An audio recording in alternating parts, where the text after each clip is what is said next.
Good afternoon, everybody, and welcome to beautiful Summit Point Raceway, and now dry but breezy Summit Point Raceway, as opposed to this morning where it was wet and breezy and rainy and nasty and horrible. But welcome to the Belmont Classic Cars October MARRS from the Washington, D.C. region of the SCCA. I'm Greg Ginsburg, along with Brian Donati and Spencer Gaynor here with us as well. High atop Summit Point Raceway for the last Mid-Atlantic Road Racing Series event here for 2023 at Summit Point Raceway. We're going to finish up at New Jersey in just a few weeks, but I have to get in the habit now of saying good afternoon, Brian. Yeah, we've switched over past 12 o'clock, so it is now afternoon. Tell you what, Greg, this is going to be one fantastic weekend. Unfortunately, it is the last race here at Summit Point for our 2023 season. As you just alluded to, we're going to finish up in New Jersey.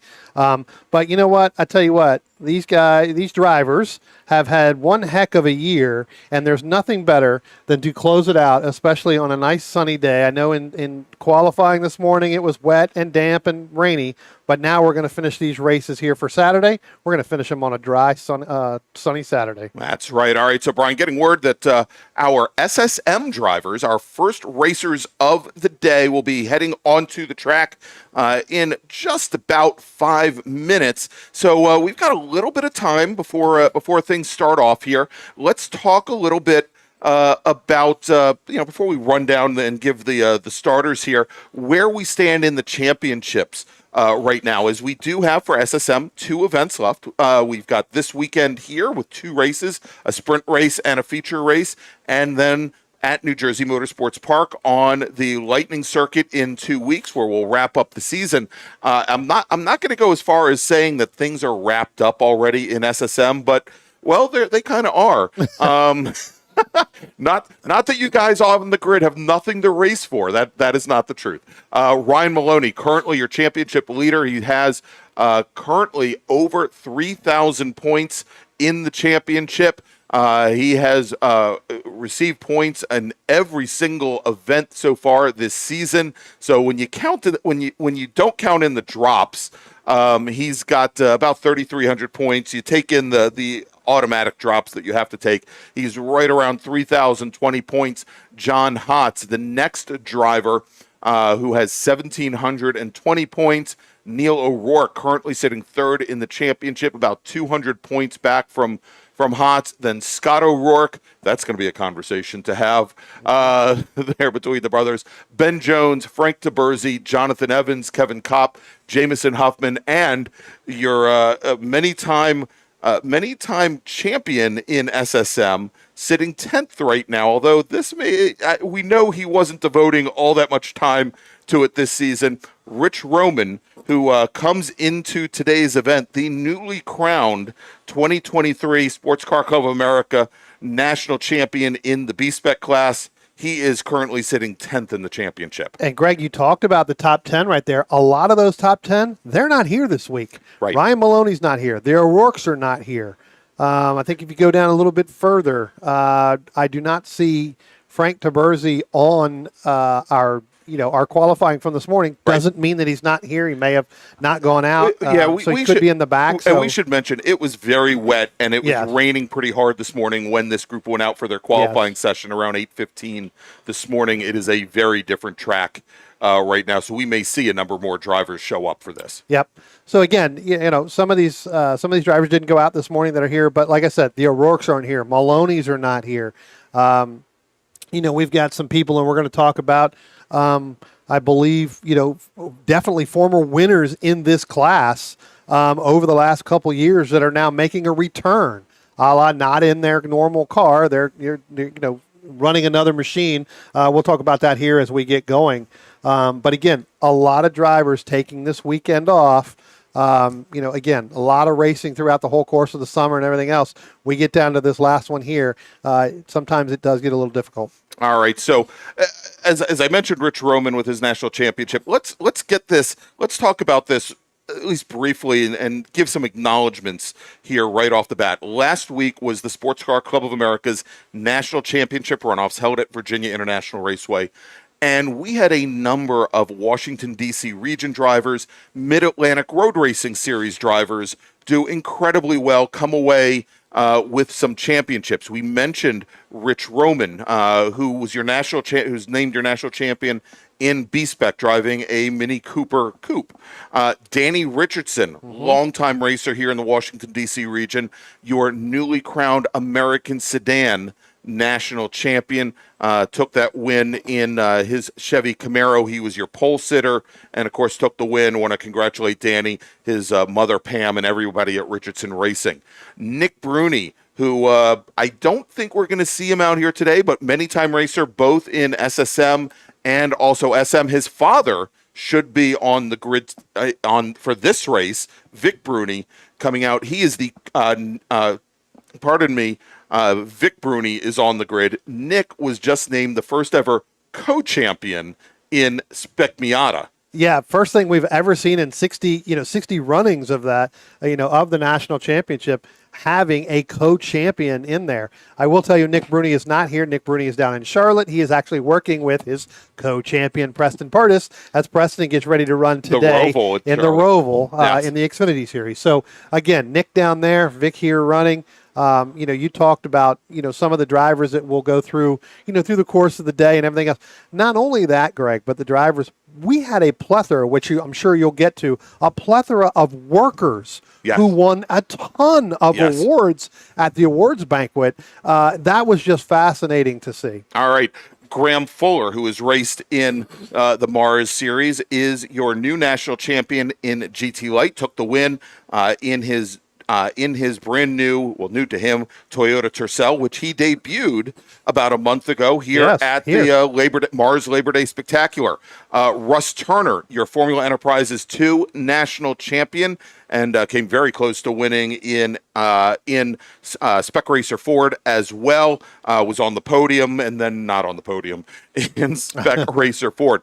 We should also mention Jared Odrick, a racer here who's been racing the Mid-Atlantic Road Racing Series, both in GT2 as well as Spec Miata. His second year of racing. He is your new GT2 national champion, not a DC region member, but a MARRS racer. He is out of the Susquehanna Valley region. But again, very competitive driver, former NFL first-round draft choice. I believe for the Jacksonville Jaguars was actually it was the Miami Dolphins. Miami Dolphins drafted him, and he finished number 28. Number 28 finished it in Jacksonville, I believe. All right, and finally, want to get to Chip Herr, your national champion in Super Touring Under in STU. Longtime MARRS racer, was one of our original Spec Miata racers here in the region back in the late 90s, and I think he had the race for the ages, going and from last in the field to first in the field, as opposed to last year we went last to second. Right. But Brian, our SSM drivers, as you can see, they are now starting to make their way off the grid for their pace lap. Let's run down the starting order. All right. So far, it looks like we're going to have about 25, maybe a little bit more than that. As I look back, a lot of these guys didn't take times. These drivers didn't take time. So we'll start out with the top 25 that we have. Starting in the 25th position, from Ashburn, Virginia, the 40 of John Grayer. Starting in the 24th position, from Leesburg, Virginia, the 24 of Steve Wolfson. Starting in the 23rd position, from Knoxville, Tennessee, that's the 07 of Stephen Bindrum. Starting in the 22nd position, from Mechanicsville, Virginia, the 9 of Raymond Heath. Starting in the 21st position, all the way from Midland, Michigan, the 129 of Angela Jago. Starting in the 20th position, from Mount Joy, Pennsylvania, that's the 6, that's James Roberts. Starting in the 19th position, from Strasburg, Virginia, the 08 of Miranda Price. Starting in the 18th position, from Nokesville, Virginia, the 88 of Jay Bindrum. Starting in the 17th position, from Birdsboro, Pennsylvania, the 113, that's John Moyer. Starting in the 16th position, from Wrightsville, Pennsylvania, that's the 8 of Jordan Furman. Starting in the 15th position, from Sykesville, Maryland, the 21 of Jonathan Murchison. Starting in the 14th position, from Leesburg, Virginia, the 36 of Christopher Tilton. Starting in the 13th position, from Weehawken, New Jersey, that's the 46 of Isaac Jordan. Starting in the 12th position, from Silver Spring, Maryland, the 98 of Arif Kazim. Starting in the 11th position, from Haymarket, Virginia, that's the 92 of Vic Bruni. Starting in the 10th position, from Culpeper, Virginia, that's the 86 of Isaac Clark. Starting in the 9th position from Frederick, Maryland, he drives the 23, Jordan Franklin. Starting in the 8th position, the number 37, again from Frederick, Maryland, the brother, the 37 of Ryan Franklin. Starting in the 7th position from Sykesville, Maryland, the 58 of Jack Murchison. Starting in the 6th position from Midlothian, Virginia, that's the 10 of Ben Jones. Starting in the 5th position from Springfield, Virginia, that's the number 19, that's the David Stern. Starting in the 4th position from Great Falls, Virginia, the 66 of Kevin Kopp. And starting in the 3rd position from Salisbury, Maryland, the 0 of Victor Disharoom. And starting on your front row, starting in the 2nd, the 63 of John Hotz. And starting on the pole, the number 73 of Morgan Burkhart. All right, well, Morgan Burkhart coming off a very successful week at the Runoffs. We'll talk about that a little bit more today. I think we're going to see him in our next group in Spec Racer Ford as well. He leads the field down into turn number 1 for the very first time. He's got John Hotz in the white 63 to the left. Burkhart racing a car out of the RP Performance stable, the black number 73 car. He's going to slot in the 2nd position back behind, and we've got a number of cars off at turn number 2, and we're going to see here what happens. We've got a pretty big pile up over there. It looks like most of the cars are starting to get back underway, however, Brian. Yeah, it looks like we had one car spin kind of in front of the entire field. We've got some cars that probably made some contact there. Some of them are pretty slow getting away. It looks like we may have still several sitting down there. We'll get you some numbers here in a moment, but Greg, you're going to be able to hear the call here momentarily, but we've got at least 4 cars still sitting down there. Yeah, and Brian, I'm getting word that we are going to be going to a full course caution here, and we have and now black flag. They're going to bring all of the cars down the pit lane. The call from turn number 2 is that they have about an 80% track blockage down there. And unfortunately, I apologize, everybody at home. We just finally fixed our potato cam over at turn 3, but we're not able to zoom in down towards turn number 2. But if you take a look at that turn 2 camera, if we can bring that up, thank you there, Spencer. Down on driver's left, you will see a number of race cars. There's a yellow race car sitting right in the middle of the track surface. There is one off to driver's left, and there are a number of them behind that car as well. There were, Brian, I would say probably a good 10 or 11 cars that were involved in what may have happened there, and the majority of those cars were able to leave the scene. But for the moment now, we are bringing the field back down the pit lane, and they're going to have to get back underway behind the pace car here in a few moments. Now, these races, let's do this, Spencer. Why don't we bring up today's schedule here just to give you an idea of what is going on. We've, of course, already gone through our 15-minute qualifying sessions for each of our race groups. I know it says groups 1 through 8, but take my word for it, there are only seven groups here this weekend. And then we're going to have 15-lap races for each of those groups. Of course, first is Spec Miata. The reason why we only have 7 groups running is that our open wheel and prototype racers that were originally scheduled to be in Group 5, they've been combined with the Spec Racers. They'll be out next for our second race. As a matter of fact, let's do this. Let's make a first call to the grid for our next group. Attention in the paddock. Attention in the paddock. First call to the grid for Spec Racer Ford Gen 3, Spec Racer Ford, open wheel racers and prototypes, please come to the grid. Your race is next. Spec Racer Ford and Spec Racer Ford Gen 3, open wheel racers and prototype racers, please head to the grid. Your race is next. All right, and so as we have a number of emergency services vehicles responding down there, Brian, you have an update? Yeah, I can tell you at least 3 other cars. One of them is turned backwards and I can't see. One of them is the 24 of Steve Wolfson. Then it looks like we have the 8 of Jordan Furman down there. And I'm not 100% sure, but I did look like, looking through the binoculars, it looks like that is the 19 that David Stern was in, the car that was spun around kind of in front of the whole entire field. When I look down here on the grid through the binoculars, I do not see that car on there. So there is one other car down there. I cannot get a number, so I'm not going to speculate on who that is, but it did look like there was some heavy contact down there.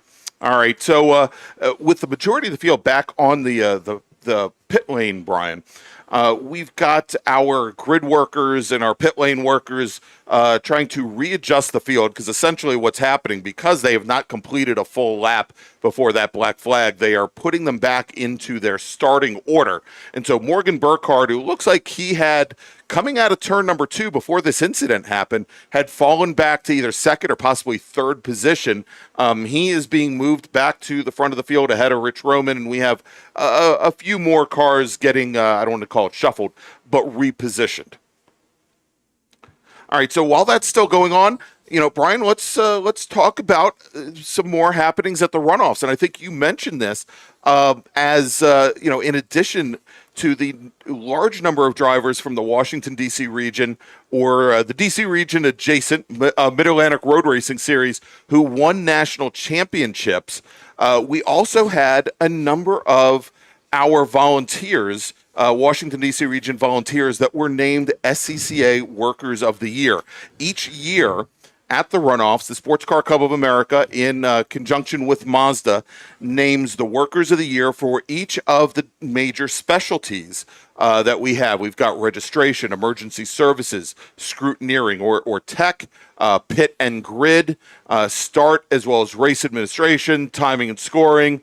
Race data technician is another one of the specialties, and the stewards, and of course flagging and communications. And it was those awards were given on Thursday night last week, just the night before racing got underway at the runoffs, and it was as I mentioned, a very big night for DC region members. Our national 2023 Worker of the Year in registration is Betty Harrison from the Washington, D.C. region. For those of us here who came into Summit Point last night to register and get ready for today's event, she was there with her smiling face until 9 p.m. last night, making sure that everybody was taken care of.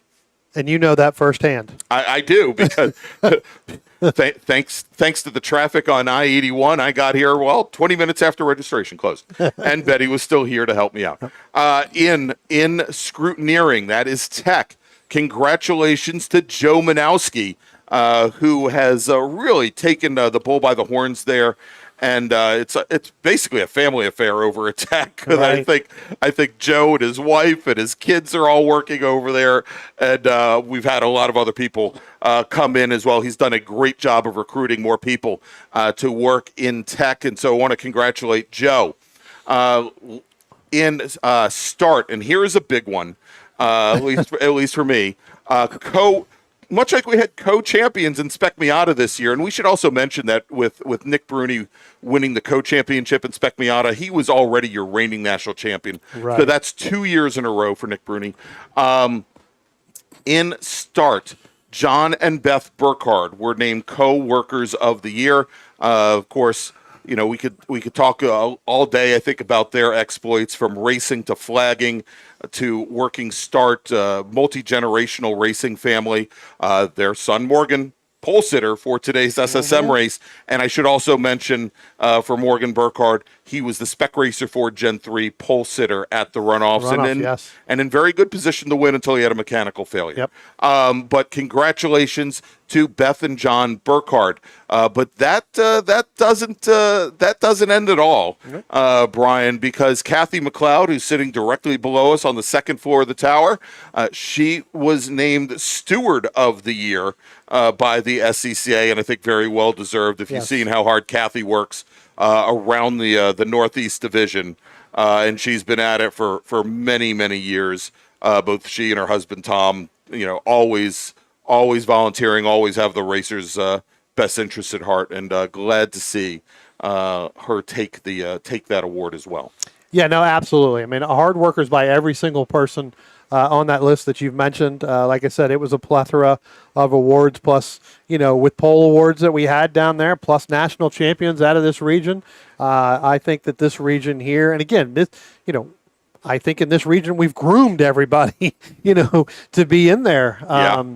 It was a very good year for the DC region, and I think it certainly is our racers have spent so much time racing at Virginia International Raceway as part of the MARRS series, as we Right. go there once, sometimes twice per year. Just a wonderful job by our racers. We had, again, there are other racers. We can mention Mark Liller, who finished on the podium in STU behind Chip Herr. Yeah. And led the majority of the race. Some unfortunate circumstances Sure. put him back towards the end, Right. but he and his Dodge Neon were incredibly strong. And I feel sorry for Mark.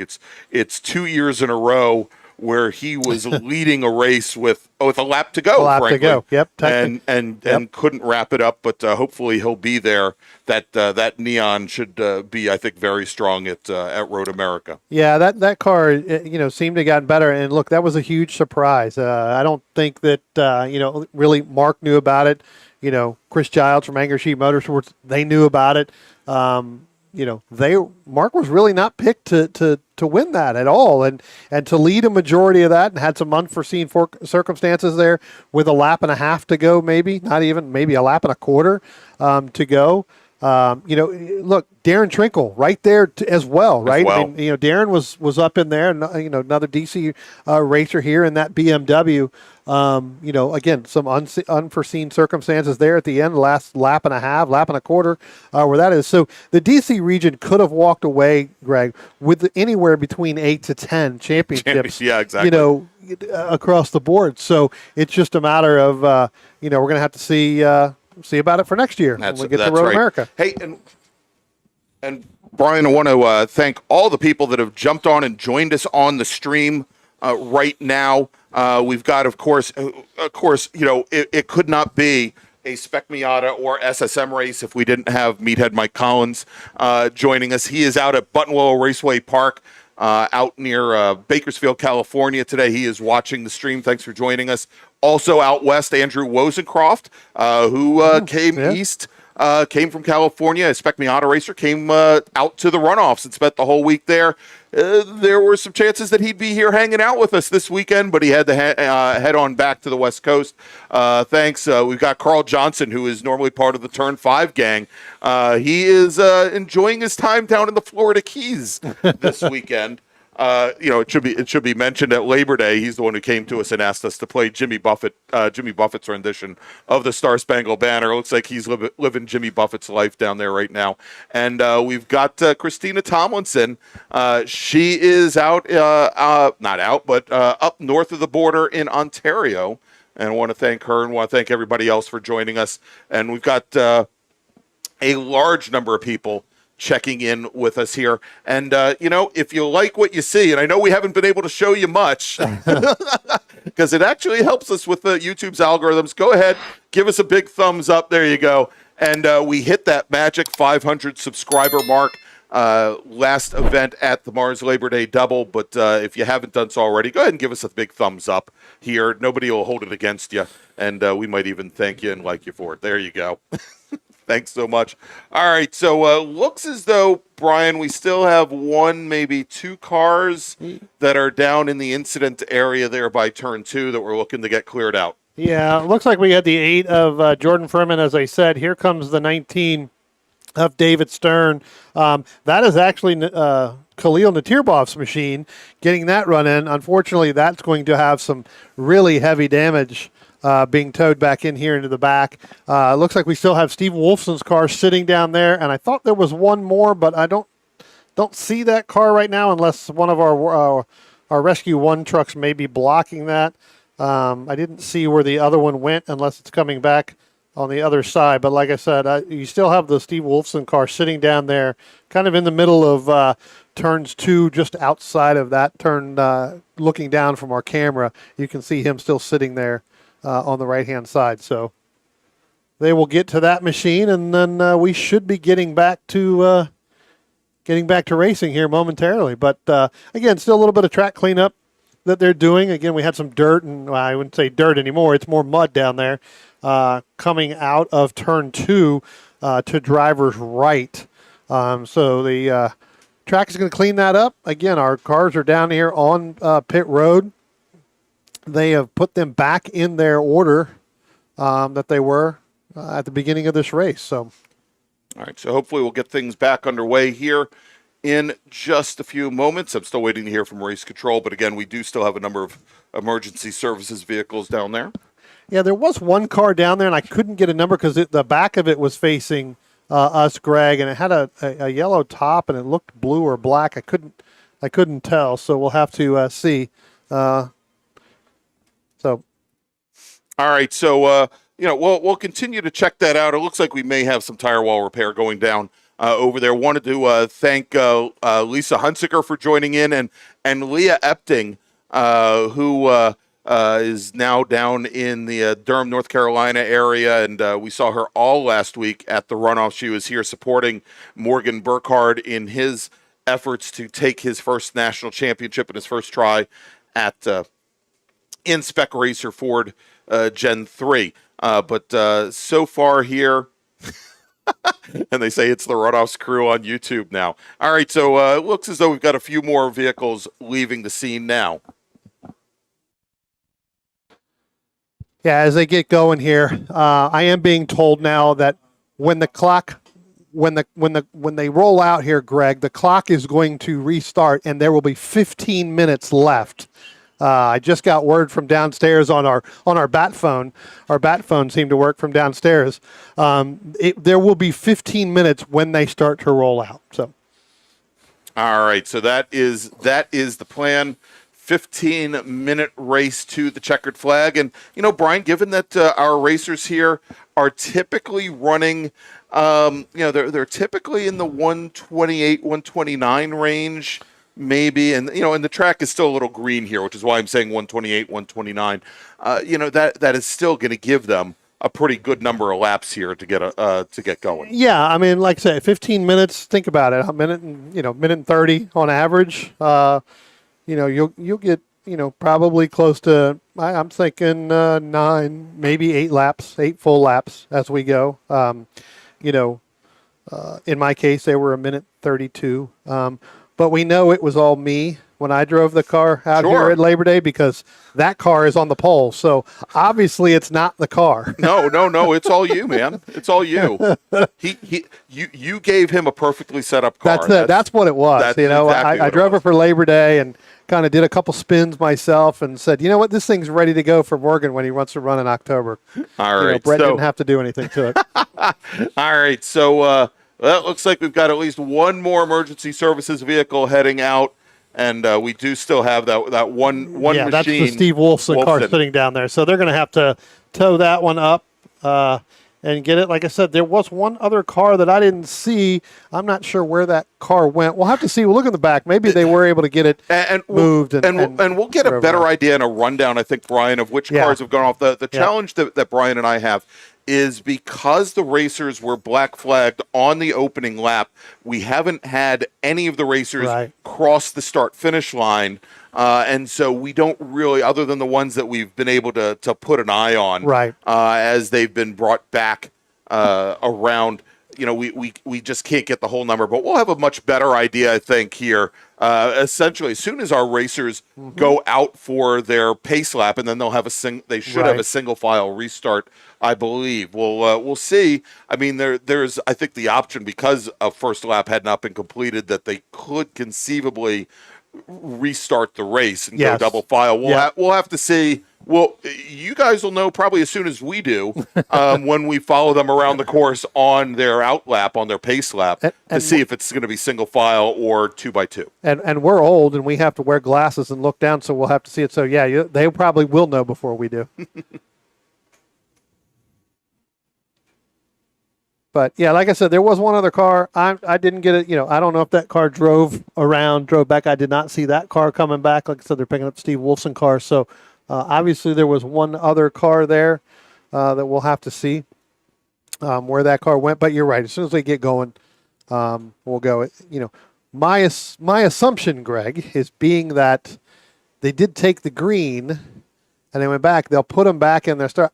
I would think that since we went double yellow right away, they would go back to double file. But could be wrong there. Well, and I think it's up to the steward's discretion. Yeah. We saw at the runoffs a week ago where there was an opening lap incident. I was aware of that. I was in there, had to put them back in in their order. That's right. But they went out and they restarted in single file and not double. And there were actually a couple of races where unfortunately that happened. So we'll certainly see how that plays out. Yeah, I think that, again, not really sure what happened down there other than, one of those cars did get kind of wide on the start and was able to spin. I will tell you, we go back and you look at the start between Morgan Burkhardt, John Hotz, and then the third place car at that point in that 0, Victor Disharum. Good to see Victor back out here running. Definitely. He hasn't been out here all year coming out, but, John Hotz took that wide that wide turn as he always does down there through turns 1 and 2, and was able to, help propel him to the lead. That actually dropped Morgan back to third at that point behind Hotz and Disharum. So that outside, as we have seen in the past, that does work. There is grip there that you can use and get moving and get back in line. So we'll have to see whether or not, again, if we go back single file, then Morgan will have the advantage there. Hopefully he picks something up in this car that he's able to, that I was able to help set up for him through Labor Day. That's right. Well, maybe the fine folks at Mazda should be coming and talking to you if he does well, Brian. I mean, as we're admittedly looking for some things to fill a little time here before we get underway. We just had Mazda Motorsports name their nominees for the 2023 Mazda MX-5 Cup Shootout. They did that within the last 3 or 4 days or so.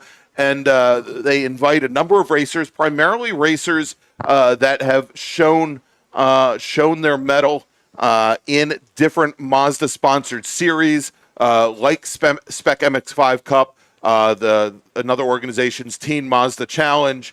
Also by taking wins in the SCCA First Gear Championship, which is for racers in Spec Miata, 25 and under, and also national champions who win using Mazda drivelines. And so getting invites to that shootout. And by the way, the main prize for that shootout is a $110,000, we'll call it a scholarship, towards a ride in Global MX-5 Cup. Yes. And so some racers, we've already mentioned a few of them here. Russ Turner, your FE2 national champion, Nick Bruni, as well as Preston Pardis, who are the co-champions in Spec Miata this year.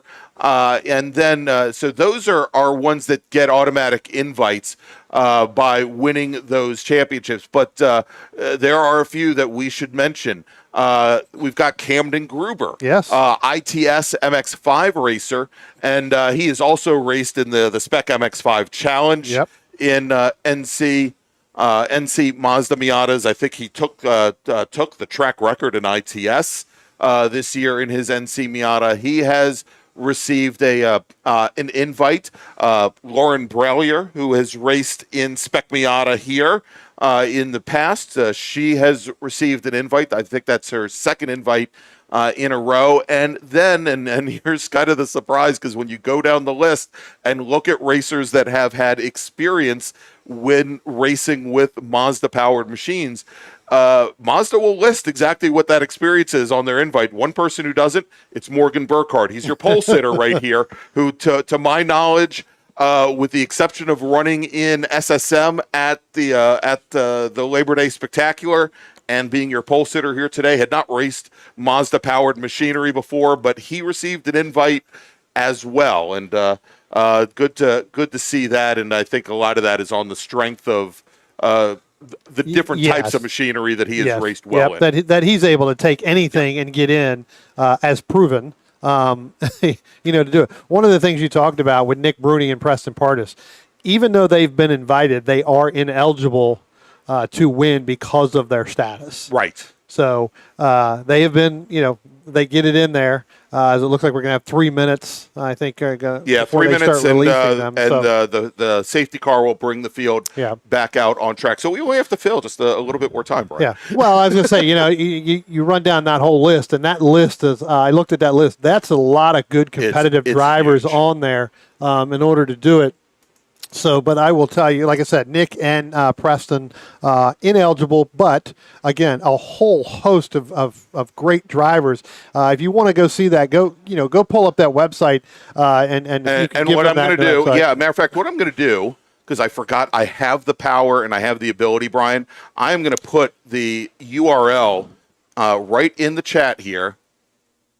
Well, you have the ability. I don't know about power that you may have, but you have the ability. Very little power. You have the ability to do that. But as you put that in there, if you're sitting out there watching, go take a look at this list. A lot of these drivers you're going to know, or you have seen run through the course of either here at Summit Point or on the Hoosier on the Super Tour.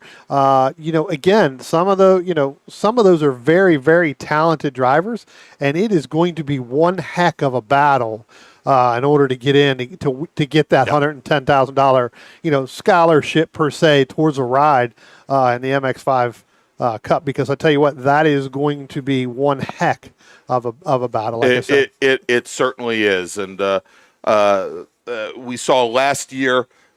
Weather affected last year. They were supposed to hold the shootout down in Southern Florida, and it got rained out. They moved it up to Carolina Motorsports Park to a track that many of those racers had never been on before. Correct, yeah. Which I think even the playing field. But it's not just about on track talent and exploits. There's a lot there that goes into whether or not you win that championship, and I think we've got a number of racers here in the DC region that could very well win that prize. Brian should have called me. I would have told them not to go down there because that's the rain. Those of you who know, I am kind of the weather geek, and I predicted entire week last week. That's right, you did. From start to finish, from Saturday's hurricane that ran through 2 years running, all the way through the rest of the week of what the weather was going to be like. So, all right, Greg, I'll tell you what, and Spencer, our cars are starting to roll out now here past the start-finish line. They're going to get that. It does look like they may go single file here. They're lined up single file, but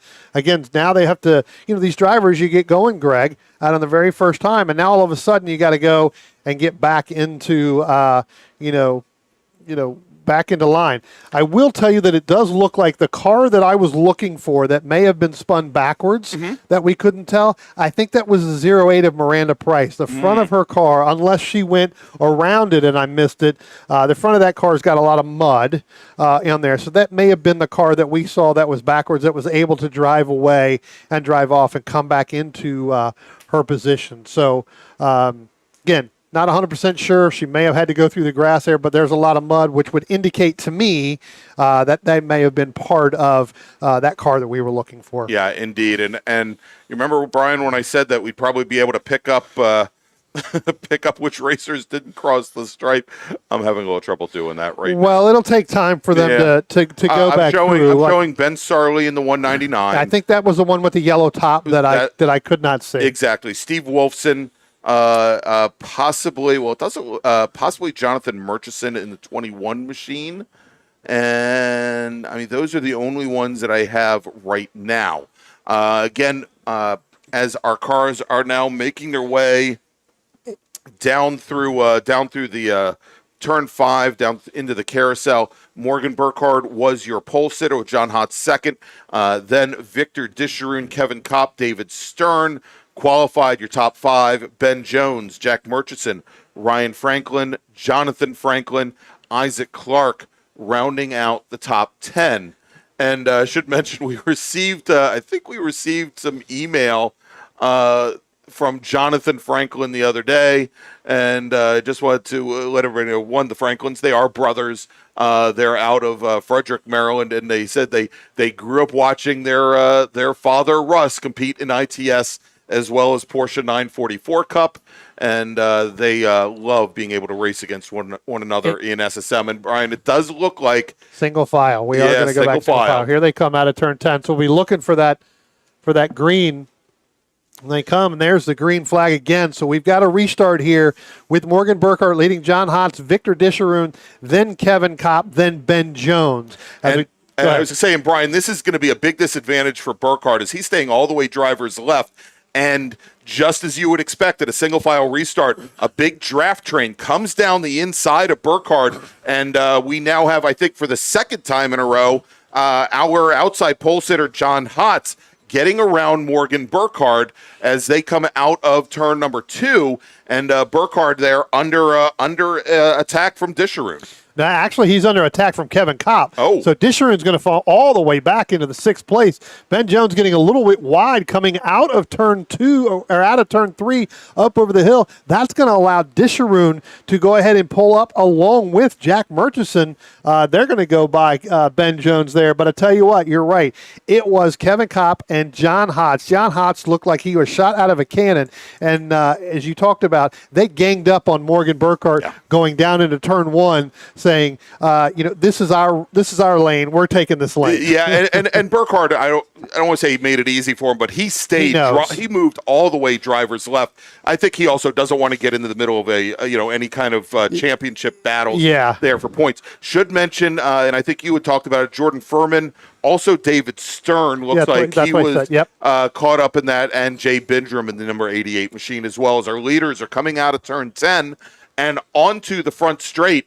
And it is John Hotz and the number 88 machine of Kevin Kopp, or probably the 66 machine of Kopp. They are the first two to cross the stripe, and they have now opened up about an 8-car length advantage over Morgan Burkhart, who's sitting in second, but Murchison is coming down the inside on him, Brian, and it looks like Murchison is now taking over third place. Yeah, two of the young guns there, Murchison and Morgan Burkhart, they swap positions right there as they come out of turn 2 and headed up into turn 3. That could be a set of young guns, Greg, that could easily run down Kevin Kopp and John Hotz. We had one car possibly went off there coming out of turn 2. I believe that is the 0 of Victor Disharoon. So again, you can tell that car not quite handling just right for Victor Disharoon. That's the second time in successive laps that he has had problems down there. Yeah, I mean, and it could be just a question of not having the heat in the tires. And we did note that we had rain all night long. Yes. We had rain all morning long. This is a very green track. There's not necessarily a lot of grip there. And he just may just have the setup slightly wrong. Yeah. Plus, Vic hasn't been out here in a while. So, again, you look at the times, and Greg, I got to tell you, the times are a lot slower than I would think that these guys are. But again, until they get some heat in the tires and get some heat in the brakes, it's going to take a good lap or two. And as Mike Collins likes to say, the more the laps we go, the faster they're going to get. All right, and here we go, coming out of turn number 10 to start lap number 3, as we now have 10 minutes, a little bit less than 10 minutes remaining in this shortened race. Kevin Kopp takes a look to the inside on John Hotz, not in the draft, not able to make up ground, but our third and fourth place runners, Murchison and Burkhart, working together. They were able to draft much closer up to our top pair, Brian, as they go into 2 and 3. Tell you what, as they come out of turn 2, and now it looks like Morgan's going to get a little bit loose coming out of turn 2.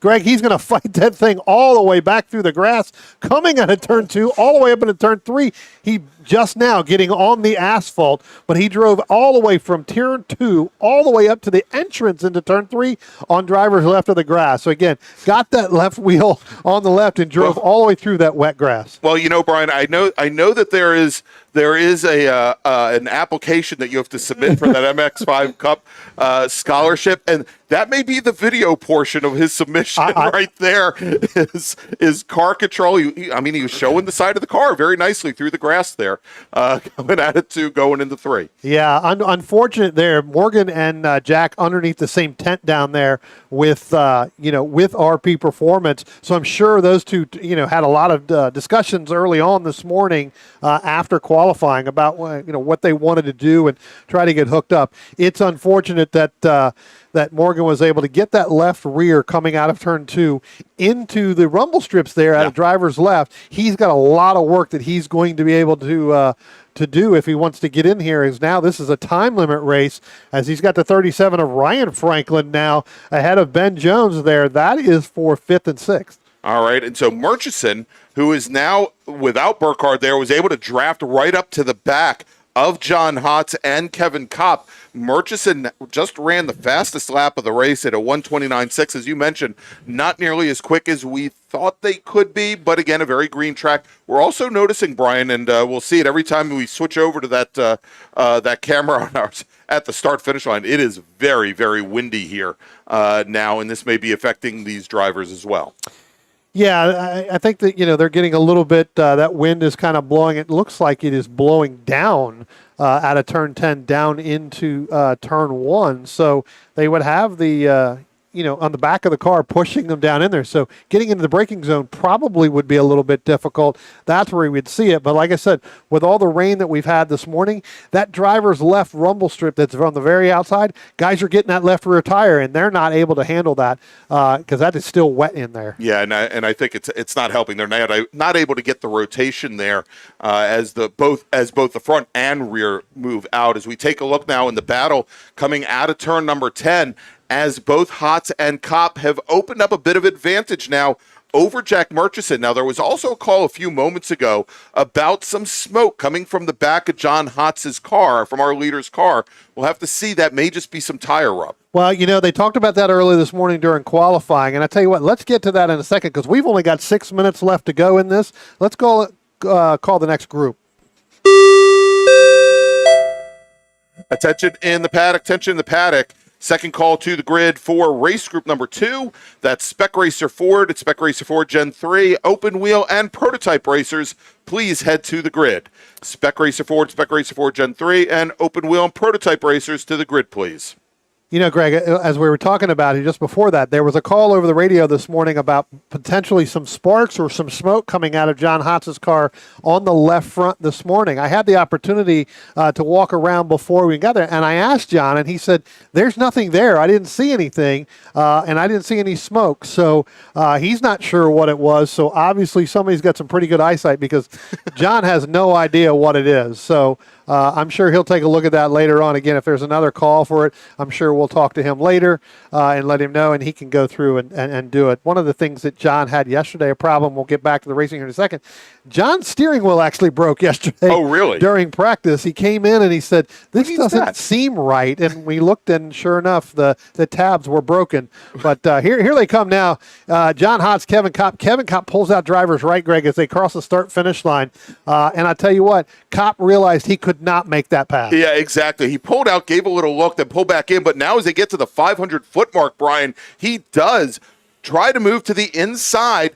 And Kevin Kopp, he is going to take over the lead now with 4.5 minutes remaining in this shortened SSM race as they come now out of turn 2, and he definitely goes and executes that pass move. John Hotz back to second. Murchison in that exchange did not make up a lot of ground, but I should mention that our top 3, including Murchison now, has opened up almost I'd say about a 25 car length lead over Morgan Burkhardt, who without a drafting partner has not been able to make any headway on our leaders, but the 37 machine of Ryan Franklin, the 10 of Ben Jones directly behind have not made up any ground on Burkhardt either. Yeah, no, that's been actually a really good battle between Ryan Franklin and Ben Jones. Ben Jones gathering and getting some momentum here coming out of turn 3, heading down the hill through turn 5. And then when you look at your cameras there, they'll be coming out of turn 6 as they're right in the center of turn 6 now.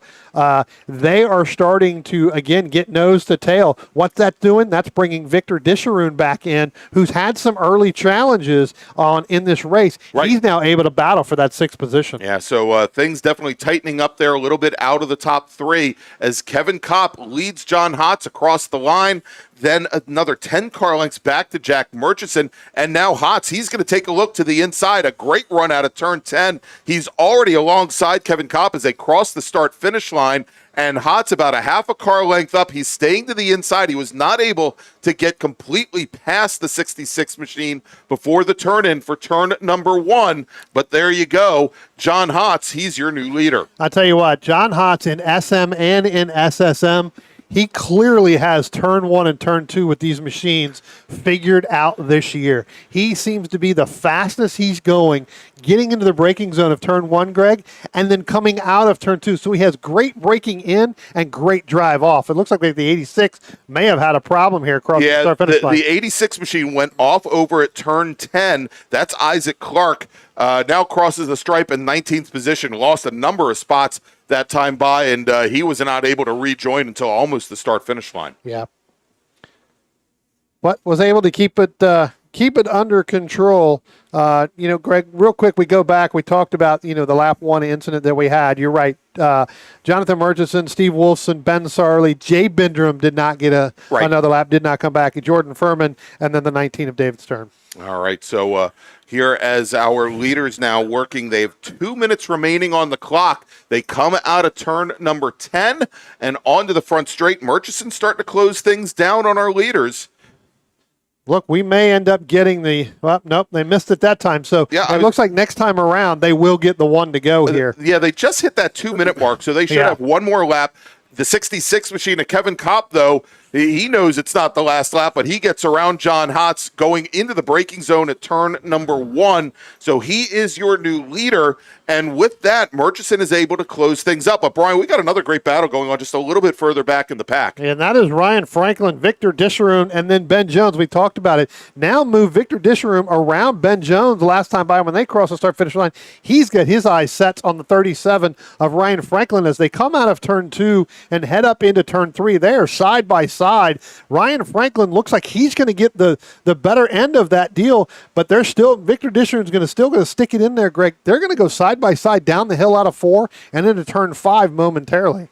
All right, and as they head down the hill, let's see if we can pick them up here as they come through that high-speed chute, still side by side. But, Brian, it looks like it has finally been decided, and I believe that is Disharoon now who's got the position as they go into 5. Yeah.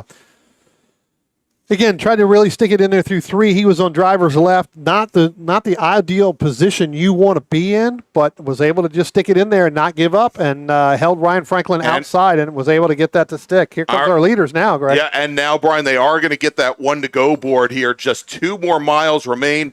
Kevin Kopp, he moves the driver's right to hold off John Hotz. Hotz, who moves back over driver's right, try to catch a little bit of draft off the leader, then moves back to the left. The 63 machine, he's got the nose up on the 66. The 66 car now falls back to second position, give John Hotz the lead just when he needs it on the very last lap. But we've got our third place runner, Jack Murchison. He is right there. He's ready. He's waiting, Brian. He's got just a few more turns, but he now is in position, perhaps, to move up a little bit higher on that podium. I don't know how much he's going to wait. He's going to stick it in there. He's going to go right now as they come up over the hill and down into turn 5. You'll be able to pick that up here momentarily on the camera as John Hotz and Kevin Kopp, they're going to go down there. Jack Murchison, he's going to be the one in the driver's seat. I believe he's going to be the one that's going to get the tow when we come up out of the hill after 6 up through turn 8. Sure. He could end up getting the draft. We could end up with a 3-wide finish here. Back real quick, Ryan Franklin, Victor Disharoon, they're still battling it out. All right, as our leaders now come out of the carousel, out of turn 6, they're making their way over to turn 8, and Kevin Kopp, he's got a big decision to make here. Does he attack? Does he look behind him to see what Murchison is doing as they now come up to the Toyota Bridge for the very last time, and out of turn number 10, Kevin Kopp's your leader. We've got the John Hotz is your leader. John Hotz is your leader with Kevin Kopp directly behind, and neither Hotz nor Murchison able to get a run, and as they come across the line, it is John Hotz with the first SSM win of the weekend. Kevin Kopp will finish second. Jack Murchison runs the fastest lap of the race on the final lap.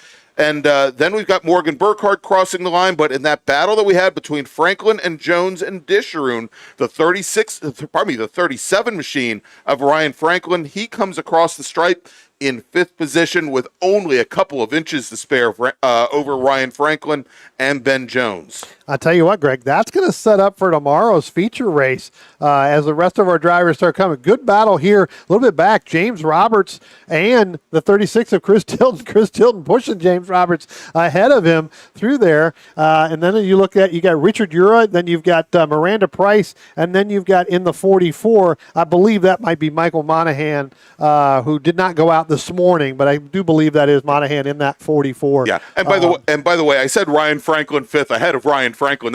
That's pretty good if you can beat yourself. Actually, it's pretty bad, I think, if you beat yourself. But it was Ryan Franklin fifth, and then Ben Jones in the 10. He was about 2 car lengths back, about 2/10 back from Franklin, and then Victor Disharoon in the Zero Machine finishing 7th. Only another about 3 car lengths back from there, but a real good fight all the way to the end. Yeah, so that's really going to shake up the the kind of the starting order for tomorrow. Because remember, these guys went out when it was raining, so throw those times out. Those times aren't going to matter anything. We're going to see a very, very different grid in SSM for tomorrow's race. And racing gets underway tomorrow somewhere right around 8:45, 8:50 tomorrow morning. All right, let's make a final call to the grid, Brian, for our next group. Attention in the paddock. Final call to the grid for race group number 2. That's Spec Racer Ford and Spec Racer Ford Gen 3. Open wheel and prototype racers, please head to the grid. Again, race group number 2, Spec Racer Ford and Spec Racer Ford Gen 3. Open wheel racers and prototype racers, please head to the grid. All right, so Brian, let's take a quick little break, and when we come back, more racing action here from Summit Point. But first, let's talk about our title sponsor here this weekend. It's Belmont Classic Cars.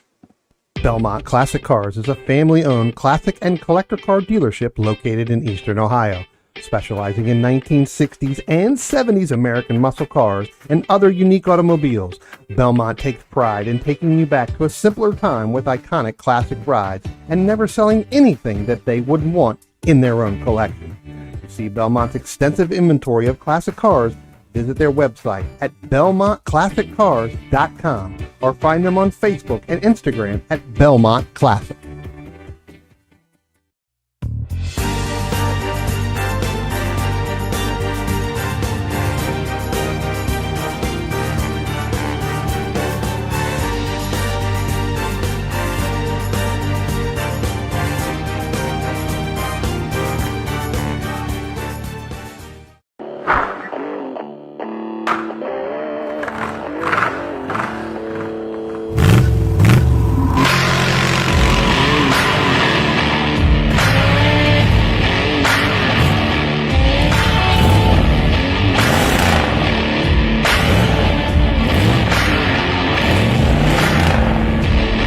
Hey dog, Belmont Classic Cars, where we take you back to simpler times. Belmont, Ohio.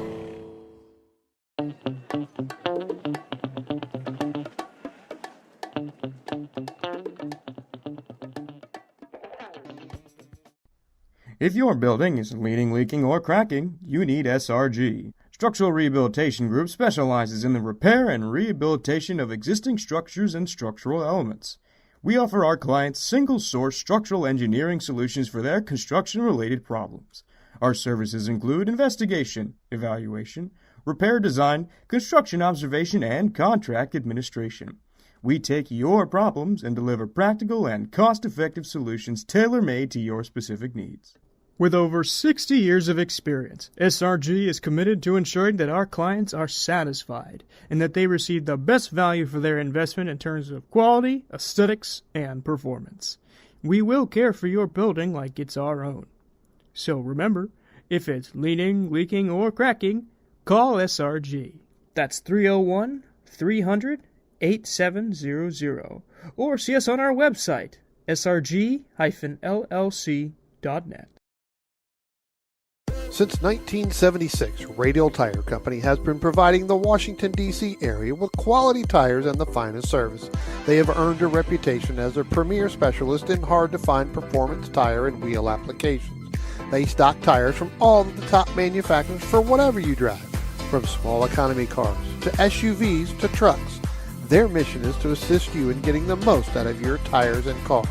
For more information or to schedule online, browse radialtirecompany.com or call them in Silver Spring at area code 301-585-2740. That's 301-585-2740.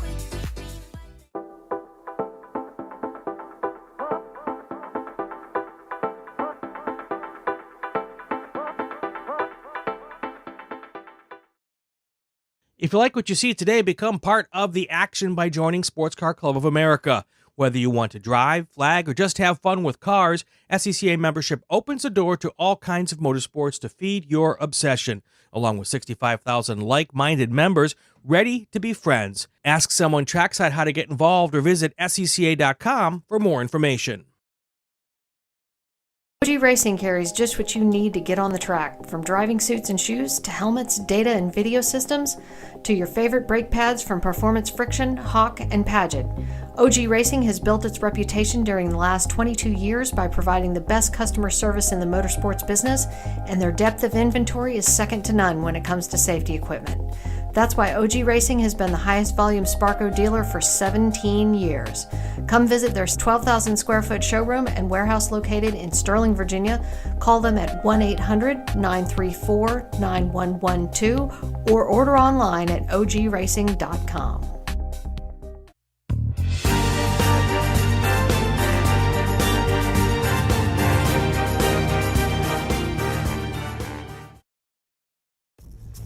RP Performance is the only premier race shop in the region that specializes in both street and track Mazdas and is located right in the heart of racing at Summit Point's Gasoline Alley.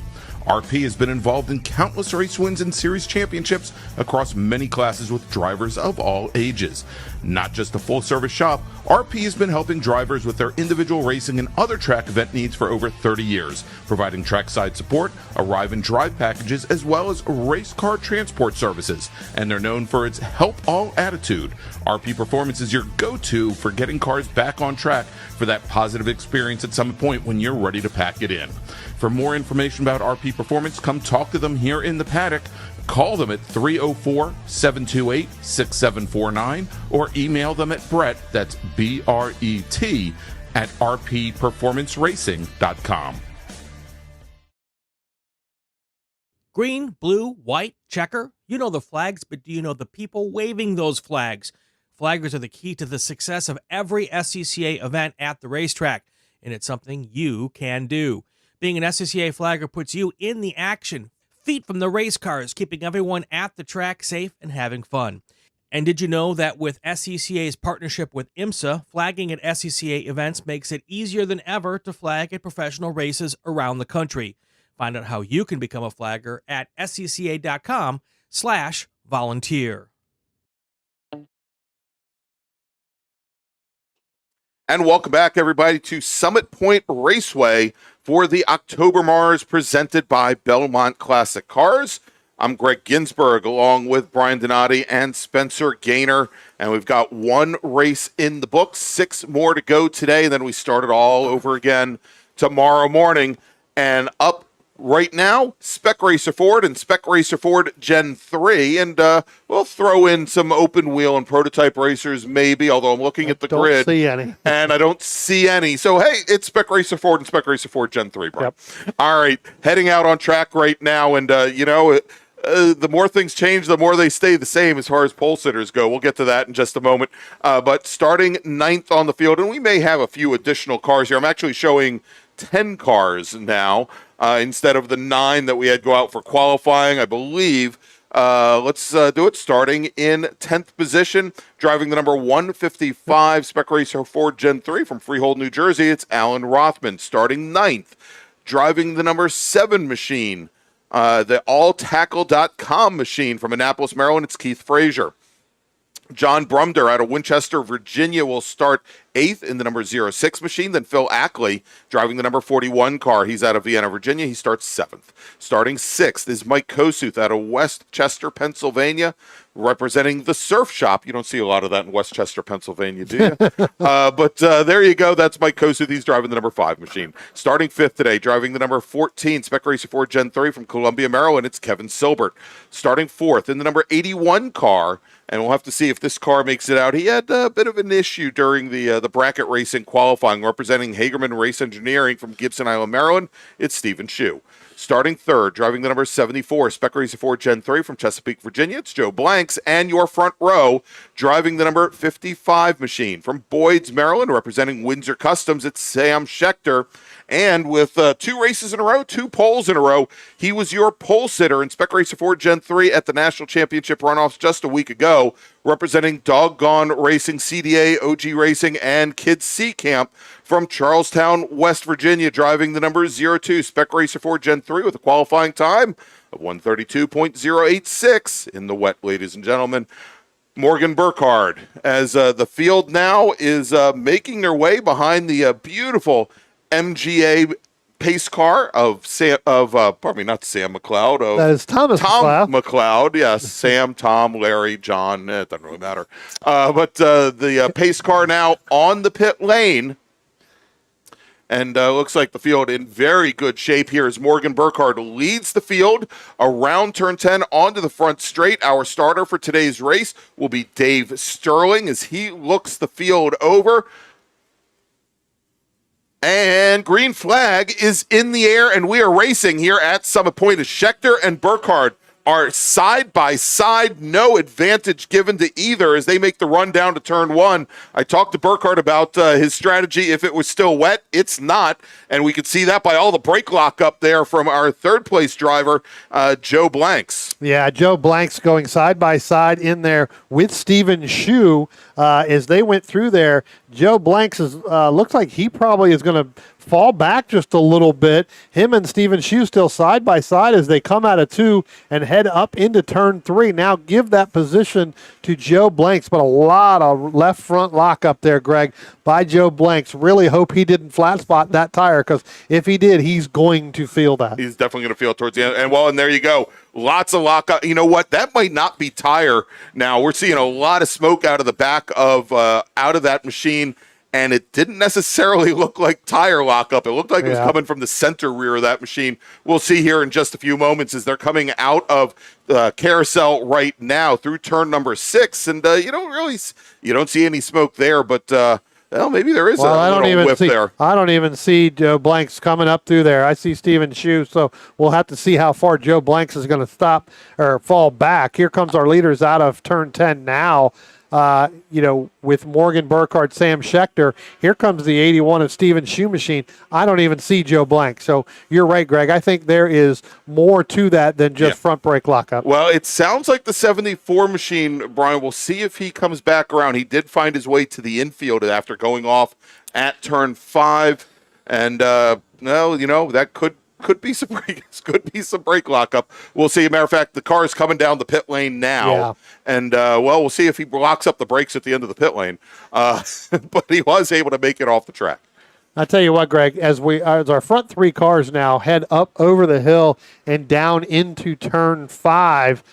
Coming up out of turn 3, they've got a really big gap over the 7 of Keith Frazier, the 5 of Mike Kostu, Kevin Silbert, and now throw in the 41 of Phil Ackley. Now, I had a chance to speak with Phil Ackley yesterday after practice, and we talked a little bit about the difference in the shifting with these SRFs based off his baby Grand that he's used to driving. Right. When you have the baby Grand and you're doing it with the sequential shifter, just like that's in the SRF.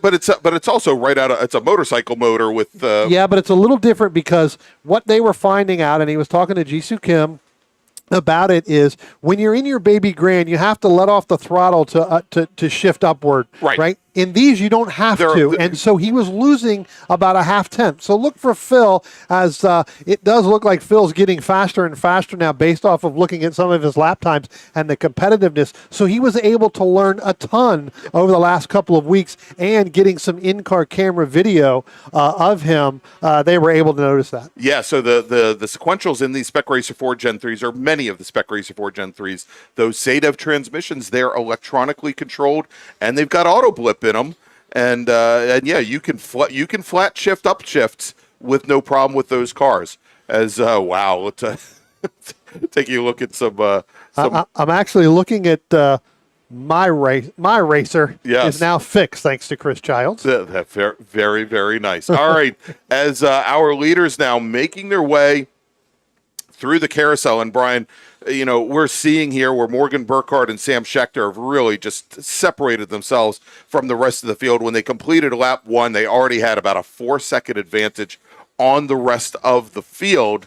And you know, in the damp, Morgan Burkhardt had, I think, 3 seconds on even Sam Schechter. And, actually, I'm looking here, yeah, about actually 3.5 seconds on the rest of the field. But again, kind of dry now as our leaders are making their way down towards turn 1, starting lap number 4. Well, I tell you what, unfortunately for Stephen Shu, right, he was right behind Joe Blanks when he had all those problems. So he really had to get out of the throttle, not only going down into turn 1, but as you noticed on the cameras there a couple times before in turn 5, as we take a little bit further back, he had some problems. So his race now is just to try to stay competitive and try to get up there. As we head down into turn 1 here, you've got Keith Frazier and Mike Kosuth along with Kevin Silbert. Mike Kosuth and Kevin Silbert, they were nose to gearbox here, Greg, as they went down into turn 1. Yeah, and it appears as though they're working to try and make their way back up to the number 7 machine. But Phil Ackley, you just talked about it, in that 41 machine, he has now closed things down. He is only about a car, actually less than a car length off of the back of the number 14, off of Kevin Silbert. So that black number 41 right behind the black 14, they're starting to make their run down the hill and down through the chute into turn 5. And you can see them, they're all 3 in a row, and they are definitely closing things down on Keith Frazier in that 7 machine just ahead. Well, you know what? I talked about it, Greg, and in today's technology, looking at data and understanding what's really going on with your race car, right, helps you get faster. It's not so much, you know, as an individual, but, you know, the data that you're able to read and see. And I think that this is where, looking at Philip Ackley's data that they had, plus looking at some in-car video, they were able to pick out and say, why are you lifting when you're upshifting? You don't need to do that in these, as opposed to his baby Grand. And with the Legend car that I had, you had to let off in order to upshift to go up. So, you know, that,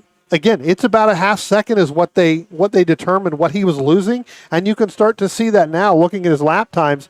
He just ran his fastest lap of the race right there. Morgan Burkhardt ran his fastest lap, not only of this session, but his fastest lap of the 120.4 last time by. Yeah, and that was about 2/10 of a second up on Schechter and Steve Shu. And this is where you see the effects of not having a draft in Spec Racer 4 Gen 3, as Stephen Shu now almost 2 seconds off the pace of our 2 leaders, as he, you know, as you mentioned, he, you know, lost the advantage. He lost the drafting member there of Joe Blanks, and he's just kind of stuck out there all by himself.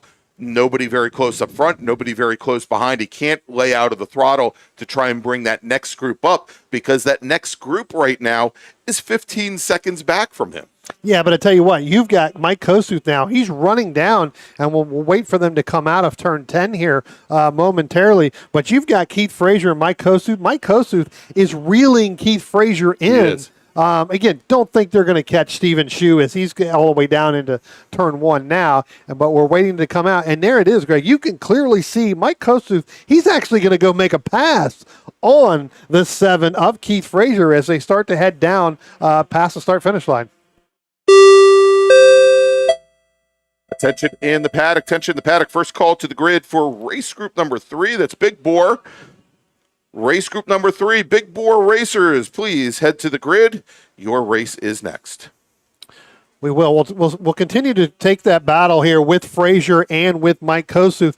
Now I'm going to throw in Kevin Silbert and Philip Ackley as they're now starting to come out of turn 2 and head up into turn 3. You can see that Kosuth was able to make that pass over Keith Frazier, out of turn 3. But again, Kevin Silbert, Philip Ackley, they're right on the back gearbox there as they're starting to head down into turn 5. You'll see it is the Kosuth leading that group. But that's the closest battle right now, Greg, on the racetrack, and that's 4th, 5th, 6th, and 7th. All right, and so Morgan Burkhardt now, as they cross the line with over a second and a half advantage. And Brian, I kind of mentioned it, as we were talking about the runoffs last week, but Morgan Burkhardt, he was your pole sitter, your Tire Rack Pole Award winner in the Spec Racer 4 Gen 3 at the National Championship runoffs. Had a faster qualifying time than some multi-time national champions and faster qualifying time than the eventual winner as well. And again, if it wasn't for a mechanical issue about midway through the race, actually with about 4 laps to go, he might have had a very good chance at a win. But we've got, let's talk less about last weekend, more about right now. And we had just had another, I think, change of position going into 1, Brian. Well, not able to make that pass, but that was Keith Frazier and Kevin Silbert. Keith Frazier able to hold on to that 5th place position here as they come out of turn 2 now, starting to head up into turn 3. Kevin Silbert in that 14 machine tried to pull out coming out of turn 10 as our camera on start finish now has completely fallen. You're looking at the sky. You can tell how clear it is out there now. We'll get that fixed probably at the end of the day. Yeah. But Kevin Silbert pulled out to try to make that pass with Keith Frazier. He did not have Philip Ackley close enough to help him with that pass, and he had to get back in line. So Frazier holds on to that 5th place position. Yeah, and Brian, I was talking earlier about how the wind had really picked up. Yeah. We're looking right out of the booth here at the trees, right by our start-finish camera, and there've got to be, I'd say, probably about 25 to 30 mile per hour gusts right now. Yeah. So, I mean, if there are any shooting stars or satellites or low flying aircraft, we'll go back to that start finish camera. Well, yeah. or the cat that we saw last time. Yeah. Exactly. So I'll tell you what, let's pick up this just now passing. Well, you can't see it, the start finish line. But as they head down into turn 1, we get Spencer to pick up turn 1 camera there. As I talked about with that Mike Kosuth, Keith Frazier, and Kevin Silbert. Kevin Silbert's still trying to put pressure on Keith Frazier as they come out of turn 1 and head out of turn 2 now, heading up to turn 3. There is a little bit bigger of a gap between those two, but Frazier is starting to reel in Mike Kosuth in that number 5 machine. That's for 4th place, 1 step off the podium. But those guys continue to keep battling, Greg, within a car length to a car length and a half. They close up, they go to try to make a pass, and then they can't get it done. Indeed. And here as, let's take a look. Well, yep.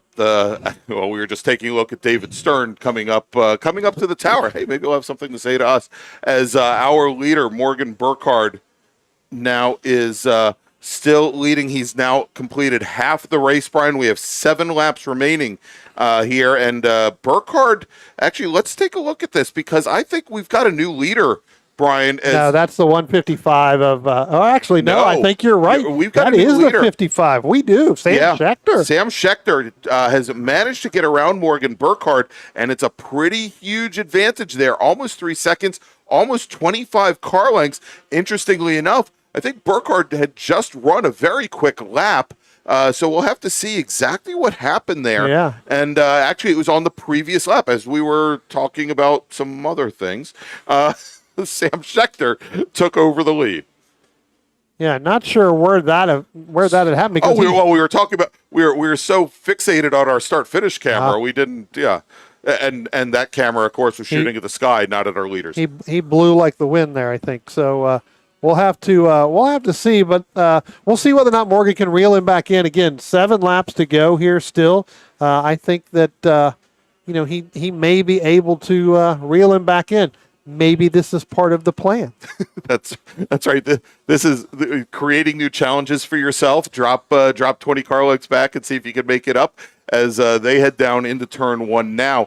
But let's look. They should be coming up underneath the Toyota bridge and over to turn 10 here momentarily. That battle just off the podium. In fourth with Kossuth, Frazier, Silbert, and Ackley. Well, now they're coming under the bridge. There we go. Thank you, Spencer.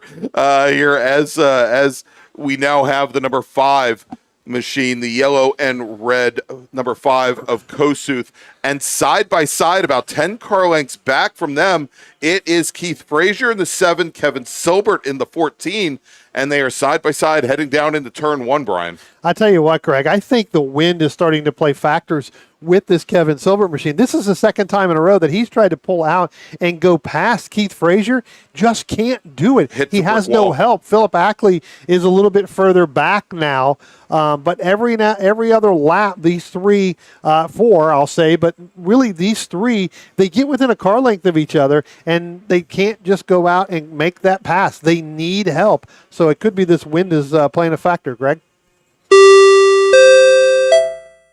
Attention in the paddock. Attention in the paddock. Third call to the grid. Second call to the grid. It's another call to the grid. For race group number 3, Big Bore Racers, if you can please head to the grid, your race is next. Big Bore Racers, please head to the grid. Your race is next.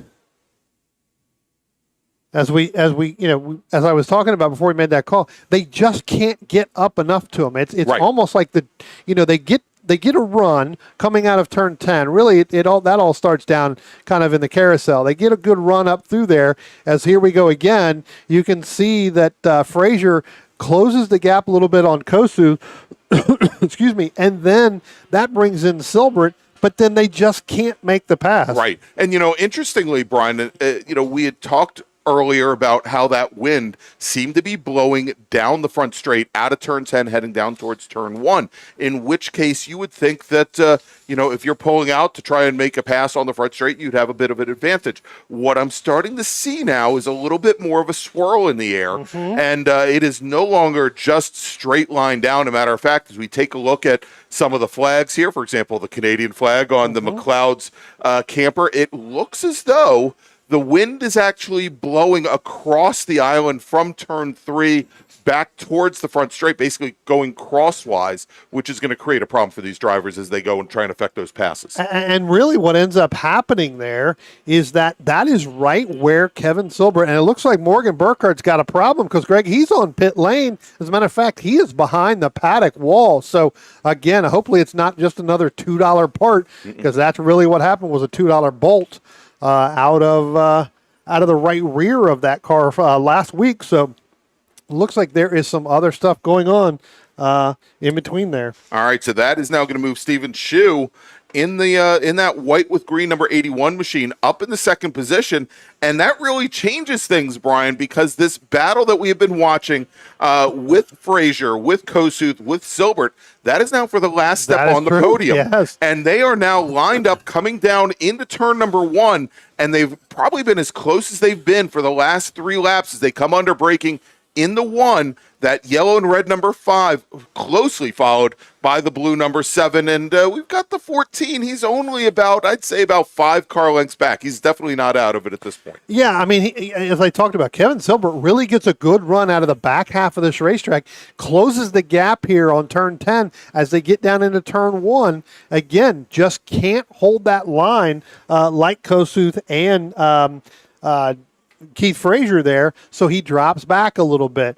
One of those is going to have the opportunity when we get down to the end of this race, and we'll see whether or not it's going to be Kossuth or Frazier. As you said, that just changes the whole complexity of this race for them, because that is for the final position on the step. Now, they may not know that unless they have some two-way radio communication telling them the 0-2 is now back behind the wall. What, you mean the hand signals that I'm throwing from up here weren't going to be in? Well, it's kind of hard to see when you're coming out of turn 10. I've had somebody give me try to hand signals, like I could not see a thing, but that could have been just me. But, again, here's what we talked about, Greg. They come out of turn 10. Silbert gets a great run out of turn 10, gets within a car length and a half of these two, but then drops it off. Drops off again, exactly. And just doesn't appear to have the speed. And now, moving to the inside is the number 7 of Keith Frazier. He's in the light blue car, driver's right.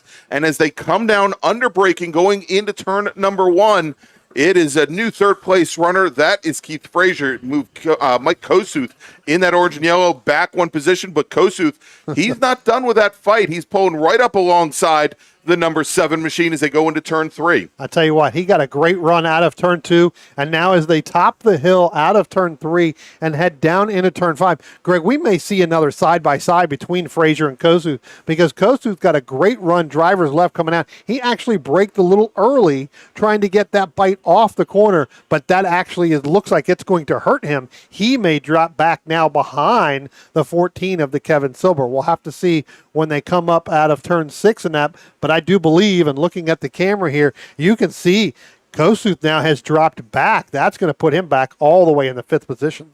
All right, and so, Brian, the next time our leader comes out of turn 10 and crosses the start-finish line, he'll get the 1-to-go board here as things are winding down. The 155 machine just comes across the line. That's Alan Rothman. He had some issues down at turn 5 on the previous lap, but look at this fight now for battle for third as we have side-by-side coming out of 10, Silbert and Frazier. We've got Frazier to driver's left. We've got Silbert in the black machine, driver's right, and Mike Kosuth just kind of following behind as they go down in the 1. I'll tell you what, Kevin Silbert, and I'm going to use my famous word of the day, he got an extraordinary run out of turn 10. That helped him get in there. They're side by side coming out of turn 2, headed up into turn 3. Mike Kosuth's just sitting there watching them. We've talked about this many times over, Greg. The one with the outside, and now Kosuth goes 4 wheels off in the gravel there out of 3 and up over the hill. I tell you what, hit helped him make the pass. So that rain has really compacted that gravel. It's amazing what happens when you straighten out your exit.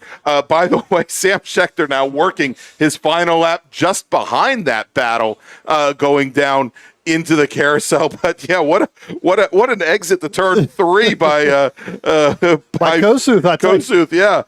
Who would have thought the Tristan Herbert line would be the fastest way around? Well, and he's got the position now on Keith Frazier, so move Kosuth up into 4th position, still off of the podium, but also, you know, as Frazier had to tried to work with a car going through the gravel trap on his right, that allowed Kevin Silbert in the 14 machine to open up an advantage, and they are now just starting their final lap. I tell you what, Keith Frazier's opened it up. Now give Mike Kosuth back to that 4th position, drop Kevin Silbert back into 6th.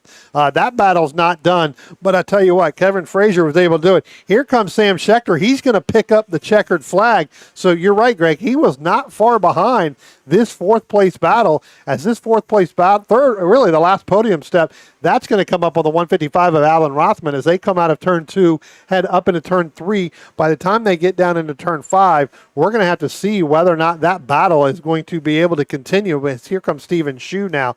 But let's go to the camera here, down the hill into turn 5. It does look like that battle is going to continue between Mike Kosuth, Keith Frazier. I almost made him Keith Kosuth. Keith Frazier, Mike Kosuth, and Kevin Silbert. Right. Greg, that's going to come down to turn 10, and the man on the move there in that back half, that's Kevin Silbert. He's made the move the last several laps. All right, so as you said, Steven Shue crosses the line. He's going to finish 2nd today in Spec Racer 4 Gen 3 as we're watching this battle. And wow, great run by Silbert coming up the hill and underneath the bridge as they are now trying to work through. Oh, but it looks like the 14 is Silbert. He got balked a little bit by the 155 machine coming out of 10. And so taking the last step on the podium, it's going to be Keith Frazier out of Annapolis, Maryland in the number 7 machine. Mike Kosuth will finish just off the podium in 4th. Kevin Silbert will finish 5th. Phil Ackley will cross the line and finish 6th. And still waiting for our last remaining cars to cross. And that is going to actually, looks like from there, they had crossed, they had all crossed prior to this group. Yep. So it's Schechter, Shue, Frazier, your top 3. Kosuth, Silbert, Ackley, then Brumder, then Rothman, and Rothman was your last running car here at the finish. All right, so what we're going to do, we are going to take another quick little break here at Summit Point Raceway, but first, let's make a final call to the grid for our next group. Attention in the paddock, tension in the paddock. Final call to the grid for race group number 3. That's Big Bore. Please head to the grid. Your race is next. Big Bore racers, please head to the grid. And so let's take a quick little break here and want to introduce a new partner to the Mid-Atlantic Road Racing Series here, and that is Structural Rehabilitation Group. If your building is leaning, leaking, or cracking, you need SRG. Structural Rehabilitation Group specializes in the repair and rehabilitation of existing structures and structural elements. We offer our clients single-source structural engineering solutions for their construction-related problems. Our services include investigation, evaluation, repair design, construction observation, and contract administration. We take your problems and deliver practical and cost-effective solutions tailor-made to your specific needs. With over 60 years of experience, SRG is committed to ensuring that our clients are satisfied and that they receive the best value for their investment in terms of quality, aesthetics, and performance. We will care for your building like it's our own. So remember, if it's leaning, leaking, or cracking, call SRG. That's 301-300-8700, or see us on our website, srg-llc.net.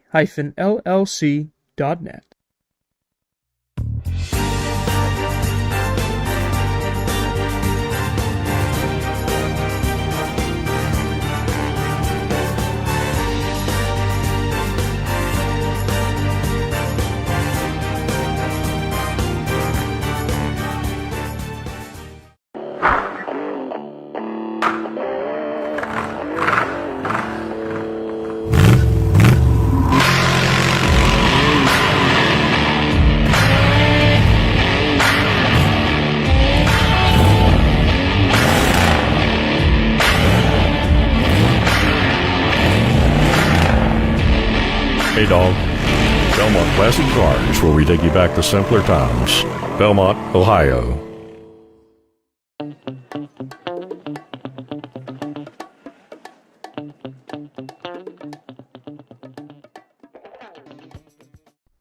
If your building is leaning, leaking, or cracking, you need SRG. Structural Rehabilitation Group specializes in the repair and rehabilitation of existing structures and structural elements. We offer our clients single-source structural engineering solutions for their construction-related problems. Our services include investigation, evaluation, repair design, construction observation, and contract administration. We take your problems and deliver practical and cost-effective solutions tailor-made to your specific needs. With over 60 years of experience, SRG is committed to ensuring that our clients are satisfied and that they receive the best value for their investment in terms of quality, aesthetics, and performance. We will care for your building like it's our own. So remember, if it's leaning, leaking, or cracking, call SRG. That's 301-300-8700, or see us on our website, srg-llc.net.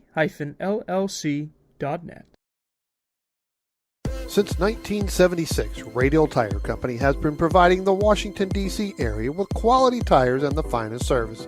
They have earned a reputation as a premier specialist in hard-to-find performance tire and wheel applications. They stock tires from all of the top manufacturers for whatever you drive, from small economy cars to SUVs to trucks. Their mission is to assist you in getting the most out of your tires and car. For more information or to schedule online, browse radialtirecompany.com or call them in Silver Spring at area code 301-585-2740. That's 301-585-2740.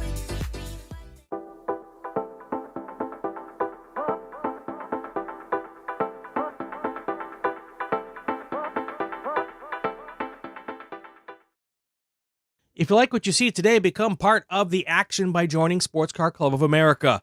Whether you want to drive, flag, or just have fun with cars, SCCA membership opens the door to all kinds of motorsports to feed your obsession, along with 65,000 like-minded members ready to be friends. Ask someone trackside how to get involved or visit scca.com for more information. OG Racing carries just what you need to get on the track, from driving suits and shoes to helmets, data and video systems, to your favorite brake pads from Performance Friction, Hawk, and Paget.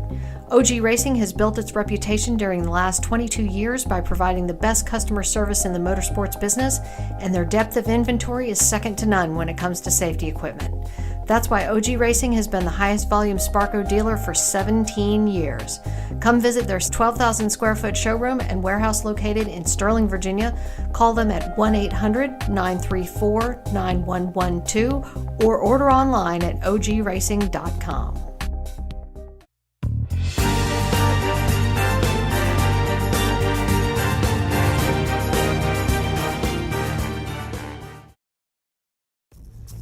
RP Performance is the only premier race shop in the region that specializes in both street and track Mazdas and is located right in the heart of racing at Summit Point's Gasoline Alley. RP has been involved in countless race wins and series championships across many classes with drivers of all ages. Not just a full-service shop, RP has been helping drivers with their individual racing and other track event needs for over 30 years, providing trackside support, arrive and drive packages, as well as race car transport services. And they're known for its help all attitude. RP Performance is your go-to for getting cars back on track for that positive experience at Summit Point when you're ready to pack it in. For more information about RP Performance, come talk to them here in the paddock. Call them at 304-728-6749 or email them at Brett, that's B-R-E-T, at rpperformanceracing.com. Green, blue, white, checker. You know the flags, but do you know the people waving those flags? Flaggers are the key to the success of every SCCA event at the racetrack, and it's something you can do. Being an SCCA flagger puts you in the action, feet from the race cars, keeping everyone at the track safe and having fun. And did you know that with SCCA's partnership with IMSA, flagging at SCCA events makes it easier than ever to flag at professional races around the country? Find out how you can become a flagger at scca.com/volunteer. And welcome back to Summit Point Raceway and the 2023 October MARRS presented by Belmont Classic Cars. I'm Greg Ginsburg along with Brian Donati, and we've got Spencer Gaynor here pushing our buttons all day long. And next up is our big bore race. That's GT1, GT2. There are a whole bunch of classes, Brian. GT classes, ITE and ITR, SPO and STU, T1, T2, T3. We had 3 drivers head out for qualifying.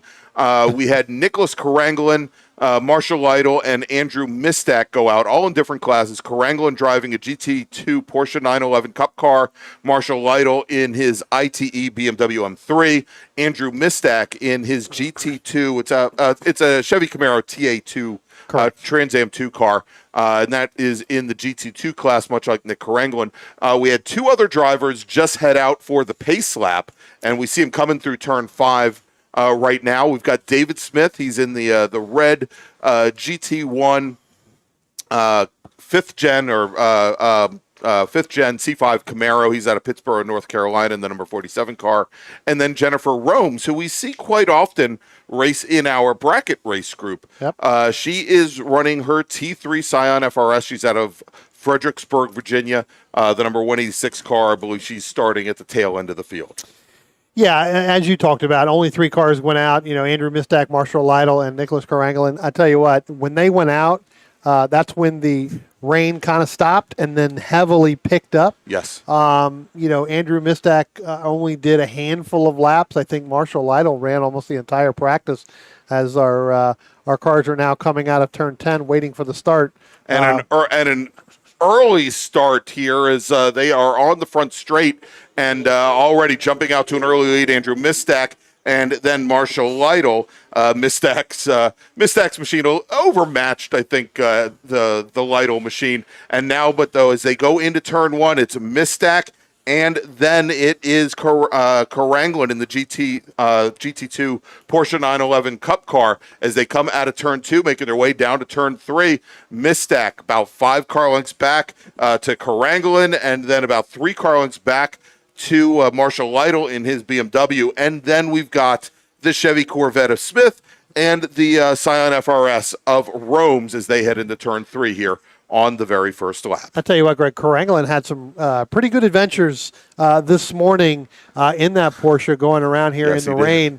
went around a couple times, able to do that. So again, if there's one driver that's glad to see the dry, it's Nicholas Caranglin, because, as I said, had a problem in turn 3 this morning, I think, and then maybe have had another problem out of turn 5 early on this morning during qualifying. But again, completely different racetrack right now, so we'll see whether or not he's going to be able to keep up with Andrew Mistek. Andrew gets around here pretty good. I think that Caranglin's going to fall back into the clutches of Marshall Lytle, who, again, Marshall Lytle has probably more laps around this racetrack than just about anybody.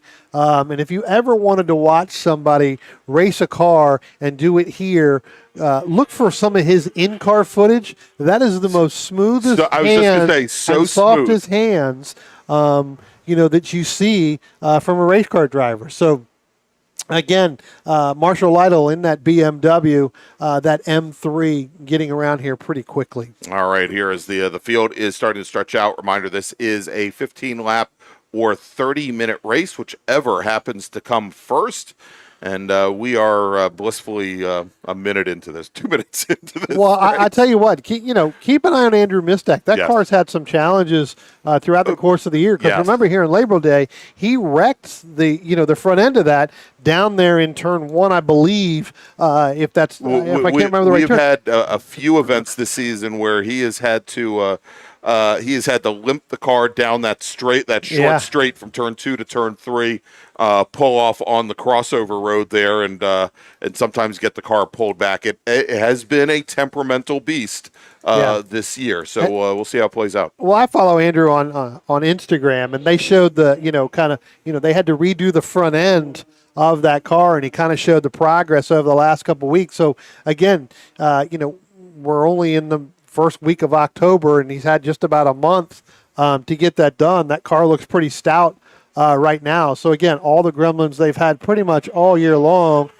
between brakes and overheating and obviously having some damage to that front end, he's got that car going pretty quickly. And this might be a really bad segue, but Andrew Mistek and the Mistek clan owning our title sponsor this week, Belmont Classic Cars. If you're trying to get rid of gremlins, they would probably be the people to call. Right? He is a gremlin chaser, I guess, right? Yeah, there you go. I think he probably deals with some bigger iron there, but certainly there were some gremlin X's that I had an eye on back in the day. Maybe they have some at Belmont Classic Cars. You can find them online. All right. So yeah, that was a bad segue. I told you. As we've got our leader Mistek as well as Caranglin, they're coming up underneath the Toyota Bridge right now, and out of turn number 10.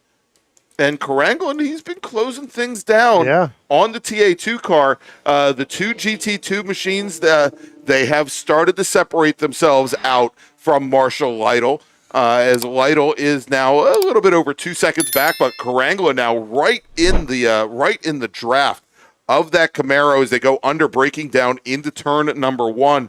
And this is, I think, also the closest we've seen Caranglin to Mistek, as they're now side by side coming out of turn 2, making the run down to turn number 3. And Caranglin from the outside, Brian, I think he's got the move done. He does. He's got that move done.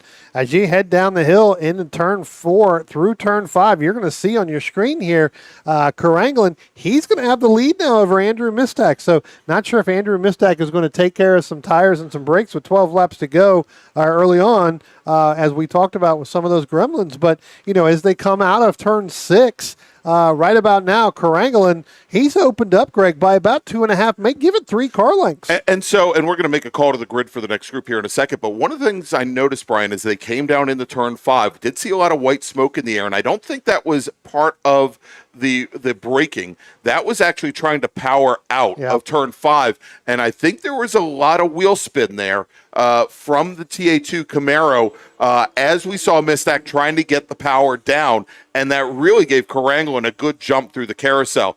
But we also see where that Camaro has a lot of straight line handling, and he's able to pull right up to the back of the Porsche going into turn number 1. Well, with that TA2 car, he's going to obviously, as you just said, going to have the speed. Go ahead and let's make the call down to the grid. Attention in the paddock. Attention in the paddock. First call to the grid for race group number 4. That's small bore. Please head to the grid now. Production racers, GTL, GTP, SPU, Spec RX-7, STL, and T4. Please head to the grid. Race group number 4, small bore. Your race is next. As we talk about with Nicholas Caranglan, with that Porsche, that 997 Cup car, that's going to be able to get a little bit deeper in the braking zone and going to be able to have a little bit extra power coming out of the turn to get on there. Where the TA2 car for Andrew Mistek, he's going to have to wait on it a little bit longer than he probably wants to in order to power out of that turn. So, again, as we talked about, Nicholas Caranglan having that problems earlier this morning in the wet, which was a little shocking because that Porsche, that 997, should have handled a little bit better on the wets from this morning. Just didn't. But he's able to get a little bit deeper in the braking zone and get on the gas a little bit quicker. Yeah, and we can see now as he's starting to open up a bit of an advantage here as they come through turns 1 and 2. As we were watching where Mistak had problems, for example, down in turn 5, getting the power down, one of the advantages of that Porsche 911 is with the engine over the rear axle. When it does hunker down, when you get on the throttle and all the weight shifts back, there is some additional weight on that rear axle that definitely helps you with traction, and those cars can dig out of a slower corner like turn 5 very well. The challenge that you always have with those Cup cars is that the front wheels, then the front tires start to go away a little bit early because they don't have a lot of weight over them except under braking. That being said, we've just gotten word from race control that Caranglan's Porsche has exceeded that 103 decibel sound limit. They're going to give him a warning. They're going to show him the soundboard. If he does it again, it could mean an early end to the 76 car's day. Keep an eye at it coming out of turn 10 here, because as they came out of turn 8, and that's just what I thought, Andrew Mistak has got still continuing with some gremlins on that car because he is on pit road. And now here comes Marshall Lytle in at 14. When they came out of turn 8 and up the hill, they were side by side. So obviously Mistak's got some additional problems. All right, so Caranglan now not under any threat from another GT2 machine as Andrew Mistak not only comes down the pit lane, he brings his Camaro back to the paddock. So some of those gremlins that we were talking about earlier, not American Motors gremlins. They're all Chevrolet gremlins. He takes the car back to the paddock. To find out later on when we get done this afternoon, I'll take a walk down there and see what kind of challenge they may have. As you said, probably seeing a little bit of smoke there. It didn't look like overheating. It's very possible, or could have had some brake issues maybe. And that car, well, actually, I think it was both that machine and the Mistak Ford that we saw earlier had a lot of brake issues earlier in the season. Yeah, we'll have to find out, like I said, really what's kind of going on with that. But because the temperature outside, while the wind is really howling, and if you, I got to be honest with you, as we're looking out our window over here, Greg, to our right, if you own one of the tents that are over here, you may not have a tent when you come back. And interestingly, Brian, as we're watching the wind here right outside our window, we talked initially about how the wind was traveling from turn 10 down to turn 1. Then we said how it was coming across the front straight from right to left. And now it appears to actually be heading back from turn 1 back up towards turn 10. So some variable wind conditions here on a very, I don't want to call it a chilly day, but the temperatures are almost 15 degrees cooler today than they were just earlier in the week, as we're just now only around 61, 62 degrees ambient air temperature. Yeah, no, totally agree with you. Like I said, I walked out, that wind was pretty howling there. So obviously, the cooler temperatures are still out there, being I think we're only in the low to mid 70s at this point. But with the wind, actually, it's not even 62 degrees, Greg. It feels like it's 59 out there. So, and you've got a much better feel for this. Yeah. But as I like to tell everybody, my announcing partner fashions himself as a weather prognosticator. Actually, at the runoffs last week, the best term I heard all week was from Chris Shafsma, who repeated as H Production national champion. He called them weather guessers. That's me. That's it. Although Brian does a exact. pretty good. He's much more exact than most of the people we see. But yeah, I mean, again, with the cooler temperatures, obviously there must be some other gremlin going on in that TA2 car, than kind of really what's out there. And I think the best thing, obviously, is that Mistak recognized it early enough and brought the car back in before he did any more damage to it, or affected some other racers' race. So I think pretty noble of him there as he retires the car early. Hopefully he'll have it back and ready to go for tomorrow.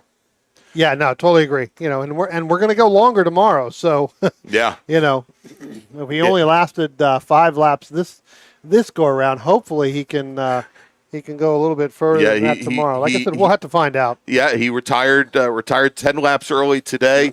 Tomorrow's races are 20-lap feature races. And actually, Spencer, why don't we throw up that schedule for tomorrow again here real quick? Again, we plan on being on air probably somewhere around 8:45 tomorrow morning Eastern time. We're going to have our first of 2 Sprint Bracket Road Racing Series races to lead the day off. Then we're going to be moving over to 4 Mid-Atlantic Road Racing Series feature races, 20 laps. We'll go back to the bracket racers probably right after lunch, and then conclude with 2 more MARRS races at the end of the day. So I guess that means we have 8 races tomorrow. I tell you what, Greg, listening to Nicholas Karanglin come down the front stretch, you're right. After receiving that board, he is completely off the throttle before he goes down, because it sounded like that car was just backfiring. Like there was a motor problem. But once he got past the motor problem is he ain't on the throttle. Well, yeah, I think because at that point you could see Marshall Lytle starting to reel him in a little bit. I thought maybe he had some other type of issue, but once he got by that, it goes. So next time by, when he comes by, let's listen. If you can hear it, just listen to it. You can hear when he gets off the throttle, and it does sound like he's getting off the throttle, kind of right here, but. Yeah, I mean, he lets off literally right at the start-finish line. It's then about 400 to 500 feet before you get to our sound control station. Actually, it's closer to 1,000 feet, I think, before you get to the sound control station. And then once he's passed it by about 200 feet, going down towards turn 1, he gets back on the throttle. Well, Marshall Lytle, and again, this is not for position in class, but for overall, he was 4.6 seconds ahead of Marshall Lytle in that 14 BMW M3. It is now down to 2.5 seconds. Yeah. So lifting that much really is taking a lot out of that. It is. So Karanglin's fastest lap of the day, a 1:17.8. He just ran a little bit more than 2.2 seconds off of that pace. Actually, it's closer to 2.4 seconds off of that pace. Marshall Lytle was 2 full seconds faster than Karanglin, and so we could see where he's starting to make up some ground, and he's going to do it again on the front straight, no doubt. Here, Brian, let's make another call to the grid for our next group. Attention in the paddock, second call to the grid for race group number 4. That's small bore. Please start heading to the grid. Your race is next. Small bore racers, please head to the grid. Your race is next. There goes Karanglin now past the start-finish line, and that gap is now right at 2 seconds. So, again, whether or not he is, like you said, Greg, it seems like he is really lifting. And I don't know if Karanglin knows where the soundboard is, because if he's lifting at the start-finish line, he's not doing himself any favors if he's getting back on it. Should we tell him about the pickup truck that's directly across where the microphones are on the front side? Nah, let's not do it.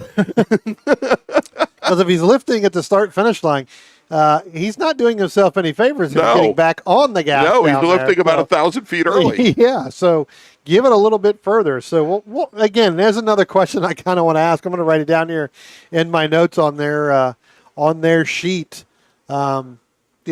Again, if there is another problem going on, because that is a big gap that you were lifting off. If you're lifting off at the start-finish line down to where the truck is, that may not be where you want to sit.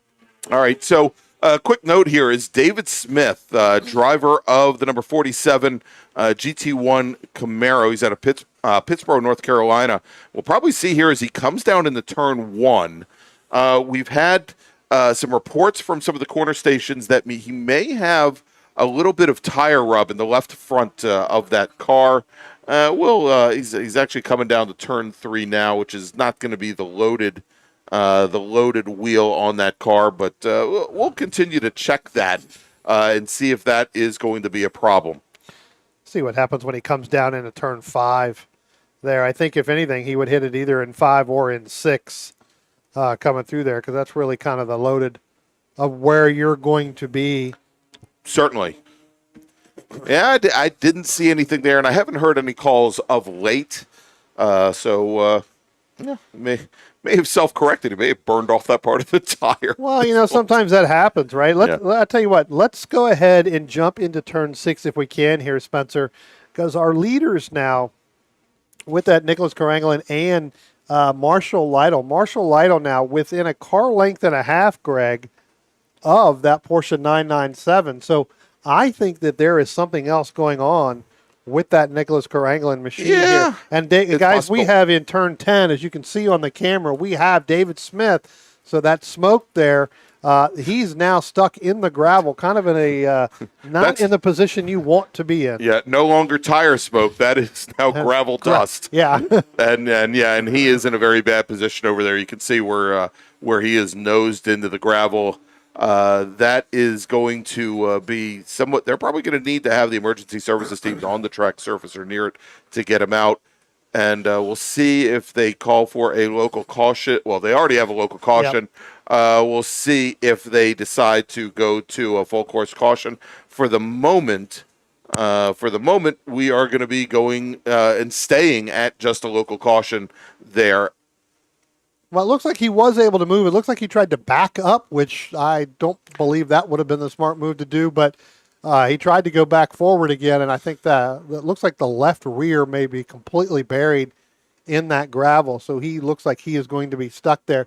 And again, with only 2 laps left to go, we may be able to, get this completely under green, but we'll have to see as our leaders now coming out of turn 6 and heading up to turn 8. Kind of what they do there, but it looks like we are going to have one of our emergency services trucks come potentially out of Baker, maybe. Yes. We'll have to see. Yeah, from the bottom side of the course. We'll see him coming up the front straight here in just a few moments, but Brian here getting the one to go board here is Nick Caranglan in his Porsche, and as he and Marshall Lytle now barrel down into turn 1, Lytle in that orange BMW M3, much smaller M3. He's now right underneath the wing of the Porsche. I'll tell you what, as they come out of turn 2, just like you mentioned, Greg, Marshall Lytle starting to reel in Caranglan. They're going to come up on the Jennifer Rome's machine. That is actually going to probably happen down at the bottom of the hill of turn 4 as they make their entry into turn 5. We'll have to see where Rome's goes, but she is going to play a factor in here as they give her kind of letting her know that here come the leaders to kind of move to one side or the other there so that they can go ahead and make that pass.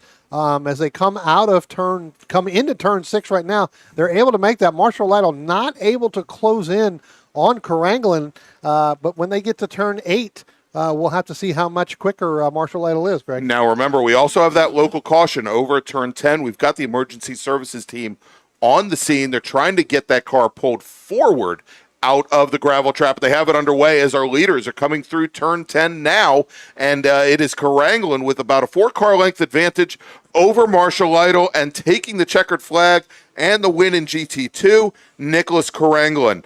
Marshall Lytle will finish second overall, takes the win in ITE. Jennifer Romes crosses the stripe. She finishes third overall, our winner in Touring 3. And, of course, David Smith, Andrew Mistak do not take the checkered flag. All right, so, Brian, let's make a final call to the grid for our next group, and then we'll take a little break. Attention in the paddock. Final call to the grid for race group number 4. That is small bore. Please head to the grid. Your race is going to be starting in just a few minutes. Race group number 4. Small bore racers, please head to the grid. Your race is next. All right, so let's take a quick little break here, and we'll be back with more action for Summit Point Raceway. But first, some information about longtime partner of the Sports Car Club of America's Washington, D.C. region and the Mid-Atlantic Road Racing Series. It's OG Racing. OG Racing carries just what you need to get on the track, from driving suits and shoes to helmets, data and video systems, to your favorite brake pads from Performance Friction, Hawk, and Paget. OG Racing has built its reputation during the last 22 years by providing the best customer service in the motorsports business, and their depth of inventory is second to none when it comes to safety equipment. That's why OG Racing has been the highest volume Sparco dealer for 17 years. Come visit their 12,000 square foot showroom and warehouse located in Sterling, Virginia. Call them at 1-800-934-9112 or order online at ogracing.com.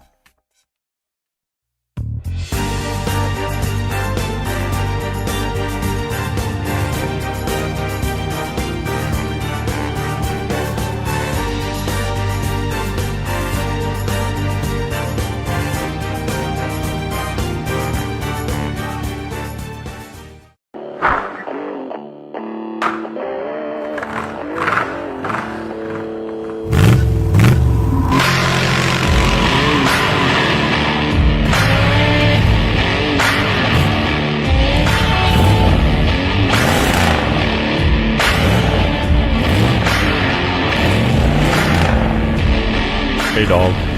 Belmont Classic Cars, where we take you back to simpler times. Belmont, Ohio.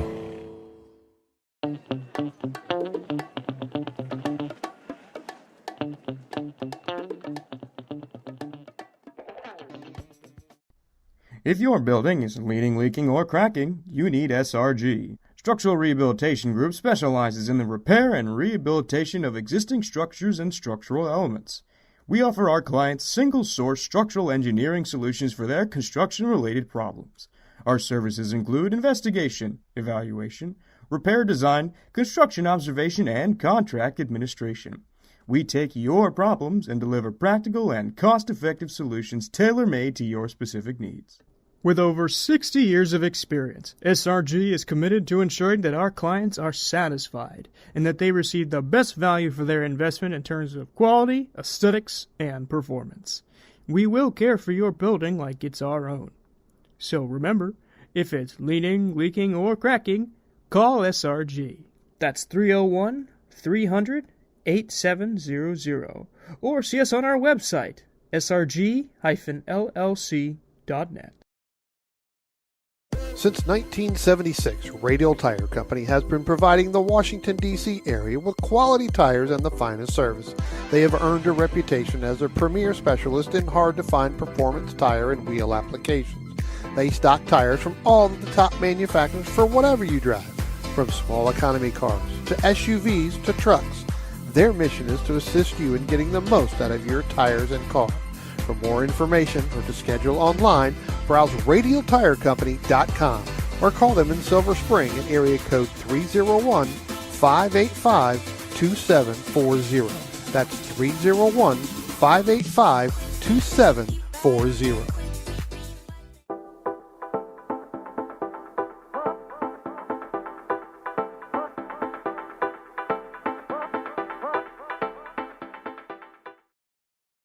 If you like what you see today, become part of the action by joining Sports Car Club of America. Whether you want to drive, flag, or just have fun with cars, SCCA membership opens the door to all kinds of motorsports to feed your obsession, along with 65,000 like-minded members ready to be friends. Ask someone trackside how to get involved or visit scca.com for more information.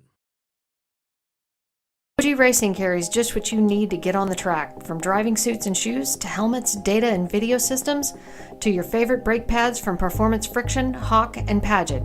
OG Racing has built its reputation during the last 22 years by providing the best customer service in the motorsports business, and their depth of inventory is second to none when it comes to safety equipment. That's why OG Racing has been the highest volume Sparco dealer for 17 years. Come visit their 12,000 square foot showroom and warehouse located in Sterling, Virginia. Call them at 1-800-934-9112 or order online at ogracing.com.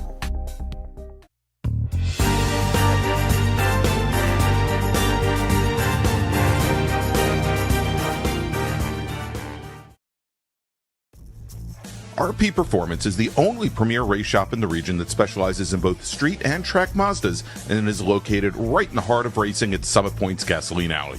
RP has been involved in countless race wins and series championships across many classes with drivers of all ages. Not just a full-service shop, RP has been helping drivers with their individual racing and other track event needs for over 30 years, providing trackside support, arrive and drive packages, as well as race car transport services. And they're known for its help all attitude. RP Performance is your go-to for getting cars back on track for that positive experience at Summit Point when you're ready to pack it in. For more information about RP Performance, come talk to them here in the paddock. Call them at 304-728-6749 or email them at Brett, that's B-R-E-T, at rpperformanceracing.com. Green, blue, white, checker. You know the flags, but do you know the people waving those flags? Flaggers are the key to the success of every SCCA event at the racetrack, and it's something you can do. Being an SCCA flagger puts you in the action, feet from the race cars, keeping everyone at the track safe and having fun. And did you know that with SCCA's partnership with IMSA, flagging at SCCA events makes it easier than ever to flag at professional races around the country? Find out how you can become a flagger at scca.com/volunteer.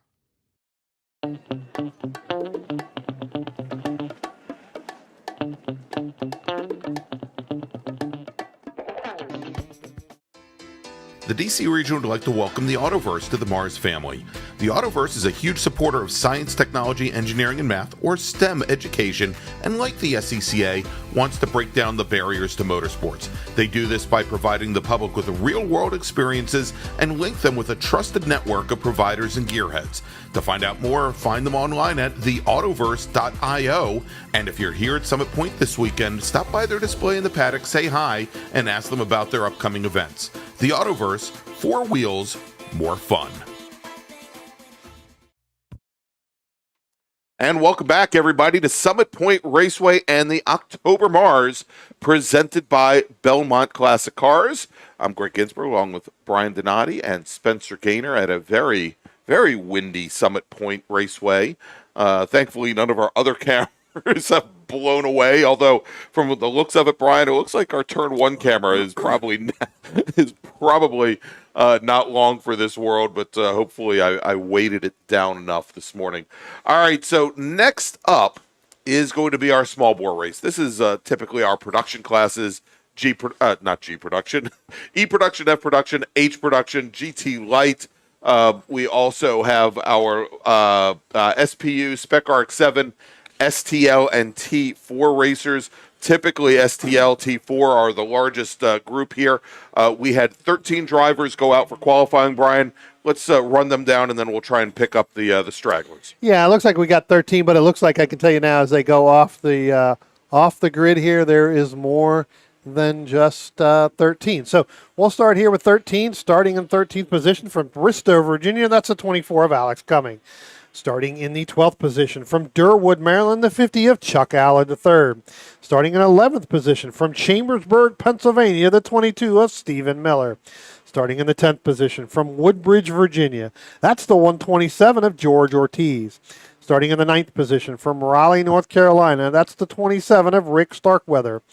Starting in the 8th position from Gurnee, Illinois, that's the 82 of Robert Cahall. Starting in the 7th position from Millersville, Maryland, that's the 199 of Ben Sarley. Starting in the 6th position from Middletown, Maryland, that's the 111, that's Carlos Schooler. Starting in the 5th position from Gloucester Point, Virginia, the 83 of Michael Unger. Starting in the 4th position from Christiansburg, Virginia, the 182 of Ted Cahall. Starting in the 3rd position from Scranton, Pennsylvania, and I just love this name, Greg, the number 98 of James Pinato. Does he represent a surf shop also? He must. Yeah, starting on the front row and starting in the 2nd position from Oakland, New Jersey, the number 89 of Michael LaMena. And starting on the pole in that E-Production machine from Morgantown, West Virginia, that's the 18 of James Lindenthal. All right, so we had 8 drivers that did not go out for qualifying, but they are on the pace lap, starting 14th on the field. Driving the number 40 H Production Volvo 142, it's Jim Stem. Starting 15th in the number 90 H Production Volkswagen Rabbit, Carolyn Bayer Broering. Starting 16th, driving the number 152 H Production Honda Fit, it's Garrett Bowser. Starting 17th, driving the 08 E-Production Honda S2000 out of Lodi, Ohio, Aaron Johnson. Starting, what did I just say, 16th? Starting 17th. Well, starting whatever number after I said Johnson was, it's Minor Wilcox driving the number 65 E-Production Caterham 7 America. Then we've got David Mapes. David is driving a GT Pinto this weekend. And then we've got Bruce Shelton starting at the tail end of the field in the number 11 GT Pinto. He's out of Charlestown, West Virginia. We've got the field making their way through turn 10 now. Beth Burkhardt looking over the field, and you'll have to believe us because that camera isn't running. Green flag is in the air, Brian, and James Lindenthal and our pole sitter and Mike LaMena making the run down to turn 1. Lindenthal in his E-Production Mazda RX-7 with not a lot of torque on the field, but certainly more horsepower. He's your leader going into turn 1. Yeah, I tell you what, they go down into turn 1 side by side, Lindenthal and Penato, but now Lindenthal is going to open it up by about a car length and a half as they come out of turn 2 now and head up into turn 3. You've got Lindenthal, Penato, but then you've got Michael LaMena in that number 89. That is actually used to be a T4 machine. He's running that now in STL along with Ted Cahall in that number 182 Mazda Miata as they head up down the hill. That is going to be a battle for your STL lead. All right, so it really looks like Michael Unger in that red number 83 Mazda Miata having a really off the pace. We've got a car in the gravel trap over at turn 3. Looks like that's going to be the 27 machine or the 127 machine. It's kind of hard to see. I believe, given the look of it, I believe that is the number 27 F Production MGB of Dominic Starkweather. Yep. And he's buried in the gravel over there. They're going to have to send somebody to get him out as we've got a local caution. It looks like they're in a position where they should be able to get him out just under local caution. But coming out of turn 10 to complete the very first flying lap, the green E-Production Mazda RX-7 of Lindenthal, Jimmy Pettinato in that number 98 BMW M3, the E30 M3. He is now up to second place overall and leads SPU. Then we got Mike LaMena and Ted Cahall. And this, Brian, might be the battle to watch as we've got the two Mazda Miatas nose to tail coming out of turn 2, making the run down to turn 3, and it looks like LaMena's got a bit of the draft of Pettinato to pull him forward. Well, actually, that's going to be Ted Cahall. That's going to be ahead of LaMena. But remember, Greg, we're coming up into that yellow zone there for that number 27 there of Rick Starkweather, still stuck in the gravel trap there. So, again, those guys are having to slow way down till they get past that incident. Then they're able to get back on the gas and continue racing. So that's actually going to have to be a little bit of a distraction there, as it looks like our emergency vehicle now is going to go out and cut across and go pick him up out of there. But it does become a distraction. You know that something is there now that the yellow, unless you've got radio communication, next time by you think, okay, it's going to be gone until you get there and it's there for another lap. Then it becomes going through your minds like, wow, how long is that car going to sit there? All right, so let's watch out. Coming out of turn 10 now, right behind the Pettinato BMW, it is Cahall and LaMena. Cahall in the blue number 182 machine. He's got the draft of that BMW, and he's now opened up about 3 car lengths on Mike LaMena. A little bit further back from there, it is the open-top Mazda, it's the open-top Honda of Michael Unger, the 83 machine, and then Robert Cahall, about another 30 car lengths back from there. Is the rest of the field starting to stretch out a little bit? But let's take a look here in H Production. Now, as already Chuck Allard has opened up almost a 4.5-second advantage over that bright orange MR2 of Carlos Schooler, the Porsche, with a great run coming out of 2 going into 3. Yeah, again, having to go back through, turn 3 and trying to pull that Starkweather machine out. Our emergency vehicle car is doing that. Again, there goes Carlos Schooler now going past that incident open it up. Again, you've really got to slow way down through there. Hopefully they can get him unhooked. He can make that spin around and go back over the hill through the grass. Doesn't try to go through the gravel trap, because I think if you do that in that section, you may get stuck again, especially with that small MG. All right, and already in GT Pinto, Bruce Shelton opening up a large advantage over David Mapes. Already almost 12 seconds as we're just a couple laps into this race. As our leaders come across the line, they're going to be now starting lap number 3. And again, K-Hall using the draft off of the bigger BMW directly ahead. K-Hall now opening up almost 5, actually I'd call it closer to about 7 car lengths over the LaMena car as they come through turns 1 and 2. Yeah, Starkweather back out of there, Greg, and you're right. K-Hall going to lead by about, I'd say 3. I'd actually give it almost 10 car lengths, 10 Miata lengths. How's that? Sounds 10 good. Miata lengths. I'll go with that. 10 Miata lengths over Michael Amena in that number 89 machine. But I tell you what, Ted K-Hall getting a good run out from the James Pinato machine, that BMW up over the hill and down into turn 5. Attention in the paddock. First call to the grid for Sprint Bracket Road Racing Series drivers. Bracket racers, please start heading to the grid. Your race is next. Bracket racers to the grid, please. Yeah, you talked about that H production race there with Chuck Allard, Carlos Schooler, and now throw Carolyn Bayer Brewing in there as well, Greg. Allard leading by about 6 seconds over Carlos Schooler, and then another 8 seconds to the 90 of Bayer Brewing.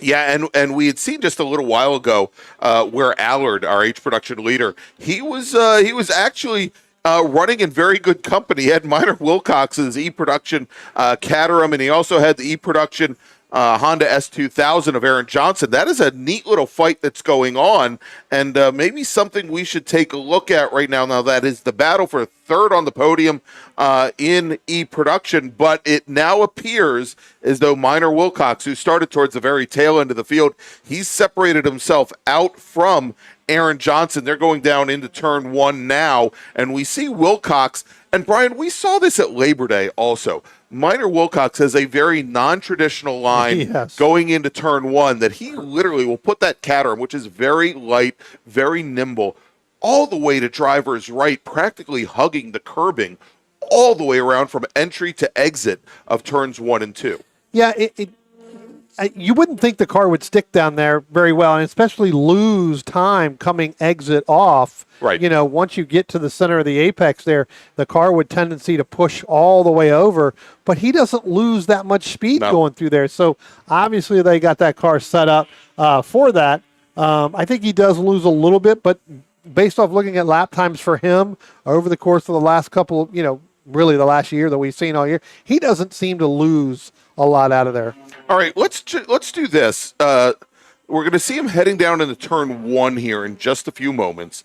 That battle for the lead in STL, and it's been complicated just a little bit. Ted K-Hall has gotten around Jimmy Pettinato, the STL leader, getting around that SPU BMW. But they just went side by side into turn 1, and that has allowed Michael Amena to close up a lot of ground on the STL leader. And we can see now Ted K-Hall doing his level best, Brian, to keep that out-of-class BMW behind him, because that's only going to complicate things for LaMena. LaMena's got to be able to dispatch with that BMW in order to get up to K-Hall. Yeah, and you've got Pettinato there in between, as you just talked about. Got a heavier car, that BMW, a little bit heavier. Has got to get on the brakes a little bit sooner. And K-Hall able to get through there, especially through turn 3 last time by. It looks like they're coming down through turn 6 now. So, again, certain parts of this racetrack, Pettinato in that BMW is going to be able to get ahead of him, but then he's going to turn around and give it right back up. So he's kind of in a battle there between both of those Miatas. Well, and here's the story: is it looks as though LaMena finally managed to work his way clear of Pettinato, going through the carousel, going through turn 6A and 6B, and we see now as they're coming out of turn 10, LaMena is now dragging Pettinato along. But in that fight where LaMena was trying to get around the BMW, he now finds himself not 2 car lengths back from Ted Cahall, but he finds himself almost 20 car lengths back from Cahall as LaMena just now gets repassed by Pettinato's BMW going into turn 1. Yeah, you can definitely see the speed differential between that BMW and that Mazda Miata of that STL machine of Michael LaMena. So again, getting through some of these turns where you're going to see these Miatas be able to close up the gap on Pettinato, I think you're going to be playing ping pong back and forth between Cahall, Pettinato, and LaMena. All right, so in E-Production, I'm going to try and pick up where they are on track now.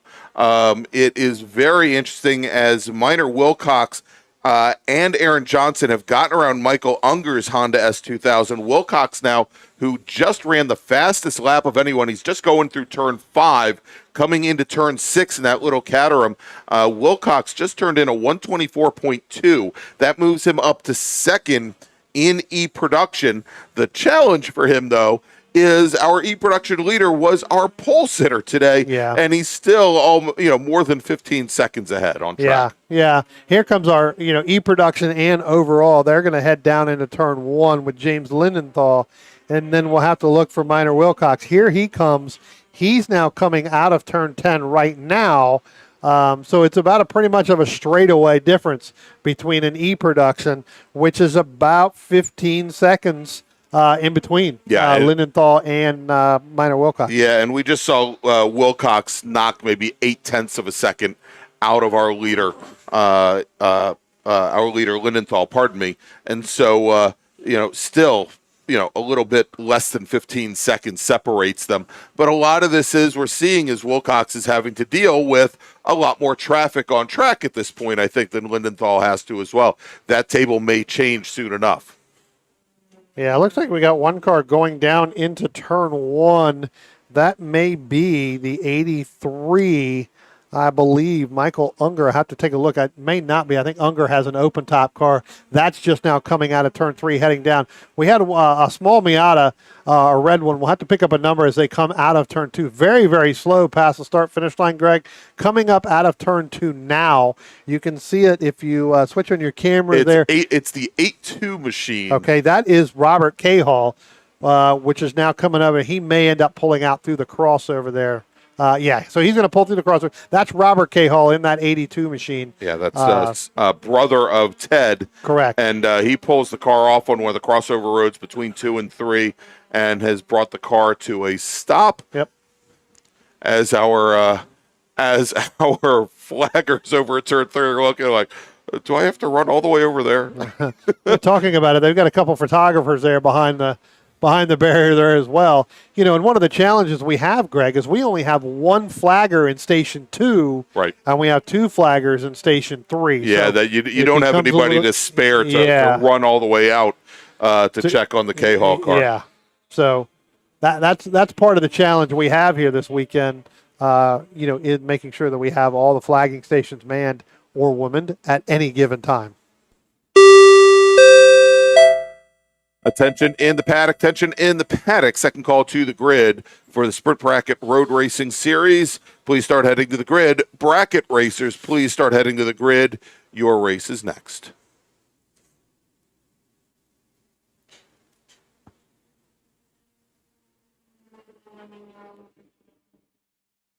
As we look to see pickup, here comes, I believe this is going to be coming up. That's the Chuck Allard machine. And the 50 coming up out of turn 3. That's your leader right now in H production. Carlos Schooler about 19 and a half seconds back to that. And then another 20.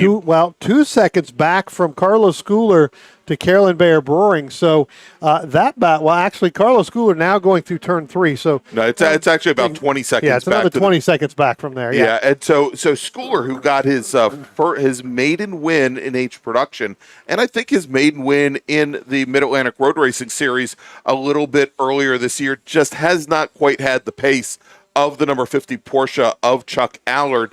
And right now on track, Allard running about 4 seconds faster per lap than the than the Toyota MR2 of Schooler. Yeah.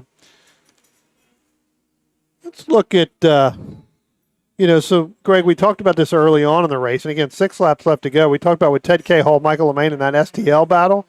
That's no longer a battle. Michael LeMay is now 7 seconds behind Ted Cahill. So, again, LeMay getting stuck in some lap traffic in certain situations, in certain turns. You just don't want to get there. You have to give that turn up to the car in front of you. But here comes our overall leader now out of turn 10 and your E-production leader. That is James Lindenthal in that number 18. As you can't really see it on your camera, but there was a big hawk that just flew over that looked like it was going to go right down into Lindenthal's machine. You would think with our cameras pointing straight up in the air, we'd be able to pick up something. Well, I tell you what, that was a big hawk, and I not everybody can see it. And if you're listening online, I'm telling you, that was a huge hawk that kind of came down and dove down. I don't know if it was wind related or not. So what you're saying is Minor Wilcox and that Caterham probably should be very concerned right now. He may start looking up a little every now and then because that hawk came down. Yeah, he's got a car light enough that hawk should be able to just pick it right up off the ground. Pick it right up off the roll bar. Yeah, just take it right up.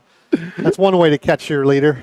Oh, my gosh. And speaking of which, Wilcox now, that time by only about 0.2 of a second faster than Lindenthal. So still that gap in E-production sitting at high 14 seconds, a little bit less than 15 seconds. Wilcox just not able to make up the ground. And again, he started from the very rear of the pack today. And he's coming up on the Pinato and Ted Cahill machine last time by. So it's going to be tough to get by those cars as well. Looking at it through turn 6, getting ready to come up through turn 8 here momentarily. You'll see the Minor Wilcox machine. There goes Pinato now. Here comes Wilcox coming up through there. So, again, he's going to end up running up on the back of, like I said, Pinato and Cahill as they're coming out of turn 10 now, heading down the front stretch.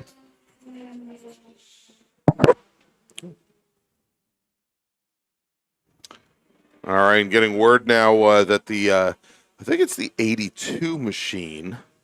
Well, that's the 82 of Robert Cahill. He's in the machine. He's in the center loop over here. I'm sorry, the 182, which is Ted Cahill. Right. And yet the 182 machine, and heard that he had just spun over at a little bit earlier. That's allowed Petnato to close things back down. They're saying that he might actually be dumping a little bit of oil. Okay. So we'll continue to watch that and see if that is the case. But, Petnato, who had dropped almost, I think, 10 seconds back from the 182 machine, he's now right back on to the back. Petnato running 3rd overall, looking to overtake Ted Cahill for 2nd place overall. Again, not a battle in class. Well, if we can get Spencer, let's pick up turn 6 here because they're getting ready to come up here, I believe, out of turn 6. And heading up, there's a Pinato machine. So the Cahill machine is going to be a little bit ahead. So we'll pick them up coming up out of 8, and we'll see what that gap is. There goes Pinato. So the Cahill is just in front.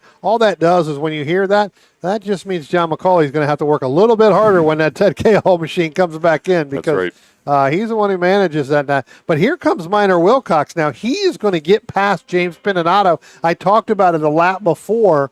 We'll see whether or not he's going to be able to hold off Pinato, but I think once we get down into turn 1, Minor Wilcox can go a little bit deeper into braking, Greg. And for the first time, I see Wilcox actually enter turn 1 from the center of track and not all the way from driver's right in order to hold off Pinato and not give Pinato the inside line going into that corner. But Wilcox had just run on the previous lap, the fastest lap. He had reset fast lap for the race, ran a 1:23.8. And he's, again, now closing things down a little bit here. The gap now back to the leader, Lindenthal, is now 8 seconds. So he knocked a ton of time off of Lindenthal's lead.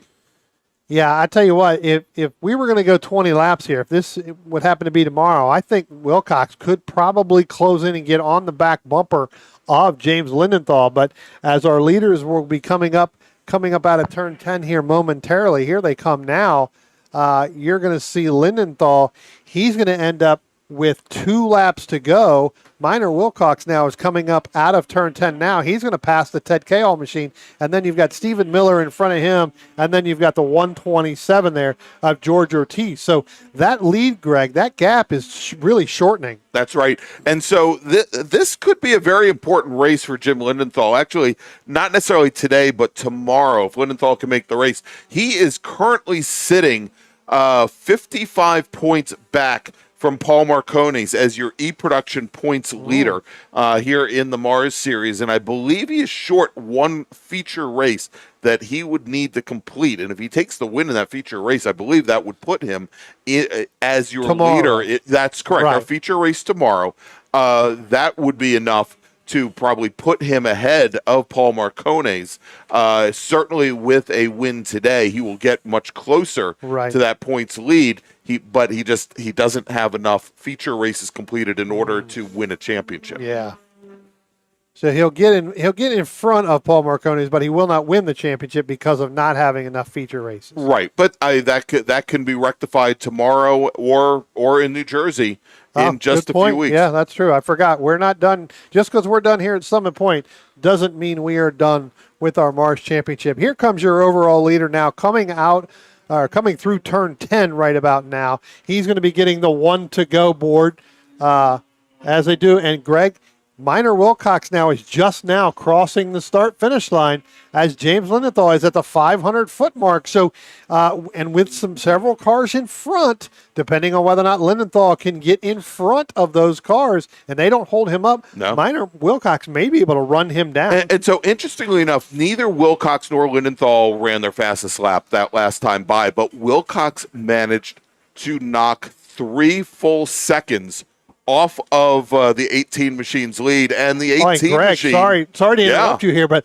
Lindenthal got really out of shape there, trying to pass one of the slower cars coming up through turn 3. He really got out of shape and got sideways. Let's pick that up as they go down in. You can see Minor Wilcox getting ready to come down through turn 5. Lindenthal is right in front. I think that may be the Honda. That looks like a Honda Fit that may be there. Indeed. I think that's the H Production Honda Fit of Garrett Bowser. That's right between Lindenthal and Wilcox at the moment, as they are now making their way through the bottom half of the course and actually now coming up the hill. And let's take a look here as we are working our very last lap. And Lindenthal getting very loose, coming through turn 10. He's in the gravel trap. That's going to give the E-Production lead over to Minor Wilcox here on the last lap. And he gets that thing gathered back up. The Cahall machine, the Pettinato machine, they're going to cross the line before Lindenthal. Lindenthal will be the 4th driver across the line. He's going to finish 2nd in E-Production. So it's a Minor Wilcox with the overall win on the final lap. Ted Cahall finishes 2nd overall. He's going to win STL. Jimmy Pettinato will finish 3rd, your winner in SPU. Then Lindenthal, and Lindenthal barely holds off Aaron Johnson at the line. Johnson in his Honda S2000 will finish 3rd in E-Production. And then Mike LaMena will finish 6th overall, finishes 2nd in STL. Mike Unger, 7th. He finishes 4th in E-Production. Chuck Allard, your winner in H-Production. He'll finish 8th overall. Then Bruce Shelton, who works his way from the back of the field, he takes the win in GT Pinto. He finishes 10th. Carlos Schooler will finish 2nd in H-Production, finishing 10th overall. And so let's break things down here quickly by class. We talked about Bruce Shelton taking the win in GT Pinto. David Mapes will finish 2nd. In H-Production, it's Allard and Schooler. Carolyn Bayer Broering holds off Jim Stem and Garrett Bowser to finish 3rd in class. In F-Production, George Ortiz will take the win, with Rick Starkweather, who went off fairly early in turn 3, finishing 2nd in F-Production. And then let's go over again.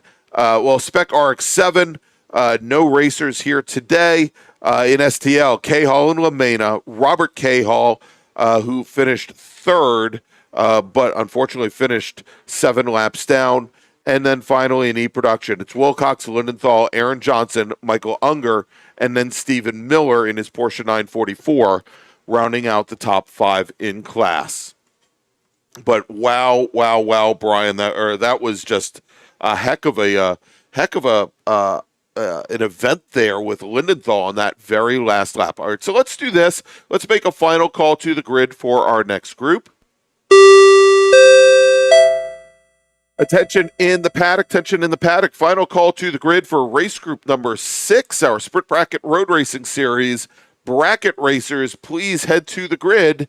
Your race is next. Bracket racers, you should be on grid. You'll be heading out on track in just a few moments. All right, so let's take another quick break, and when we come back, more racing here for Summit Point. But first, let's talk about another great partner of the Washington, D.C. region in the Mid-Atlantic Road Racing Series, and that's Radial Tire Company. Since 1976, Radial Tire Company has been providing the Washington, D.C. area with quality tires and the finest service. They have earned a reputation as a premier specialist in hard-to-find performance tire and wheel applications. They stock tires from all of the top manufacturers for whatever you drive, from small economy cars to SUVs to trucks. Their mission is to assist you in getting the most out of your tires and cars. For more information or to schedule online, browse radialtirecompany.com or call them in Silver Spring at area code 301-585-2740. That's 301-585-2740.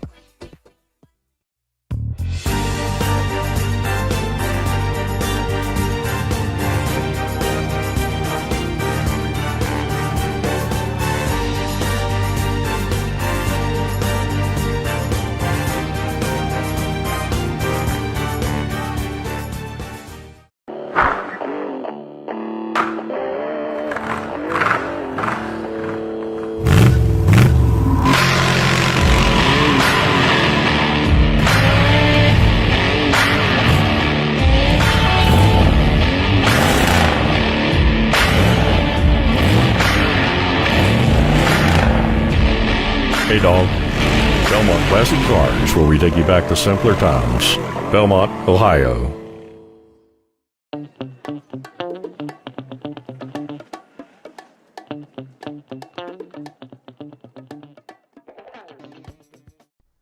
If your building is leaning, leaking, or cracking, you need SRG. Structural Rehabilitation Group specializes in the repair and rehabilitation of existing structures and structural elements.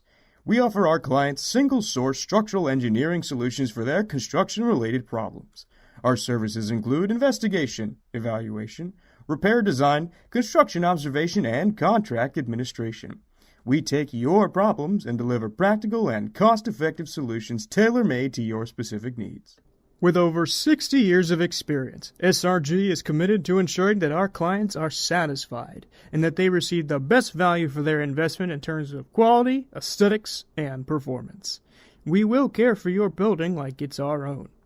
So remember, if it's leaning, leaking, or cracking, call SRG.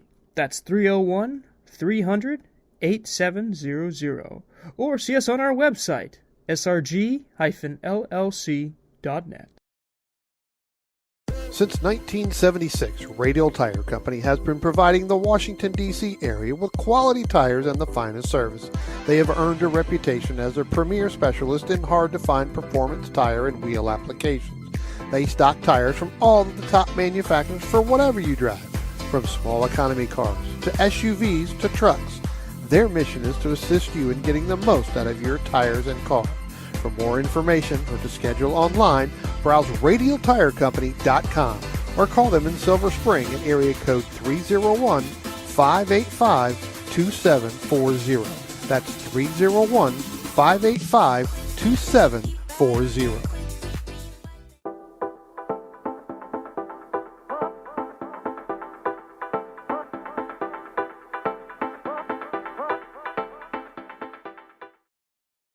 If you like what you see today, become part of the action by joining Sports Car Club of America. Whether you want to drive, flag, or just have fun with cars, SCCA membership opens the door to all kinds of motorsports to feed your obsession. Along with 65,000 like-minded members ready to be friends. Ask someone trackside how to get involved or visit scca.com for more information. OG Racing carries just what you need to get on the track, from driving suits and shoes to helmets, data and video systems, to your favorite brake pads from Performance Friction, Hawk, and Paget.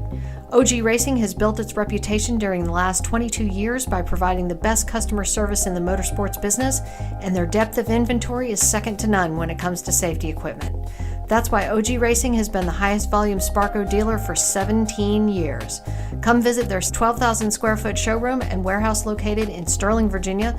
Call them at 1-800-934-9112 or order online at ogracing.com.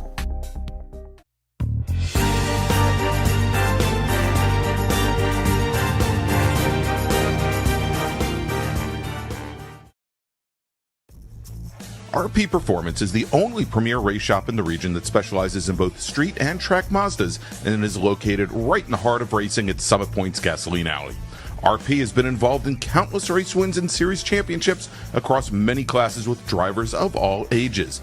Not just a full-service shop, RP has been helping drivers with their individual racing and other track event needs for over 30 years, providing trackside support, arrive and drive packages, as well as race car transport services. And they're known for its help all attitude. RP Performance is your go-to for getting cars back on track for that positive experience at Summit Point when you're ready to pack it in. For more information about RP Performance, come talk to them here in the paddock. Call them at 304-728-6749 or email them at Brett, that's B-R-E-T, at rpperformanceracing.com. Green, blue, white, checker. You know the flags, but do you know the people waving those flags? Flaggers are the key to the success of every SCCA event at the racetrack, and it's something you can do. Being an SCCA flagger puts you in the action, feet from the race cars, keeping everyone at the track safe and having fun. And did you know that with SCCA's partnership with IMSA, flagging at SCCA events makes it easier than ever to flag at professional races around the country? Find out how you can become a flagger at scca.com/volunteer. Welcome back, everybody, to Summit Point Raceway and the October MARRS Mid-Atlantic Road Racing Series presented by Belmont Classic Cars. I'm Greg Ginsburg along with Brian Donati and Spencer Gaynor. And Brian, we've got 3 races remaining today, but this one is a little bit different. This is the Sprint Bracket Road Racing Series. We've talked a lot this season about bracket racing and the format. They're heading out on track right now. Let's take a look at the drivers, at least, who went out and set qualifying times here earlier today. All right. Tell you what, I've only got 11, but I guarantee you we're going to have to fill in because there's a lot more than 11 that are going to take off. Scheduled to start 11th in the 83 from Gum Spring, Virginia. That's Nick Shively. Starting in the 10th position from Hampstead, Maryland. That's the 20 of Robert Garrett. Starting in the 9th position from Tacoma Park, Maryland. The 68 of Jed Prentice. Starting in the 8th position from Severna Park, Maryland, the 74 of David Cook. Starting in the 7th position from Ashburn, Virginia, the number 40 of William Simpkins. Starting in the 6th position from Scottsville, Virginia, that's the 43 of Frank Alessi. Starting in the 5th position from Catlett, Virginia, the number 92 of David Albrecht. Starting in the 4th position from Arlington, Virginia, that's the 78 of Joel Bell. Starting in the 3rd position from Annapolis, Maryland, we saw him earlier, that's the 7 of Keith Frazier. Starting on your front row in the number 81 from Gibson Island, Maryland, that's Stephen Shue. And starting on the pole with a time of 1:31.090 from Martinsburg, West Virginia, that's the 18 of Corey Markovitz. All right, Brian, so there you go. And, I would tell you the drivers that took to the track that were not on that grid, but our timing and scoring systems, plural, multiple, having some issues. Well, right I will now. tell you real quick, Greg, I will tell you that it picked up all of the ones who didn't go out this morning. All right, well, there you go. Tim Frank in his Nissan Sentra. Yep. Murphy Nichols in his Nissan 300ZX decided to sit out the wet weather this morning. Jennifer Romes, who we saw just a few races ago in the Big Bore race in her Scion FRS. Bill Smith in his BMW M3. and Alan Rothman in his Spec Racer 4 Gen 3. And that probably, combined with the ones that you read, should put us there with all of our drivers. Whether or not they show up on timing and scoring just a moment, that's another question. Murphy Nichols was fixing the internet this morning, couldn't get out. So all right, I've got if worse comes to worse, Brian, and this is going to probably be the funniest thing ever, is I will go through and try to put racers in the different brackets here as our drivers come out of turn 10.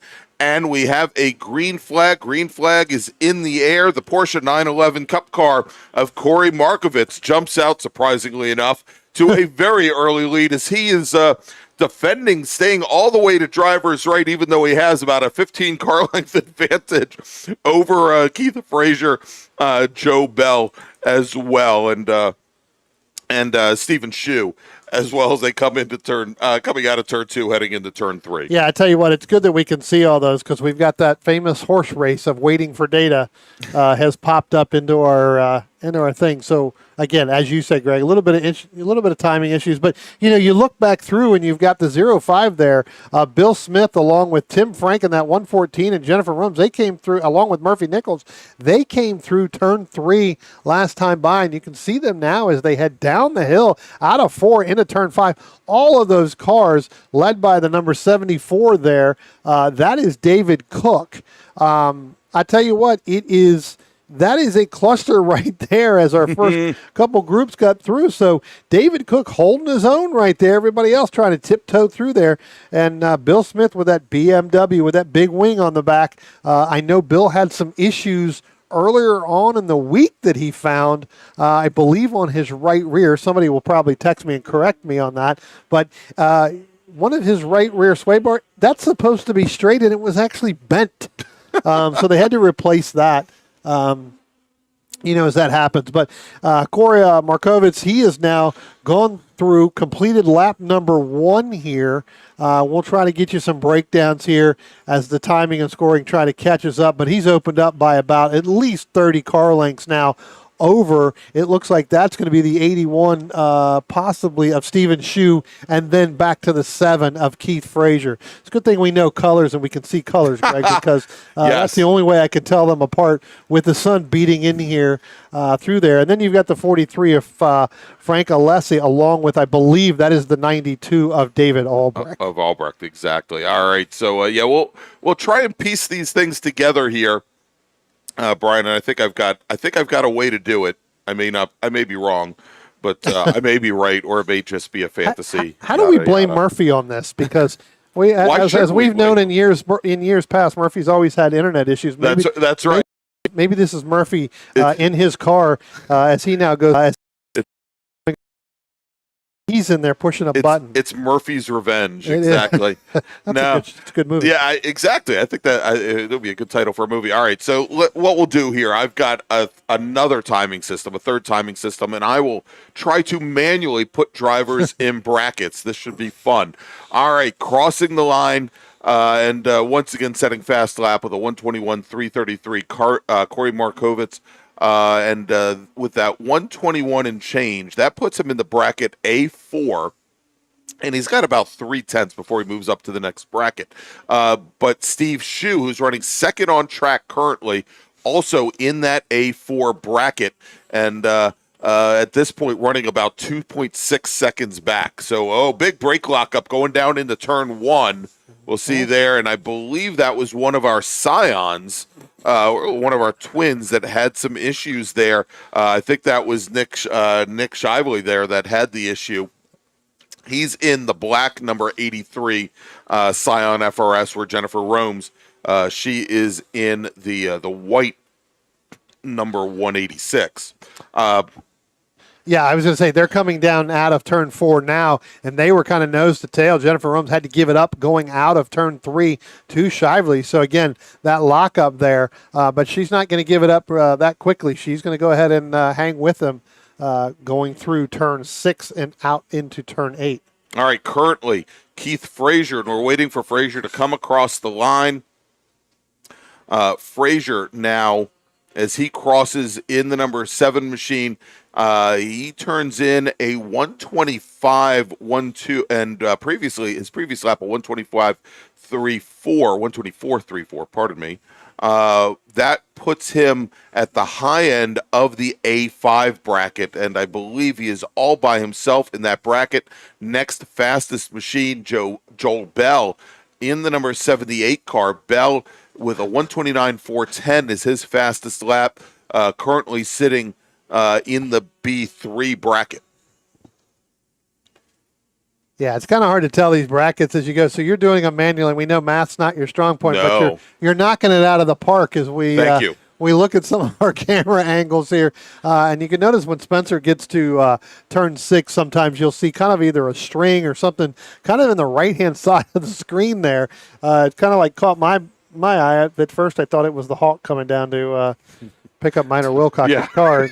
Not sure exactly bring where it that back. was. One of the Or two. pick up Lindenthal's. But let's talk about our overall leader, Greg. And I know because here comes the Porsche right now of Corey Markovitz. And I tell you what, you've got Steven Shue, who was right on his back gearbox, or actually he was back on his back bumper coming out of turn 10, but then you could just see the power just take over in that Porsche and just pull completely away as they're getting ready to pass one of our slower vehicles as well. And I believe that may be the kind of hard to see which number that is with the sun. I'll pick that number up as they came through out of turn 10 or out of turn 1 and out of turn 2 last time by.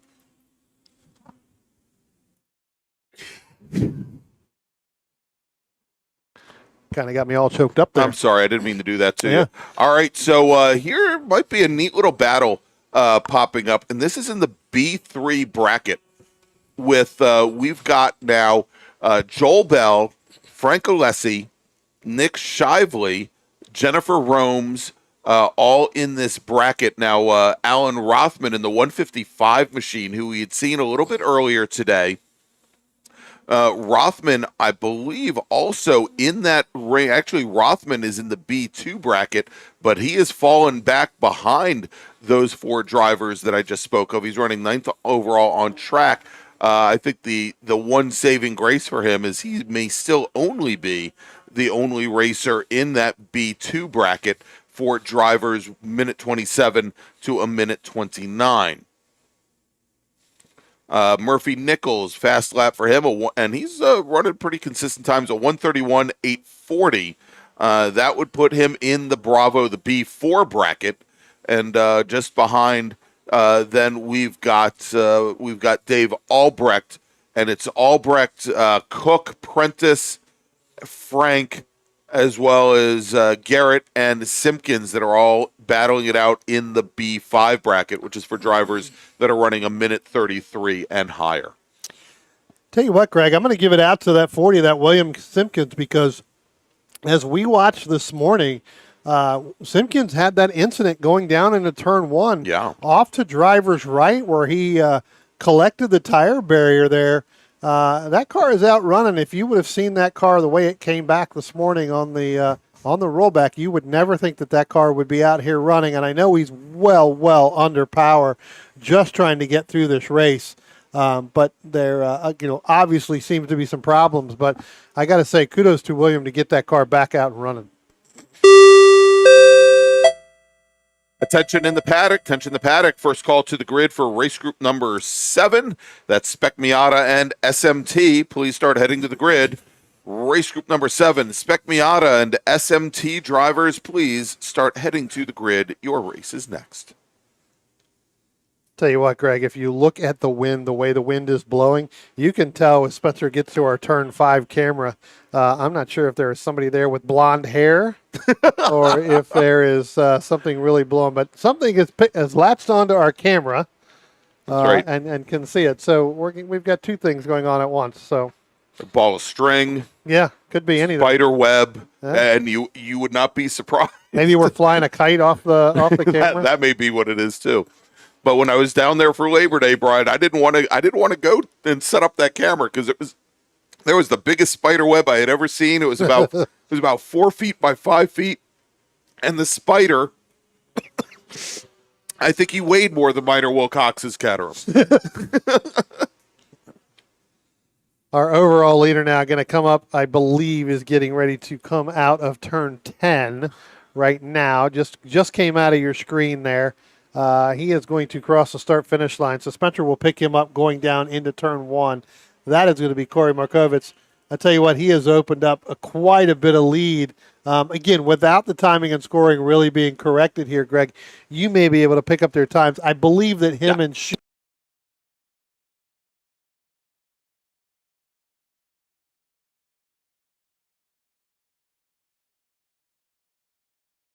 because I just had some issues here.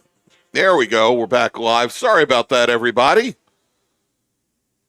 it's the wind. Yeah, we'll blame it on Or the hawk. we'll blame it on the rain here. Hopefully. Oh, and we just lost our cameras again.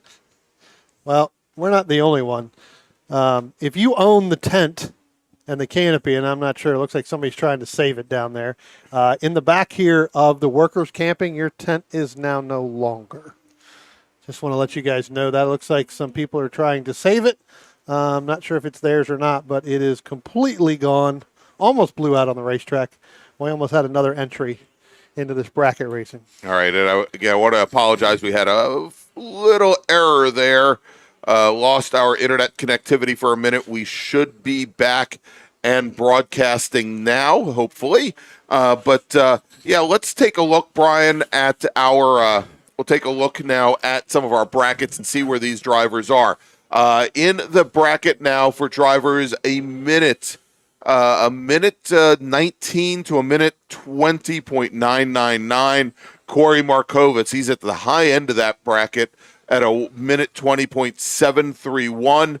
And he is the only driver at this point, I believe, in that bracket. Because then in the A4 bracket is Stephen Shue, now with a fast time of 121.271. He's second on track, but the only driver in that bracket. And then let's move over to the bracket where we have drivers that are a minute 23 to a minute 25. And the only driver in that bracket is Keith Frazier in the number 7 Spec RX-7 with a time of 124.348. And then we've got Bill Smith. His fast time of 120. Actually, I take that back.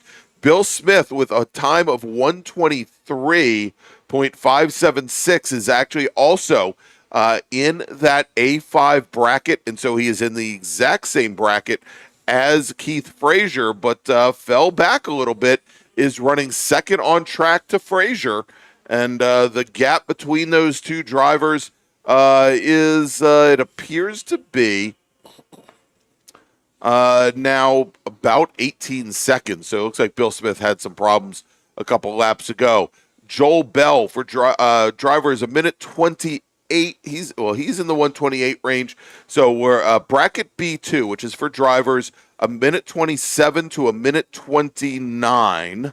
We've got Joel Bell, Frank Alessi, Alan Rothman, and that is the group. Nick Shively now the next bracket, and that is for drivers a minute 29 to a minute 31, bracket B3, and that is Nick Shively and Jennifer Romes. Shively leading on track by about 3 seconds. Yeah, again, it's really tough to pick these out. So you're doing actually really well there. Thank you. You guys can see the wind is blowing just about every camera, and we've got them weighted down pretty good where it is starting to move these cameras. Trust me, these are not manned cameras. So they will shake, they will rattle, and they will roll. And we've already seen from our start finish cam. One has rolled. One has rolled already, and turn one might be in chances of doing that as well. Great little run here going on by Stephen Shue. On track, the number 81 machine as he runs by one of our other Spec Racer Ford machines. But here on track, I'm taking a look, Brian, Murphy Nichols in his white Datsun 300Z. Actually, it's a Nissan 300ZX. He's starting to make up some ground on Jennifer Romes, and they are both in the 130 2:30.4 range. So that would put them at the very high side of the B3 bracket. They could go all the way down to a minute 29 flat without breaking out of that bracket. And so they're running in the same bracket right now as Nick Shively. But Murphy Nichols, that last time by, was almost 0.4 of a second faster than Jennifer Romes. He's starting to close things down. Yeah, starting to really close things down, is a Murphy Nichols. I tell you what, you look down into coming into turn one right now, and there is a gaggle of cars just trying to get through that. You've got Bill Smith trying to weave his way through some of these vehicles, some of these racers through there. That looks like that's going to be the Tim Frank machine that he just got by. And then you've got a few others in there. Tell you what, great move by Bill Smith to try to get through that, coming up down out of turn 4 and headed down into turn 5, Spencer. I tell you what, he got around him, but he had to work really hard for that in order to try to keep up that lap time. All right, Brian, real quick, I'm going to make a couple announcements. I'm going to stack them up, and that way we only have to listen to those stupid tones once. Attention in the paddock, second call to the grid for race group number 7, that's Spec Miata and SMT. Please head to the grid. Your race is next. Spec Miata and SMT, race group 7, please head to the grid. And we have just received word from Race Control, and this is for tomorrow morning. Spec Racer Ford Racers, if you wish to go out during tomorrow morning's warm-up sessions, you will be going out with the open wheel group. That means you will have the second warm-up session of the morning. Again, Spec Racer Ford, if you want to take part in tomorrow's warm-up session, you will be in the second warm-up session of the morning, the open wheel warm-up session. And I believe a text message may have already gone out to our Spec Racer Ford drivers so that they have that information. Yep. But don't say I never told you anything. Don't say I never told you on time. All right, looks like we've got a couple cars coming down the pit lane, Brian. Maybe ending their sessions a little early, and they just went behind our Able station, so I can't get the numbers, but I can tell you they are both one of them red looks cars. like the Alessi machine. Yeah, it's the 43 Prelude of David Alessi, or is that Frank Alessi? Frank Alessi. He has brought his car down the pit lane, and then there is also a red Mazda Miata, I believe. Oh, no, it is. Wow. That is That's the Porsche Yep. of Simpkins. And, I think one of the reasons why it was able to make it out, Brian, is they never bothered finding a way to put the front bumper back on that car. But the Simpkins machine, apparently some issues too big to fix. It's heading back to the paddock, much like the Alessi Prelude. Yeah, 3 laps left to go here. Coming through there, we'll try to find our leader and find out where he is. On track, I believe. He should be coming down into he's turn heading 1 down into now. turn so now 1. it'll be 2 laps to go here for the number 18 machine. Yeah, the other Porsche, that's Markovitz. As he comes down to turn 1, he just turned in a minute 21.261, and that is good enough. That is still towards the high side of that A3 bracket. So. Not that it matters as you're the overall leader. If you break out and you go to the next higher bracket, it really doesn't have any ramifications for you. But it could have ramifications for Stephen Shu. But we're watching here, Stephen Shu, his fastest lap time, a minute 21.271. So he's only in the A4 bracket. So looks like he may still eke out a bracket win here today, regardless of what Markovitz does. Yeah, I mean, that's pretty good. I mean, they get points for their brackets, right, as they go through across the year, I believe. So, again, I think winning your bracket during that time, it's always good to not only get the win your bracket, but to get points for that bracket. All right, our leader coming out of turn 10. Actually, he's just come out. He's going to get the 1-to-go board. 1 lap remaining here for Corey Markovitz. with Stephen Shu just now coming across the line. Number of slower cars behind, about 9 seconds back, looking to see if either of these drivers have broken out into the next higher bracket, and it does not appear so. The important thing for Stephen Shu at this point is that he does not best a 121 flat. He's getting close. He's at a 121.271. If he breaks into the 120s at all, that will move him up into the same A3 bracket as Corey Markovitz. So he doesn't want to do that. Right.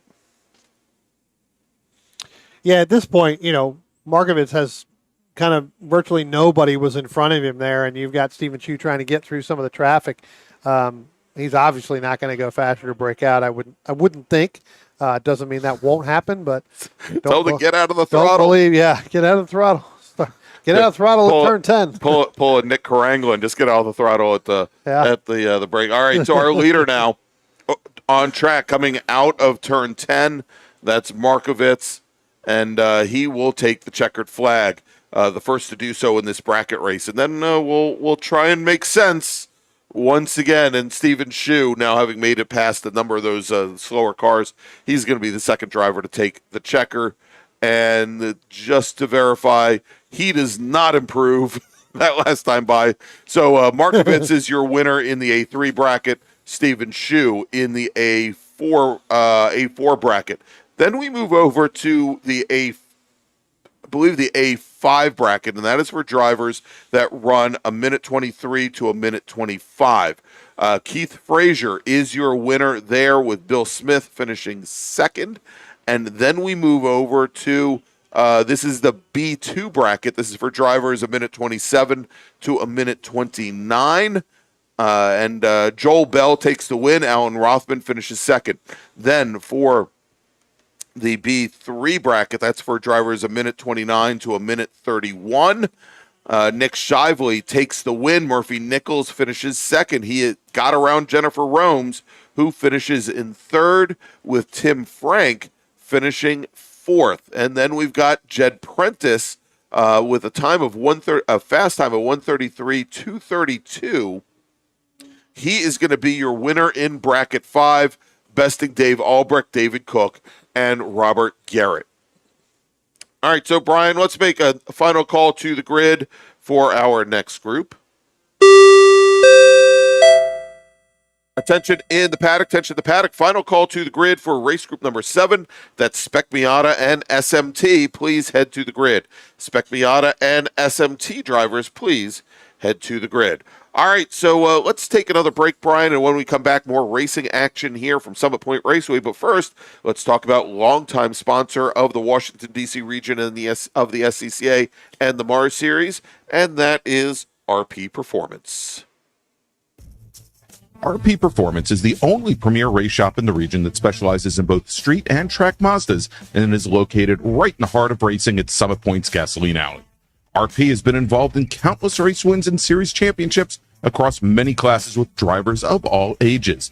Not just a full-service shop, RP has been helping drivers with their individual racing and other track event needs for over 30 years, providing trackside support, arrive and drive packages, as well as race car transport services. And they're known for its help all attitude.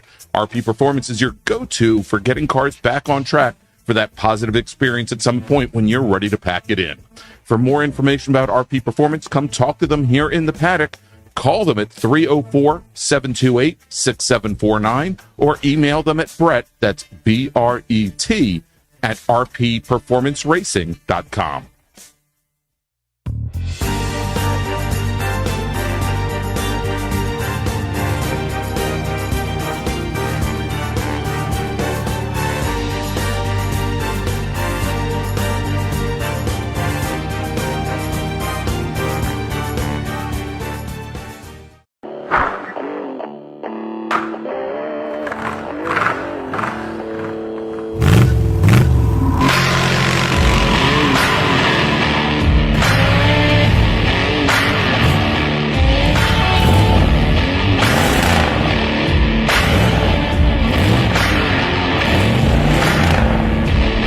Hey dog.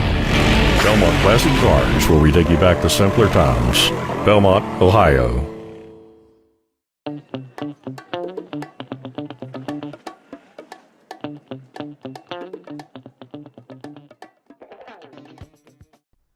If your building is leaning, leaking, or cracking, you need SRG. Structural Rehabilitation Group specializes in the repair and rehabilitation of existing structures and structural elements. We offer our clients single-source structural engineering solutions for their construction-related problems. Our services include investigation, evaluation, repair design, construction observation, and contract administration. We take your problems and deliver practical and cost-effective solutions tailor-made to your specific needs. With over 60 years of experience, SRG is committed to ensuring that our clients are satisfied and that they receive the best value for their investment in terms of quality, aesthetics, and performance.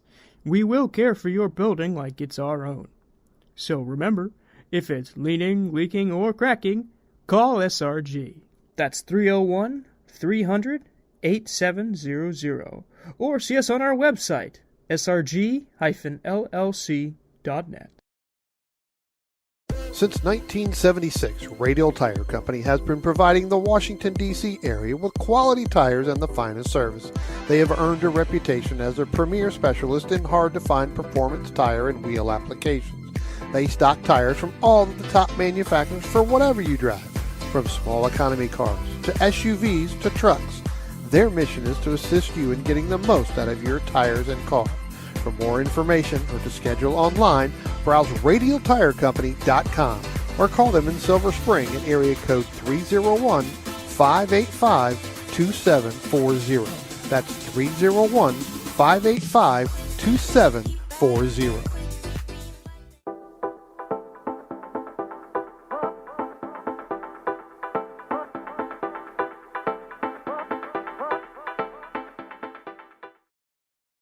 If you like what you see today, become part of the action by joining Sports Car Club of America. Whether you want to drive, flag, or just have fun with cars, SCCA membership opens the door to all kinds of motorsports to feed your obsession, along with 65,000 like-minded members ready to be friends. Ask someone trackside how to get involved or visit scca.com for more information. OG Racing carries just what you need to get on the track, from driving suits and shoes to helmets, data and video systems, to your favorite brake pads from Performance Friction, Hawk, and Paget. OG Racing has built its reputation during the last 22 years by providing the best customer service in the motorsports business, and their depth of inventory is second to none when it comes to safety equipment. That's why OG Racing has been the highest volume Sparco dealer for 17 years. Come visit their 12,000 square foot showroom and warehouse located in Sterling, Virginia. Call them at 1-800-934-9112 or order online at ogracing.com.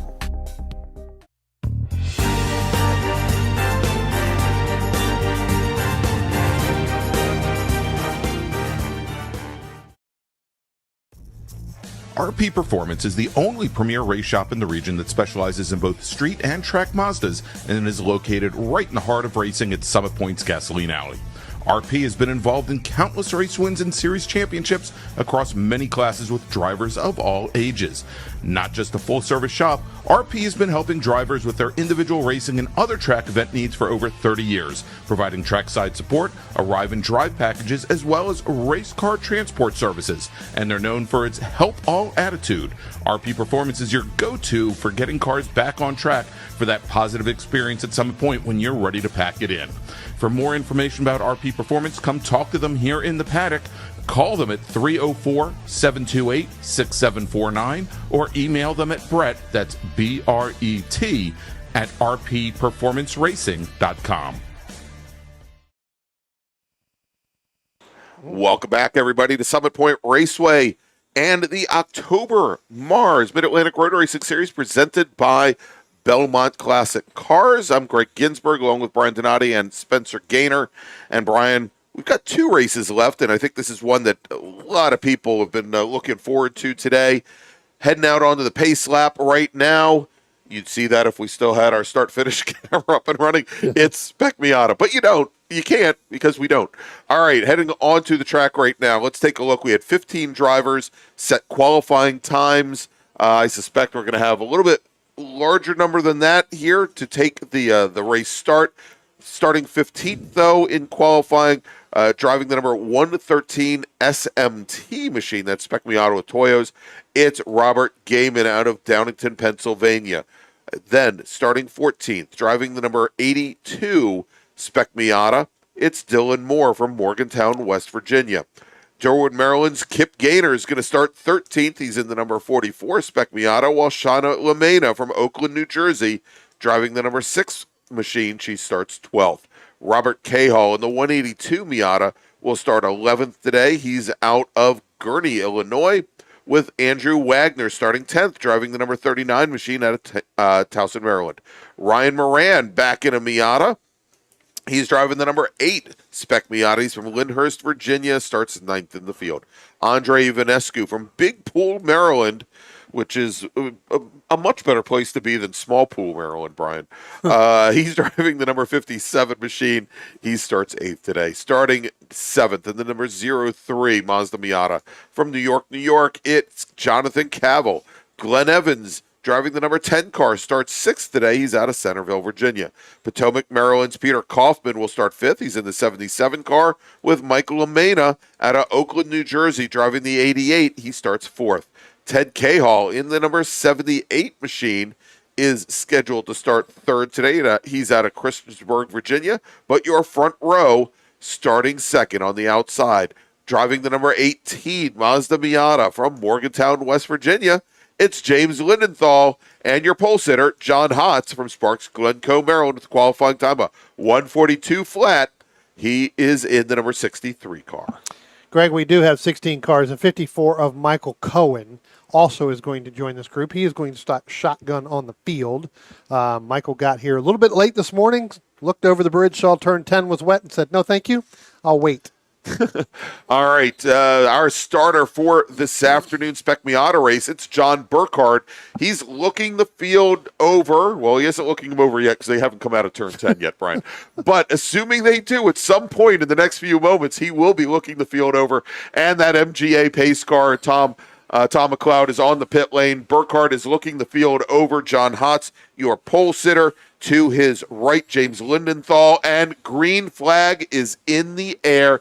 Taking a quick poke and a look to the inside from about midway back through the field is the number 8 machine of Ryan Moran. Does not get any kind of advantage there, as John Hotz and the outside lane, Brian, starts to look like they've got a bit of an advantage going into one. I tell you what, the inside lane, Greg, starts to back up a little bit, which actually held a lot of these cars up. They tried to get a good run, not able to do it. This group here had tremendous challenges through qualifying this morning where they just could not get any grip. Well, I tell you what, they're going to have some grip right now as our leader, John Hotz, heads up out of turn 2 into turn 3, now leading this group over the hill down into turn 4 through turn 5. He's opened up by about 3 car lengths over the 18 of James Lindenthal. Then you got to drop back a little bit more. That's I believe that's the 78 of Ted Cahall going through there. Good to see Peter Kaufman here running the old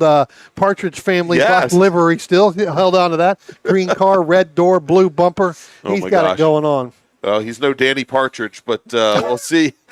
We'll see how he does in today's races. Our leaders now starting to make their way up the hill, out of turn 8 and underneath the Toyota bridge, coming onto the front straight for the very first lap. Here it is, John Hotz. And Brian, this is a huge surprise here, as Hotz, as he came out of turn 10 with almost a 12 car length advantage over James Lindenthal and Ted Cahall. And Cahall is already taking a look to the inside of the green 18 of James Lindenthal going down into turn 1. And Michael Amena, he's right there as well in the 88 car, and moved Ted Cahall, I believe, up to 2nd. Well, I tell you what, going into turn 1, we got one car, Greg, that's going to go off down into turn 1. Looks like they're going to be able to continue. The first car there, Peter Kaufman, locked up the right front. But let's talk about Ted Cahall. That's a brand new E Street racing car that he bought at the runoffs, built by Jim Drago himself there. And that moved him up into 2nd place. So, again, still trying to work through the bugs with that car. I know there were some challenges while we were at the runoffs. Nick Bruni ran that in STL to kind of shake that down a little bit. They backed that out before they got to the race, but they did do some qualifying times. But, again, Ted Cahall in that 78 machine. Again, brand new machine. All right, so John Hotz now leading the field out of turn 6, out of the carousel, and he continues to stretch that advantage. It looks for the moment as though Hall, Lindenthal, and Lamena are not jockeying for position. I think they're going to be best served to try and draft back up to our leader here, the number 63 machine. But now, once again, coming out of turn 10, looks like John Hotz continues to open things up against the second, third, and fourth place cars. And as he comes across the line to complete lap number 2, John Hotz was almost a half second faster, Brian, than Ted Cahill, James Lindenthal, and Mike Lamena. Tell you what, a little bit further back, Andre Ivanescu, I'll get it right here, him, Ryan Moran, Jonathan Cavell, Michael Cohen, they were all side by side as they came through the start-finish line. Now they've single filed out as they come out of turn 2 and up into turn 3, going through, but then a little bit further back, from that, you still have I'm going to try to get a number here. You still got the Cohen, Ivanescu. They're starting to come up right on that back bumper of Ryan Moran. Yeah, and, interesting, we had just had called in from down at turn 5. Now, 2 different calls of the 54 of Cohen and the 57 of Ivanescu getting together side by side. 2 different corners, I believe, down at turn 5 and turn 8. So certainly neither one willing to give any quarter there, and that may be halting their advance on Ryan Moran and Andrew Wagner. Couple laps ago, right off the start, where we talked about we had one car going off down in turn 1 that was able to continue. That was the 82 of Dylan Moore, so able to continue there. Here comes our leaders now out of turn 10, headed down to the start-finish line. And Greg, I'm thinking John Haas. Whoever I am. Greg, Larry, John Haas has opened up the biggest lead I've seen in a long time. I'd call you Brian, but I'd actually get it right. Yeah, you would get it right. So again, now we've talked about, Michael Cohen, him and Ryan Moran, along with Shauna Lamena.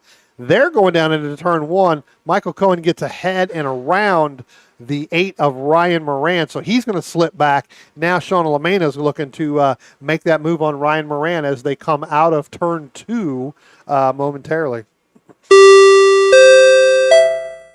Attention in the paddock. First call to the grid for race group number 8. That's Improved Touring and B-Spec. Please start heading to the grid. Race group 8, Improved Touring and B-Spec racers. Please start heading to the grid. Your race is next. All right, so Brian, if we take a look here as we're starting to get towards the very end of the Mid-Atlantic Road Racing season for 2023, John Hotz, who's currently your leader, is your points leader currently with over 2,500 points, 2,550 points to be exact, and he is currently 700 points clear of Rob Hines, who we know had been working primarily towards his run at the runoffs, right, but had been using the MARRS series as a great testing bed for that. But then we've got Kip Gaynor, who is currently sitting 3rd in the championship. He's at 1,540 points, almost a full 1,000 points back from John Hotz. Yeah, I tell you what, this could be the year that John finally gets his jacket. Right, I mean, this is what it's all about. It's all about the jacket, as we go through there. That Andre Ivanescu and Michael Cohen battle, Greg, that's still going on. Cohen gets around him now, but as they get through the center of turn 1 and then they come out of turn 2, Ivanescu gets a little bit better run on Michael Cohen. So it looks like Ivanescu's getting the grip there, just a little bit better getting out of the corner. Now Michael Cohen pulls up a little bit. He's going to come on the back bumper there. I believe that is going to be of the 39 of Andrew Wagner. That's your 10th position. As we get going, Ryan Moran and then Shauna Lamena still battling. That's 13th and 14th. So again, the top 14, they may be stretched out, but there is still battles going on. Yeah, and when we're seeing Moran there, I think this is his first time back in a Spec Miata seat in quite some time. He had been spending a lot of time racing his B-Spec Mini Coupe and did not make a run at it at the runoffs this year, but he should have. He has something to be very, very proud of. He owns the championship winning engine in B-Spec this year. Yeah, I tell you what, I think he did a lot of testing, not only for Rich, but for, Alex Radcliffe, and that kind of helped. And there's another story in there, but we'll talk about that probably tomorrow. But I want to talk about second and third place here in SM between Michael LaMena and Ted Cahall as they go down into turn one now. Ted Cahall, he is holding on to second place, but by very minimal margin. I don't think you can put a piece of paper between Ted Cahall and Michael LaMena last time as they crossed the start-finish line, Greg. They're just now coming out of turn two. LaMena looks a little bit faster than Cahall, but Cahall is able to hold Michael LaMena off, and what that's doing is that is actually letting James Lindenthal and now Glenn Evans, who has the fastest time of the race right now on that lap, to move in. We could have a good four-car battle for that second and third position. Yeah, they are definitely closing things in. Now, remember, we had just seen this battle between Cahall and LaMena a little while ago in our small bore races. They were fighting it out for the win in STL, and they are back at it again here in Spec Miata as well, in what I believe were probably the exact same machines that they were running then. Michael LaMena is in a different car. In a different car, okay. And then you've got Ted Cahall. Ted Cahall, he is in that new car that he got from Jim Drago from East Street. that picked up last week. So again, two different cars from their FTL machines. As here they come out of turn 10 now. They're going through the start-finish line. Michael LaMena gets a great run. He's not going to have any bit of help because Lindenthal is a little bit further back. So if he wants to make this pass, Greg, he's going to have to make it on his own. And Ted Cahall gives him the position going in. Cahall was a little bit on the brakes earlier than normal, knowing that Michael was not going to give it up. And then we have some brake lock up there a little bit further back. I'm not sure which machine that would be. That may be Robert Cahall in the 182. That is one of the red Miatas. The red 182 machine, exactly. And a great little fight going on there as they're coming now up towards turn number 3, side by side, door to door. It's Kip Gaynor and also Glenn Evans with Robert Cahall sitting slotted directly behind him. Yeah, and then you've got Peter Kaufman in that Partridge Family livery. Again, looking at it from behind. Getting through there. So again, Peter Kaufman in that peripheral position to look at both of those rear bumpers. Yes, exactly. Oh my. The inside jokes are flying today. That's a Peter Kaufman joke. He's the one who wanted me to tell it. That's right. Well, there you go. We have now done our duty. Yep. Here comes John Hotz out of turn 10. And Greg, you know what? I'm not shocked by this, but I am shocked by this. You're right, Spencer, of the lead that he has over the cars that are right behind him, and Michael LaMena, Ted Cahall, James Lindenthal, and Glenn Evans. So we talked about it a minute ago, and Glenn Evans ran the fastest lap of the race on lap 5 last time. So again, this is a 4-car battle for the last 2 spots on the podium, providing John Hotz can get the job done and complete this 15-lap race, because he's got a huge lead. But I tell you what, as they come out of turn 2, you've got second and third, which is LaMena and Cahall, and then they've got about a 4-car lane. And now it looks like James Lindenthal is off the pace, Greg. I was going to say, I think Lindenthal might have an issue there coming, and he might be thinking deja vu after what he had over in the small bore race in his RX-7 a little while ago. But the thing to notice there is the jump out of turns 1 and 2, the dig out that LaMena and Cahall get over Glenn Evans. Glenn Evans, who had to get around Lindenthal, but still lost around 6 car lengths to the 88 machine and the 78 machine. But I'll tell you, that battle's still going on. Gaynor, Robert Cahall, Peter Kaufman, as well, as they're making their way down into the bottom half of the course. And actually, here they are coming through the carousel right now, all 3 in a row, and started to make up some ground there. As you said, Jonathan Cavill in the 03 machine, he's starting to close things down. The more those drivers are door to door coming out of turn 2, and especially going through 3, that's going to allow that 03 machine to close things down. Yeah, and during lunch I walked down through there.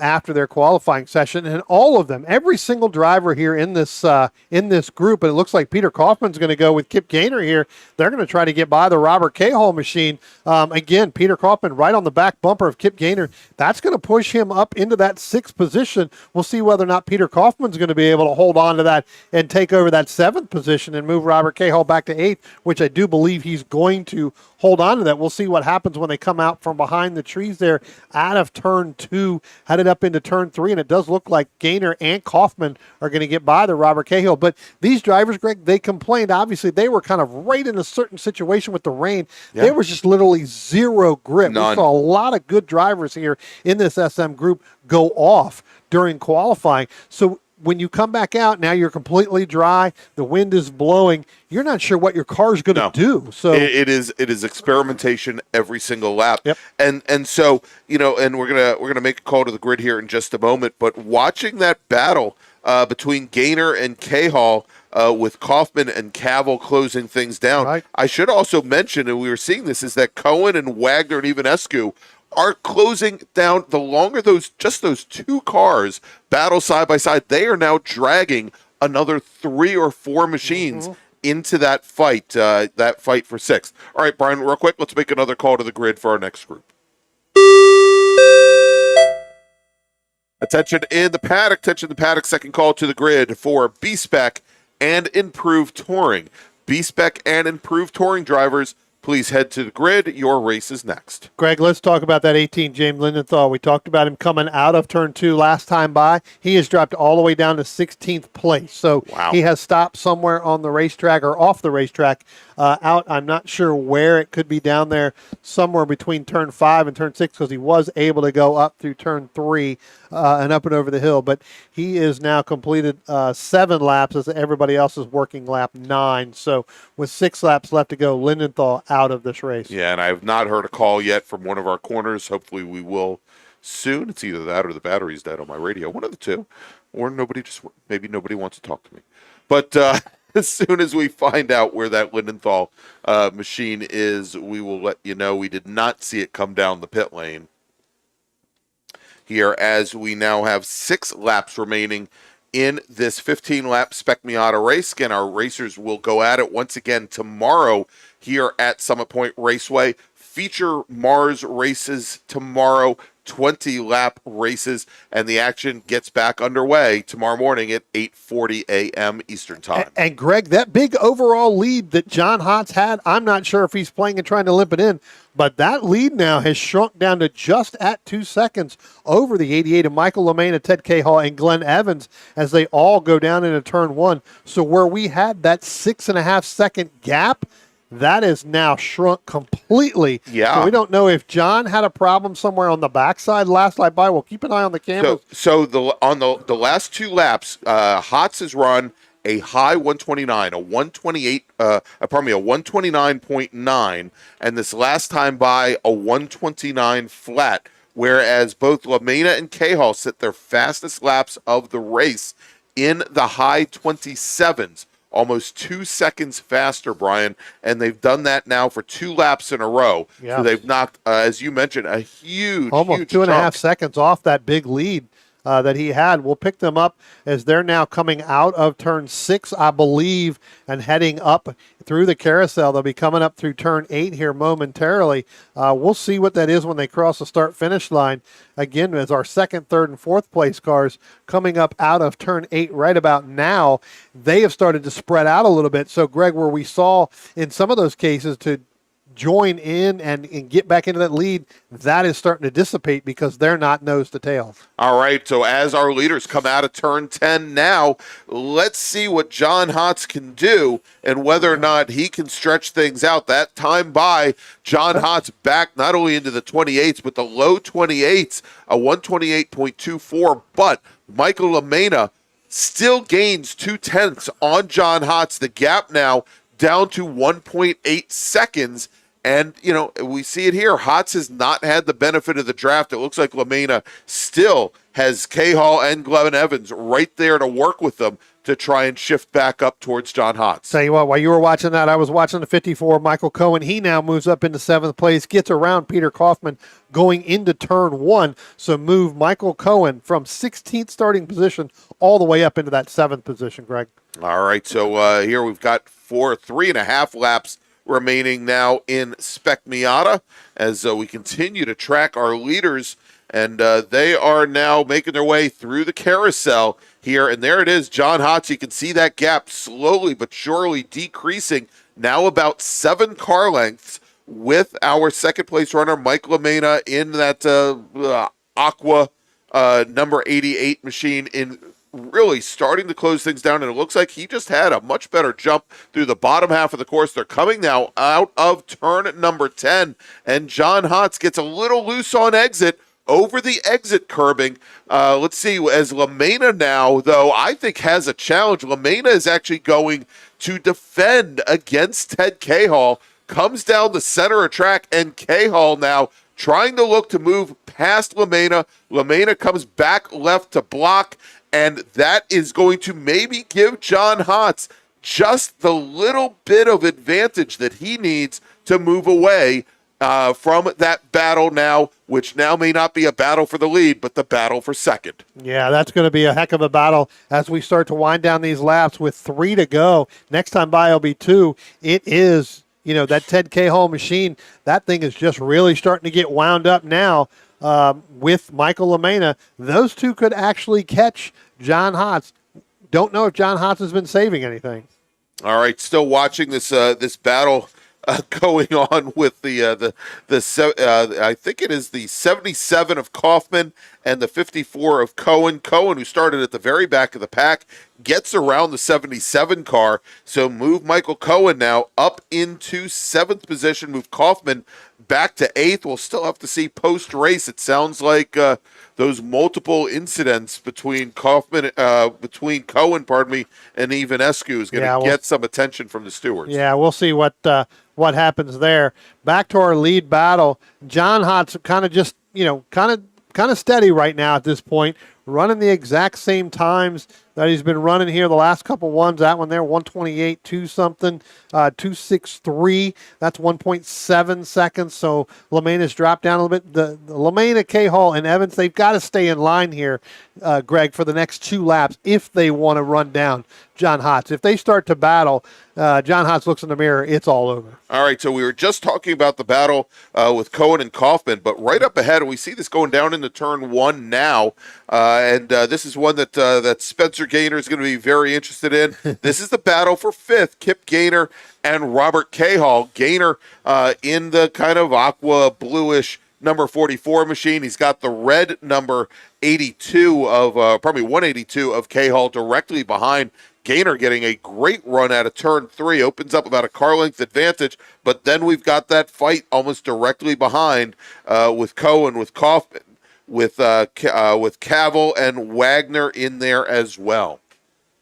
Yeah, I tell you what, Kip Gaynor moving up, starting in the 13th position, moving all the way up into that top 5 in that 5th position. That's 8th. Michael Cohen starting 16th, moving all the way up into 7. That's 9 positions, Greg. So that could be your battle. All right, our leaders coming out of turn 10 now, Brian, and they should be getting the 1 to go board here as they come across the line. And John Hotz, he is continuing to lose ground to that pack of 3 there, as LaMena still runs about 0.2 faster. But I'll tell you, I was a little concerned when they started doing this 2 laps ago.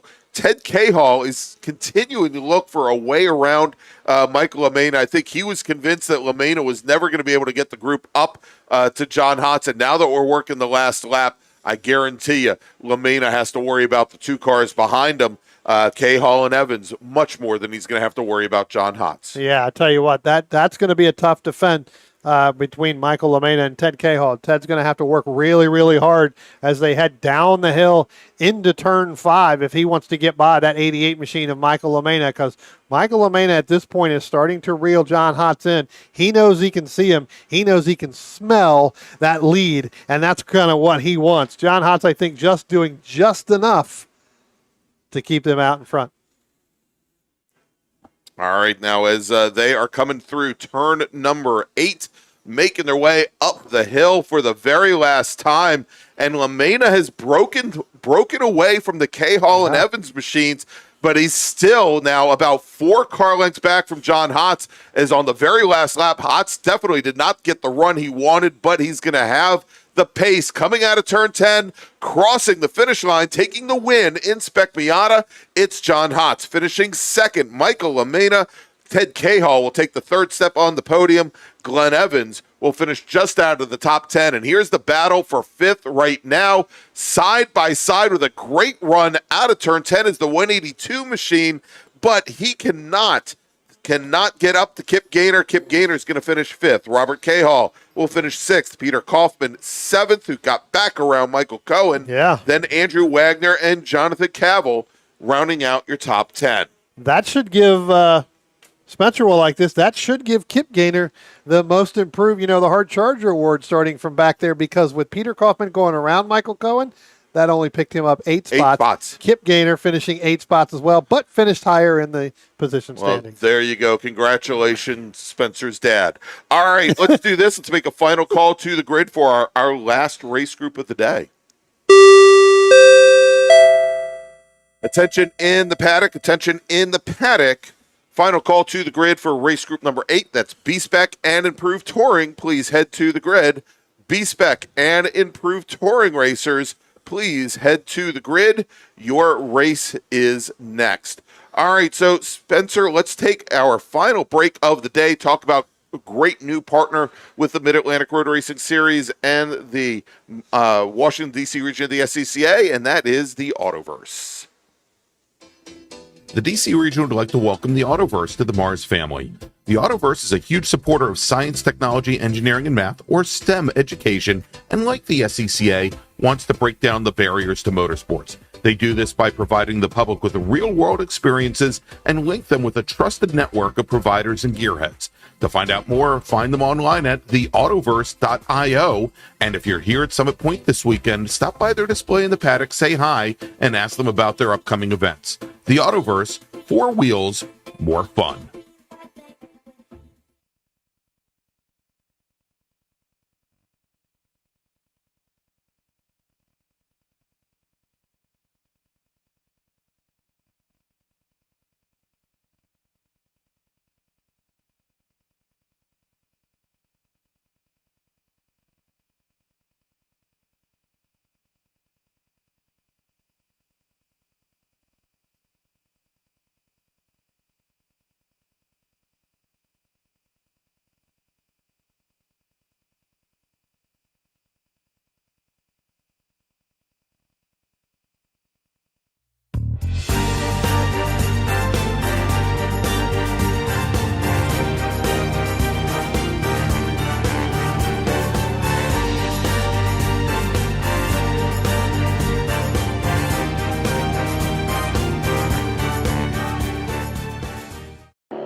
Hey dog.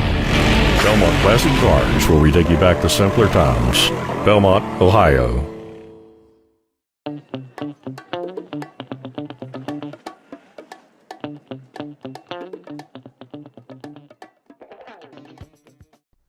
If your building is leaning, leaking, or cracking, you need SRG. Structural Rehabilitation Group specializes in the repair and rehabilitation of existing structures and structural elements. We offer our clients single-source structural engineering solutions for their construction-related problems. Our services include investigation, evaluation, repair design, construction observation, and contract administration. We take your problems and deliver practical and cost-effective solutions tailor-made to your specific needs. With over 60 years of experience, SRG is committed to ensuring that our clients are satisfied and that they receive the best value for their investment in terms of quality, aesthetics, and performance. We will care for your building like it's our own.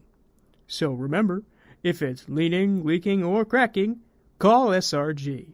That's 301-300-8700. Or see us on our website, srg-llc.net. Since 1976, Radial Tire Company has been providing the Washington, D.C. area with quality tires and the finest service. They have earned a reputation as a premier specialist in hard-to-find performance tire and wheel applications. They stock tires from all of the top manufacturers for whatever you drive, from small economy cars to SUVs to trucks. Their mission is to assist you in getting the most out of your tires and car. For more information or to schedule online, browse radialtirecompany.com or call them in Silver Spring at area code 301-585-2740. That's 301-585-2740.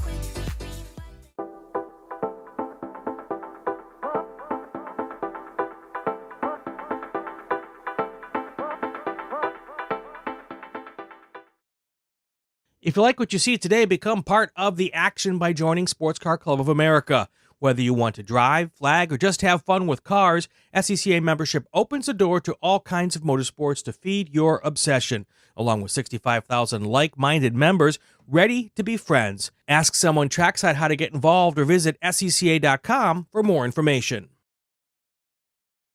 OG Racing carries just what you need to get on the track, from driving suits and shoes to helmets, data and video systems, to your favorite brake pads from Performance Friction, Hawk, and Paget. OG Racing has built its reputation during the last 22 years by providing the best customer service in the motorsports business, and their depth of inventory is second to none when it comes to safety equipment. That's why OG Racing has been the highest volume Sparco dealer for 17 years. Come visit their 12,000 square foot showroom and warehouse located in Sterling, Virginia. Call them at 1-800-934-9112 or order online at ogracing.com.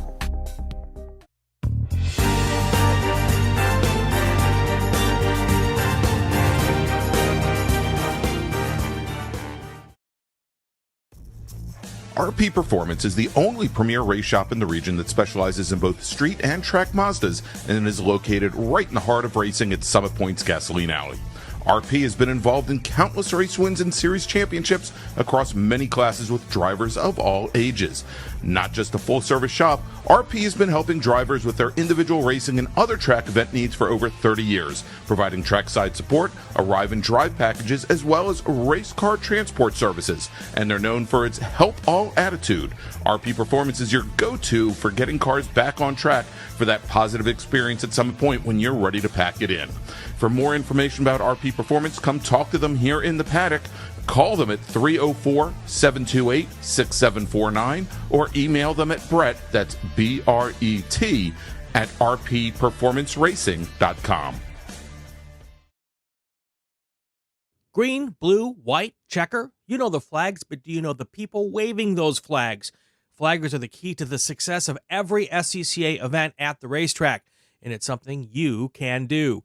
Being an SCCA flagger puts you in the action, feet from the race cars, keeping everyone at the track safe and having fun. And did you know that with SCCA's partnership with IMSA, flagging at SCCA events makes it easier than ever to flag at professional races around the country? Find out how you can become a flagger at scca.com/volunteer. All right, everybody, welcome back to Summit Point Raceway for the October MARRS Mid-Atlantic Road Racing Series presented by Belmont Classic Cars. I'm Greg Ginsburg along with Brian Donati and Spencer Gaynor, and we have just one race remaining, Brian. It is going to be Improved Touring A, Improved Touring B, and Improved Touring S. We had 12 drivers set times in qualifying this morning. I'm looking down the grid. I think we've got, again, a little bit more than 12. Yeah. Yep. So why don't we run down the drivers who set times, and I'll try and fill in the folks that are out on track for the first time this weekend. All right, so starting 12th from Frederick, Maryland in the 44, that's Richard Allen. Starting in the 11th position from Walkersville, Maryland, that's Philip Rule. He's in the 72. Starting in the 10th position from Montgomery Village, Maryland, that's the 82 of Carl Fostler. Starting in the 9th position from Gainesville, Virginia, the 1 of Dan Freeman. Starting in the 8th position from Frederick, Maryland, the 69 of Scott Holman. Starting in the 7th position from Mountaintop, Pennsylvania, that's the 9 of John Gretsch. Starting in the 6th position from Richmond, Virginia, the 41 of David Lanning. Starting in the 5th position from Arlington, Virginia, that's the 15 of Ben Seelig. Starting in the 4th position from Bristow, Virginia, the 78 of Alex Cumming. Starting in the 3rd position from Pasadena, Maryland, that's the 89 of Alton Fryer III. And starting on the front row and starting in 2nd position from Harpers Ferry, West Virginia, the 31 of Joel Gambino. And starting in the pole, on the pole with his ITS machine from Winchester, Virginia. We talked about him earlier, as Greg did, with that Mazda MX-5. That is the number 5 of Camden Gruber. All right, and Brian, it looks as though we only had one additional driver here. He did not go out for qualifying this morning. He has finished multiple times on the podium in ITS this year, and that is Steve Moeller, driving the number 49 ITS Mazda Miata out of Bethlehem, Pennsylvania. And so let's take a look here as our field is now starting to make their way down the hill, down through the chute, and into the carousel on their pace lap. Currently in ITA, your points leader is Joel Gambino, and he is about 300 points clear of Dan Freeman, with David Lanning another 400 points back from there. That is your top 3. In ITB, your points leader currently is Scotty Holman with 1,600 points, then Alex Ratcliffe and Matty Vicola. I'll tell you, though, right now, none of our drivers in ITB have enough feature race finishes, to qualify for a championship. And then finally, in ITS, your points leader currently is Steve Moeller with 2,170 points. And that is now about 100 points clear of Jeff Lucas. As the pace car is on the pit lane, Beth Burkhardt, our starter, looks the field over. Cam Gruber trying to move the field over drivers right. A very late start. The drivers are already at pit out as the green flag is now in the air. We've got the ITS Miata of Gruber to drivers right. Your pole sitter, we've got Joel Gambino in his ITA Mazda Miata to drivers left. And this is a surprise, Brian, but Gambino has been pretty much even with Gruber going all the way down into turn 1. Alex Cumming in his number 78 Mazda Miata slots in there in 3rd as David Lanning was able to get around Alton Fryer's ITB 2002. Yeah, I tell you what, Greg, I'm not sure if it was Camden Gruber wanting to move that over to driver's right or driver's left, or whether or not he got moved over by the wind, because as soon as that green flag came out, there was a huge gust of wind, and you could just see that car just very unstable on the start, heading down into turn 1, able to get that collected. And once he did, I think that's what opened the door for him to get away from that ITA machine of the 31 of Joel Gambino, as Camden Gruber comes down into turn 5 right now. Coming out of turn 6, he starts to open up that lead, that overall lead over Gambino and David Lanning in that 41, I believe. You know, and this is an interesting thing, and we'll have to watch this fight. We've seen where Dan Freeman and Joel Gambino have battled in ITA through a good portion of the season. Alex Cumming has been up there as well. And you know, and I think and certainly David Lanning has in the number 41 machine. He's shown some great pace at times, but you know, this was the difference in qualifying in the wet versus the dry. Brian, as Gruber completes his very first lap, where Gambino had a qualifying time in the wet of a 1:37.6. Dan Freeman at a 1:40.6, and I can only imagine that Gambino must be going, well, you know, wish it had rained a little bit more. Yeah. And Freeman, who is now trying to battle past some ITB traffic with a big brake lockup going down into turn 1. There he is in that black Miata sliding in through turn 1, coming in back behind Alex Cumming. You know, he must be just beating himself up over the fact that he was, so far back in the pack today. Yeah, I mean, qualifying really had a lot to to do with this. And again, you talked about Steve Moeller not going out.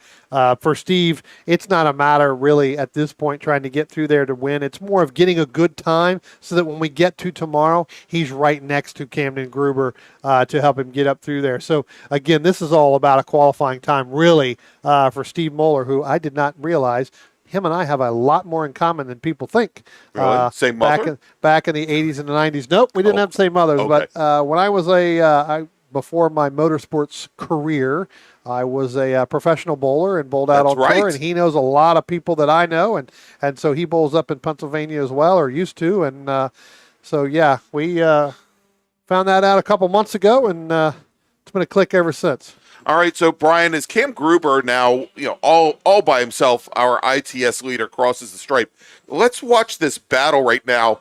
We're watching the battle for the lead in ITA, but I think we need to move a little bit further back here. And this is the battle for for fourth in ITA, coming up right behind our ITB leader. We've got 4 Mazda Miatas getting all together with lots of brake lockup. It was Alex Cumming, Dan Freeman, Ben Seelig, and actually Steve Moeller in his ITS Mazda Miata was right in the middle of that as well. I tell you what, Steve Moeller tried to go 3 wide with Alex Cumming, Dan Freeman, and we'll throw in Scotty Holman. I guarantee you when Holman looked up in the rearview mirror and all he saw was 3 Miatas coming back by him, he wasn't sure what to do except hold that line because they were all over him at that point. But like I said, Steve Moeller trying to go 3 wide. It looks like Dan Freeman shut the door on him past the start-finish line last time by. He had no choice but to get out of the throttle. That's right. Hey, and I want to welcome Random McRandom to the chat, Brian. Random McRandom is actually Justin Shepard, ITA racer, and he says he loves listening to the ITA race. But everybody should get ready for him at MARRS 1. All right, so coming out of turn 10 now, let's jump to that battle for the lead in ITA. As they're now starting to make their way down the front straight, heading down towards turn number 1, as Joel Gambino and David Lanning. And I told you, Lanning has shown great pace this season, and I think he's really come on as they go into turn 1 now. He's got Gambino only about a half a car length on the white number 41 machine. And we saw this over Labor Day weekend as well, where Lanning, he had incredibly good pace at the beginning of races. He fell off a little bit towards the end. We'll see if he's made some improvements there and maybe set that car up. Even though it's only a 15-lap race today, it's going to be 20 tomorrow. Want to see if he's set that car up for maybe a little bit longer run rather than just out of the gate. Yeah, it looks like right now David Lanning just trying to stay with Gambino to set him up there towards the end. Was about a car length and a half last time by when we took a look at it. They should be getting ready to come up out of turn number 6 now, and they'll be heading up through the carousel, heading up out of turn 8 here momentarily. David Lanning, again, trying to keep just Joel Gambino as close as he can at this point to try to give it a better shot later on in the race. Hopefully, when those tires start to come in a little bit more, again, with those Miatas, it takes a little bit, a couple laps to come in, knowing that Gambino is going to have the exact same thing happening as they come out of turn 10 now and go across the start-finish line and head down into turn 1. It's only 0.4 of a second between them two. Yeah, and Brian, it looks as though Joel Gambino is getting a lot better run at the bottom half of the course, coming out of the carousel and coming up through 8. But coming out of turn 10, the Lanning machine gets a great run and is able to draft right back up to the back of the Miata. I just, I wonder here as they're making the run out of 2 going into 3, whether or not Lanning is going to be able to get up close enough to challenge for position there. A little bit further back in the pack, should mention that Dan Freeman had worked himself clear of that melee that was going on with Steve Moeller, the ITS Miata, with Alex Cumming, with Ben Seelig. And Freeman now all by himself, but he is almost 9 seconds back from that battle for the lead. We've got a car, looks like that's had some problems down in the carousel, Brian. No, actually, it looks like that what I was pointing to kind of on the screen is you talked about David Lanning, or Joe Gambino getting better through the carousel and up out of turn 8. David Lanning is getting a better run from turn 2 all the way down into turn 5. So that's where the closing of the gap, and then Gambino starts to open it up. Right. So we'll see here as they come out of turn 10. And Gambino, again, as he's at the bottom half of the course, is able to stretch things out to about 4 car lengths, Yeah. and then Lanning again has to try and tighten things up and close things down. All the while we're watching there where Dan Freeman coming out of turn 10 is trying to make up ground. But here's a little fight just behind where we had Moeller and Cumming. We now see Scotty Holman coming out of turn 10. He's got the ITA Miata of Gretsch directly behind, and Gretsch actually gets around the taxi coming down the front straight.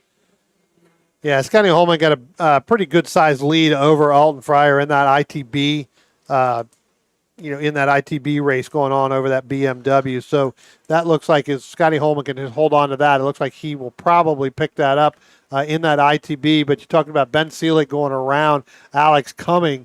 That is for fourth in ITA. Yeah, fourth in ITA. So.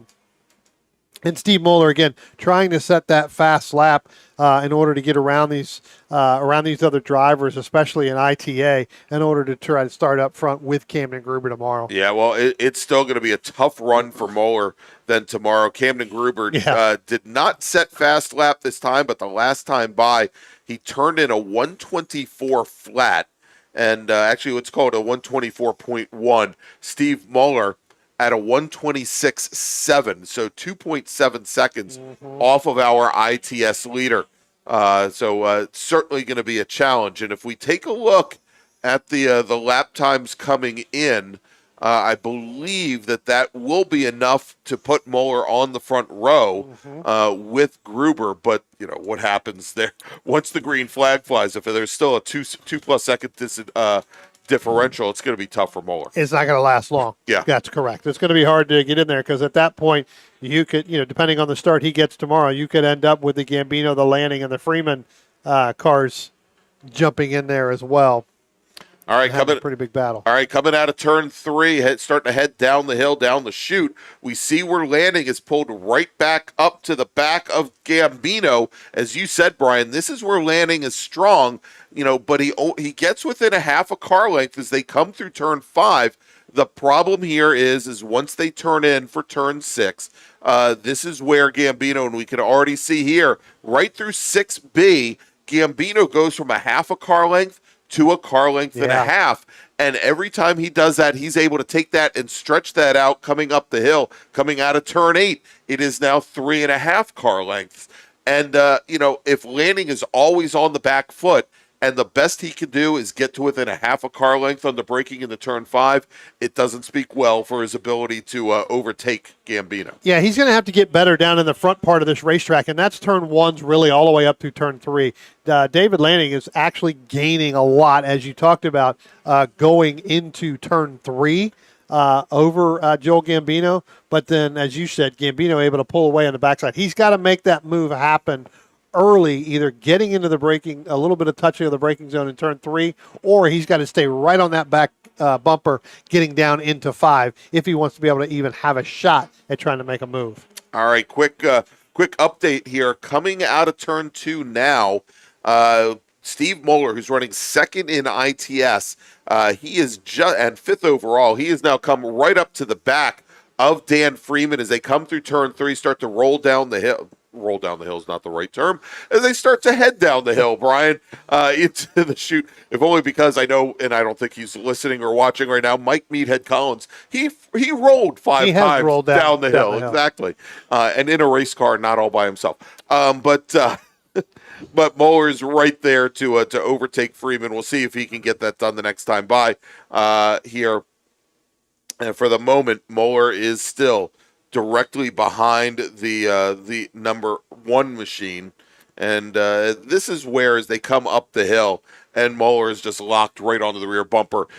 He's got about 30 horsepower on Freeman's Miata. He should be able to get by, assuming he gets a good exit out of 10. It does look like he's going to get there. One of the things I want to look at, and I don't know if this is tire rub on that right rear or if Freeman's got a little bit of a challenge here, but in certain certain areas on this racetrack, you see a lot of smoke coming out of the right rear, and I believe either he really locked it up that time going into turn one, or that right rear just squats so much when he gets on the brake that it rubs on that right rear, the outer part of that right rear tire. A lot of smoke going into turn one. I've noticed it the last 2 times, and I also see it in turn 3 as well, and that's loading down on that right rear.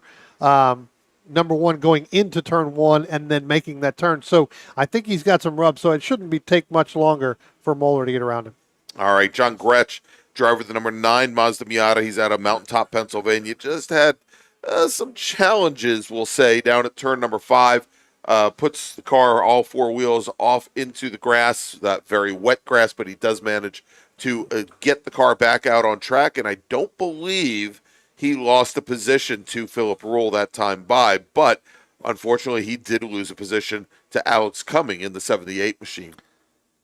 Yeah, Philip Rule still way further back as Alton Fryer gets that BMW a little bit sideways there coming out of turn 3, got that right rear tire in the gravel, but was able to continue going, but really, really loose through there. But let's see if we can look down into turn 1 here, Spencer. I know you got it on the camera. Here comes the Freeman and the Muller. Actually, that's Gambino and Lanning. No, that's right. No, coming out of turn 2 is Gambino and Lanning, that's correct, and Gambino's opened it up. But I was open to look it up going into. Let's keep the camera here coming out of turn 2 up into turn 3. You can see it now. Okay. Where here comes Freeman. You should be able to see a little bit of smoke when he makes it. There's the smoke right there going in. So it does look like it is rolling on that outer right rear of that tire as the car leans over. Yeah, absolutely. Definitely noticeable there, and that will certainly affect him. But, for the moment here, I mean, Steve Muller still hasn't been able to find a way around, and that ITS car should have a horsepower advantage as they come through turn 5 now and set up for the carousel. Let's see what the 49 machine can or cannot do, and maybe he tries to take a look underneath. And, I'll tell you, Freeman's doing a very good job of defending down through turn 6B. He's got the car tucked in, center of track, maybe a little bit to driver's right to the inside a little bit, and Muller just does not have a way by down there. But what I was going to say was that battle for the lead in ITA between Gambino and Lanning. Gambino, once again, much like Labor Day, able to start to stretch things out over David Lanning as he just doesn't have the long run pace. Here comes Muller. Here comes Freeman now. They're going in. They're going to go side by side into turn 1. We'll see whether or not that smoke is really going to get in. Muller tucks back in behind him, Greg. So, again, I'm not sure if Muller is wanting to pass Freeman or, try to use the draft to get a really good lap, thinking he can get, up into the Camden Gruber lap times. But, again, your fastest lap is still 2.5 seconds off of Camden Gruber that, right now would be the poll for tomorrow, in this group. So I'm not sure why he's not trying to, but it looks like if, he could have gotten in there and made that pass on Lanning if he really wanted to. And just want to remind our Spec Racer Ford racers that if you want to take part in tomorrow morning's warm-up sessions, that Spec Racer Ford will be going out on track with the open wheel racers. That's our second warm-up session of the morning. Again, Spec Racer Ford Gen 3 racers and Spec Racer Ford racers, if you plan on going out during tomorrow morning's warm-up session, you will be going out with the open wheel group. That is our second warm-up session of the morning. Yeah, here comes Freeman. Here comes Muller now. Again, it just looks like he's just trying to drive. But you're right, Greg. It could be that he just doesn't have the power to get by as Well, the other thing we noticed, watch this as they come down in the turn number 1 here in just a moment, Brian. I noticed this on the last lap, that Freeman gets a much better entry. You'll see that Muller turns in much later for turn 1, and he actually loses almost 2 car lengths just at the turn-in for turn 1, even before they get to the apex. So he's definitely needs to work on cleaning that up a little bit. I'm not saying that, that Freeman, has the best entry going in there, but he certainly has better than Muller. Muller's able to close things up again on him as they come out of 3. Muller gets a much better run out of 3, but I think that entry in the 1 is definitely hurting him. Yeah, definitely scrubbing off some speed, making that left to right, making that left to right, turn to go where in. he would, I think, again, also have a horsepower advantage, could probably out drag race Freeman down to turn 3, and he's giving up 2 to 3 car lengths without even getting that chance. Yeah. As our overall leader there, really pushing the issue coming out of 3 that time. Camden Gruber dropping that right rear into the gravel trap out of 3, trying to get past Scotty Holman there. He's going to make it happen as Scotty Holman locks it up going down the hill into turn 5. But Camden Gruber getting that right rear in turn 3 all the way on the gravel. That car got really, really loose, started to head towards the driver's left, but again, with Camden's talent, able to keep that under control and stay on the gas. And Brian, we talked about this over Labor Day weekend. Gruber doesn't appear to have an off switch. He can open up a, in this case, a 30, well, it's more than 35. It's 36 seconds back to Gambino, who's the ITA leader. It is actually closer now to 44 seconds back to Muller, and Gruber has not backed down yet as he crosses the stripe with now 2 laps remaining here in this ITS, ITA, and ITB race. He just continues to go out and tries to set fast laps. Yep. Well, you don't want to get complacent either, right? You don't want to go and say, okay, I've got that for you. Yeah, the next thing you know, you miss your mark, you miss your apex, your entry, your apex, your exit. Next thing you know, you're in the gravel trap. And, again, pushing the limits of that car gets him to understand and gets the seat time to understand when he does get into that, gets into those scenarios, he knows how to get out of it. That's right. As Muller comes out of 10, still now 3 car lengths back behind Dan Freeman. And, this may be at this point with 2 laps to go. Maybe Muller's just, decided to, a big brake lock up from Dan Freeman going into turn 1, that even if Muller, I was about to say that Muller has decided maybe, it's not worth pushing the issue, but Freeman, lots of brake lock up in the 1 as he was not pressured at all. Cam Gruber now crossing that's Ben Seelig. Is that Ben Seelig? Here comes Cam Gruber. There he is. There's Cam. There's Cam Gruber in the number 5 machine. I should know. I put him on the bloody thumbnail for the videos here this weekend. As he is now working the very last lap of the very last race here today from Summit Point Raceway. You'd think I'd be able to pick out yellow headlights versus a Miata with retractable headlights, but no such luck. As he comes out of turn 2 now to start to work his last lap, like I said, last time by, really push the issue to turn 3. Does it again, hits that right rear in the same spot coming through there. So he's definitely continuing to push that power switch that he has in that right foot. But that's 2 laps in a row that right rear has caught in the gravel trap. Here comes that Freeman-Muller race, Greg. They're going to start to head down into turn 1 now. They're actually starting to gain on the David Lanning machine. So where we saw David Lanning earlier this year and over Labor Day, he had more speed towards the end of the race. He's starting to fall off now. So you've got Freeman and you've got Muller coming up through there. That could end up being, again, 1 lap to go. If they catch David Lanning on the backside of this racetrack, that could actually move Freeman up into second. All right, coming out of turn 10 and across the line, taking the win in ITS. It's going to be Camden Gruber in the number 5, RP Performance, NC Mazda Miata. Coming out of turn 10 now is going to be Scotty Holman in the number 69, the Taxi, the Mazda protege. He takes the win in ITB.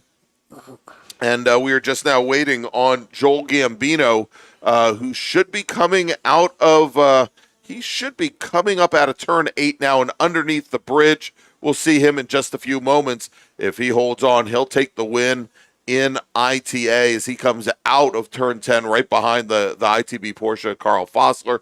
Joel Gambino, he is your winner in ITA. So it's Gruber, Gambino, Holman, ITS, ITA, ITB, as the number 41 machine to David Lanning comes across the line. He'll finish second in ITA, and Dan Freeman, he moved to only within 2 seconds of landing there and came in third in class. In ITB, Alton Fryer will finish second behind Scotty Holman. Carl Fossler and his Porsche will finish third. And then finally back to ITS, Cam Gruber with what can only be termed, I don't want to call it a beatdown because, Muller started at the back of the pack, but he could not dispatch that Freeman machine. The differential, the gap between Gruber and Steve Muller, 53 seconds. All right, so that's gonna wrap it up for our on-track racing action here from Summit Point today. But rest assured, Brian, we're going to be going at it again tomorrow.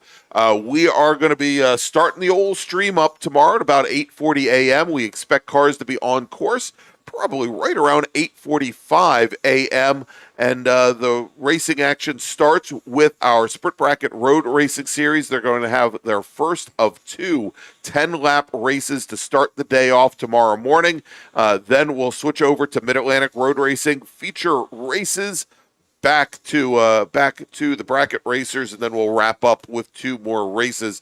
But it should be an action-packed day of racing here from Summit Point Raceway. And Brian, the temperatures, we thought temperatures today, once things dried out, were really optimal for great road racing, down in the low 60s. It is still down in the low 60s, but very windy here today. Tomorrow, especially in the morning, it's going to be quite a bit colder here, but hopefully we'll see those winds die down just a little bit. Yeah, I think you could see a lot more drivers going out early morning here, Greg, for the warm-up, just to get heat in the tires and the brakes, especially before our SSM group goes off, because it's only going to be in the middle 40s tomorrow with some winds. So it's going to feel like it's right around 40 degrees tomorrow, which means this track is going to be very, very cold. Tires are going to be very, very cold. So you could see a lot of cars coming out here for warm-up, at least for the first couple of minutes, to get some heat in those tires. All right, and so putting up on the screen right now, of course, once we get past this weekend, we're getting down towards the end of the Mid-Atlantic Road Racing Series schedule. A final event is going to be October 20th. Actually, we'll be streaming the action October 21st and 22nd. That's from New Jersey Motorsports Park's Lightning Circuit. But still, as we mentioned, Brian, a full day of racing tomorrow. So make sure to join us tomorrow morning. If you like what you saw here today, please go ahead and give us that thumbs up. We'd really appreciate it. But for Brian Donati, for Spencer Gaynor, I'm Greg Ginsburg. We'll see you tomorrow morning here from Summit Point Raceway for the last day of the October MARRS presented by Belmont Classic Cars. We'll see you tomorrow. Belmont Classic Cars is a family-owned classic and collector car dealership located in Eastern Ohio, specializing in 1960s and 70s American muscle cars and other unique automobiles. Belmont takes pride in taking you back to a simpler time with iconic classic rides and never selling anything that they wouldn't want in their own collection. To see Belmont's extensive inventory of classic cars, visit their website at belmontclassiccars.com or find them on Facebook and Instagram at Belmont Classic. The DC region would like to welcome the Autoverse to the MARRS family.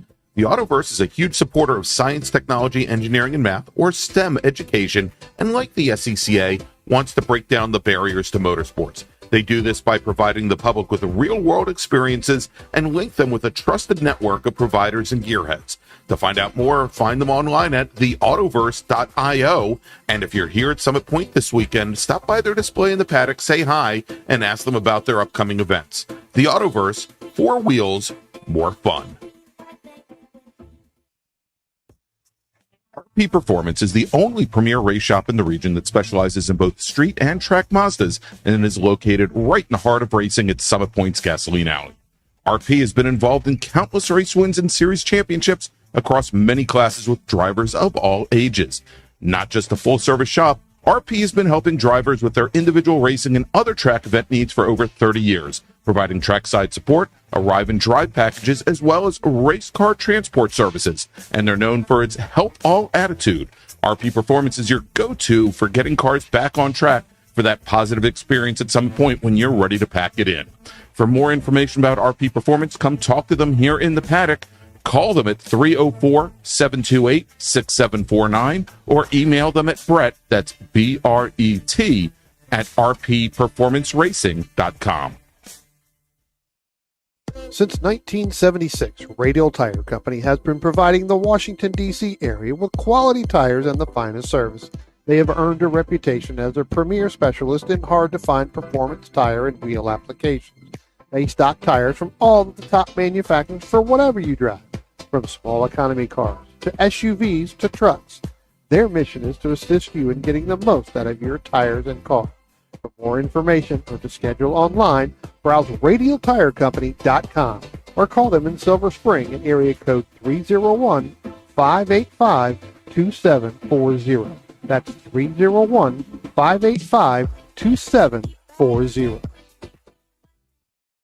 OG Racing carries just what you need to get on the track, from driving suits and shoes to helmets, data and video systems, to your favorite brake pads from Performance Friction, Hawk, and Paget.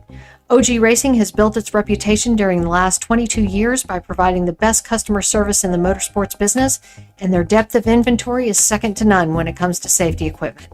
That's why OG Racing has been the highest volume Sparco dealer for 17 years. Come visit their 12,000 square foot showroom and warehouse located in Sterling, Virginia. Call them at 1-800-934-9112 or order online at ogracing.com. If your building is leaning, leaking, or cracking, you need SRG. Structural Rehabilitation Group specializes in the repair and rehabilitation of existing structures and structural elements. We offer our clients single-source structural engineering solutions for their construction-related problems. Our services include investigation, evaluation, repair design, construction observation, and contract administration. We take your problems and deliver practical and cost-effective solutions tailor-made to your specific needs. With over 60 years of experience, SRG is committed to ensuring that our clients are satisfied and that they receive the best value for their investment in terms of quality, aesthetics, and performance. We will care for your building like it's our own. So remember, if it's leaning, leaking, or cracking, call SRG. That's 301-300-8700. Or see us on our website, srg-llc.net.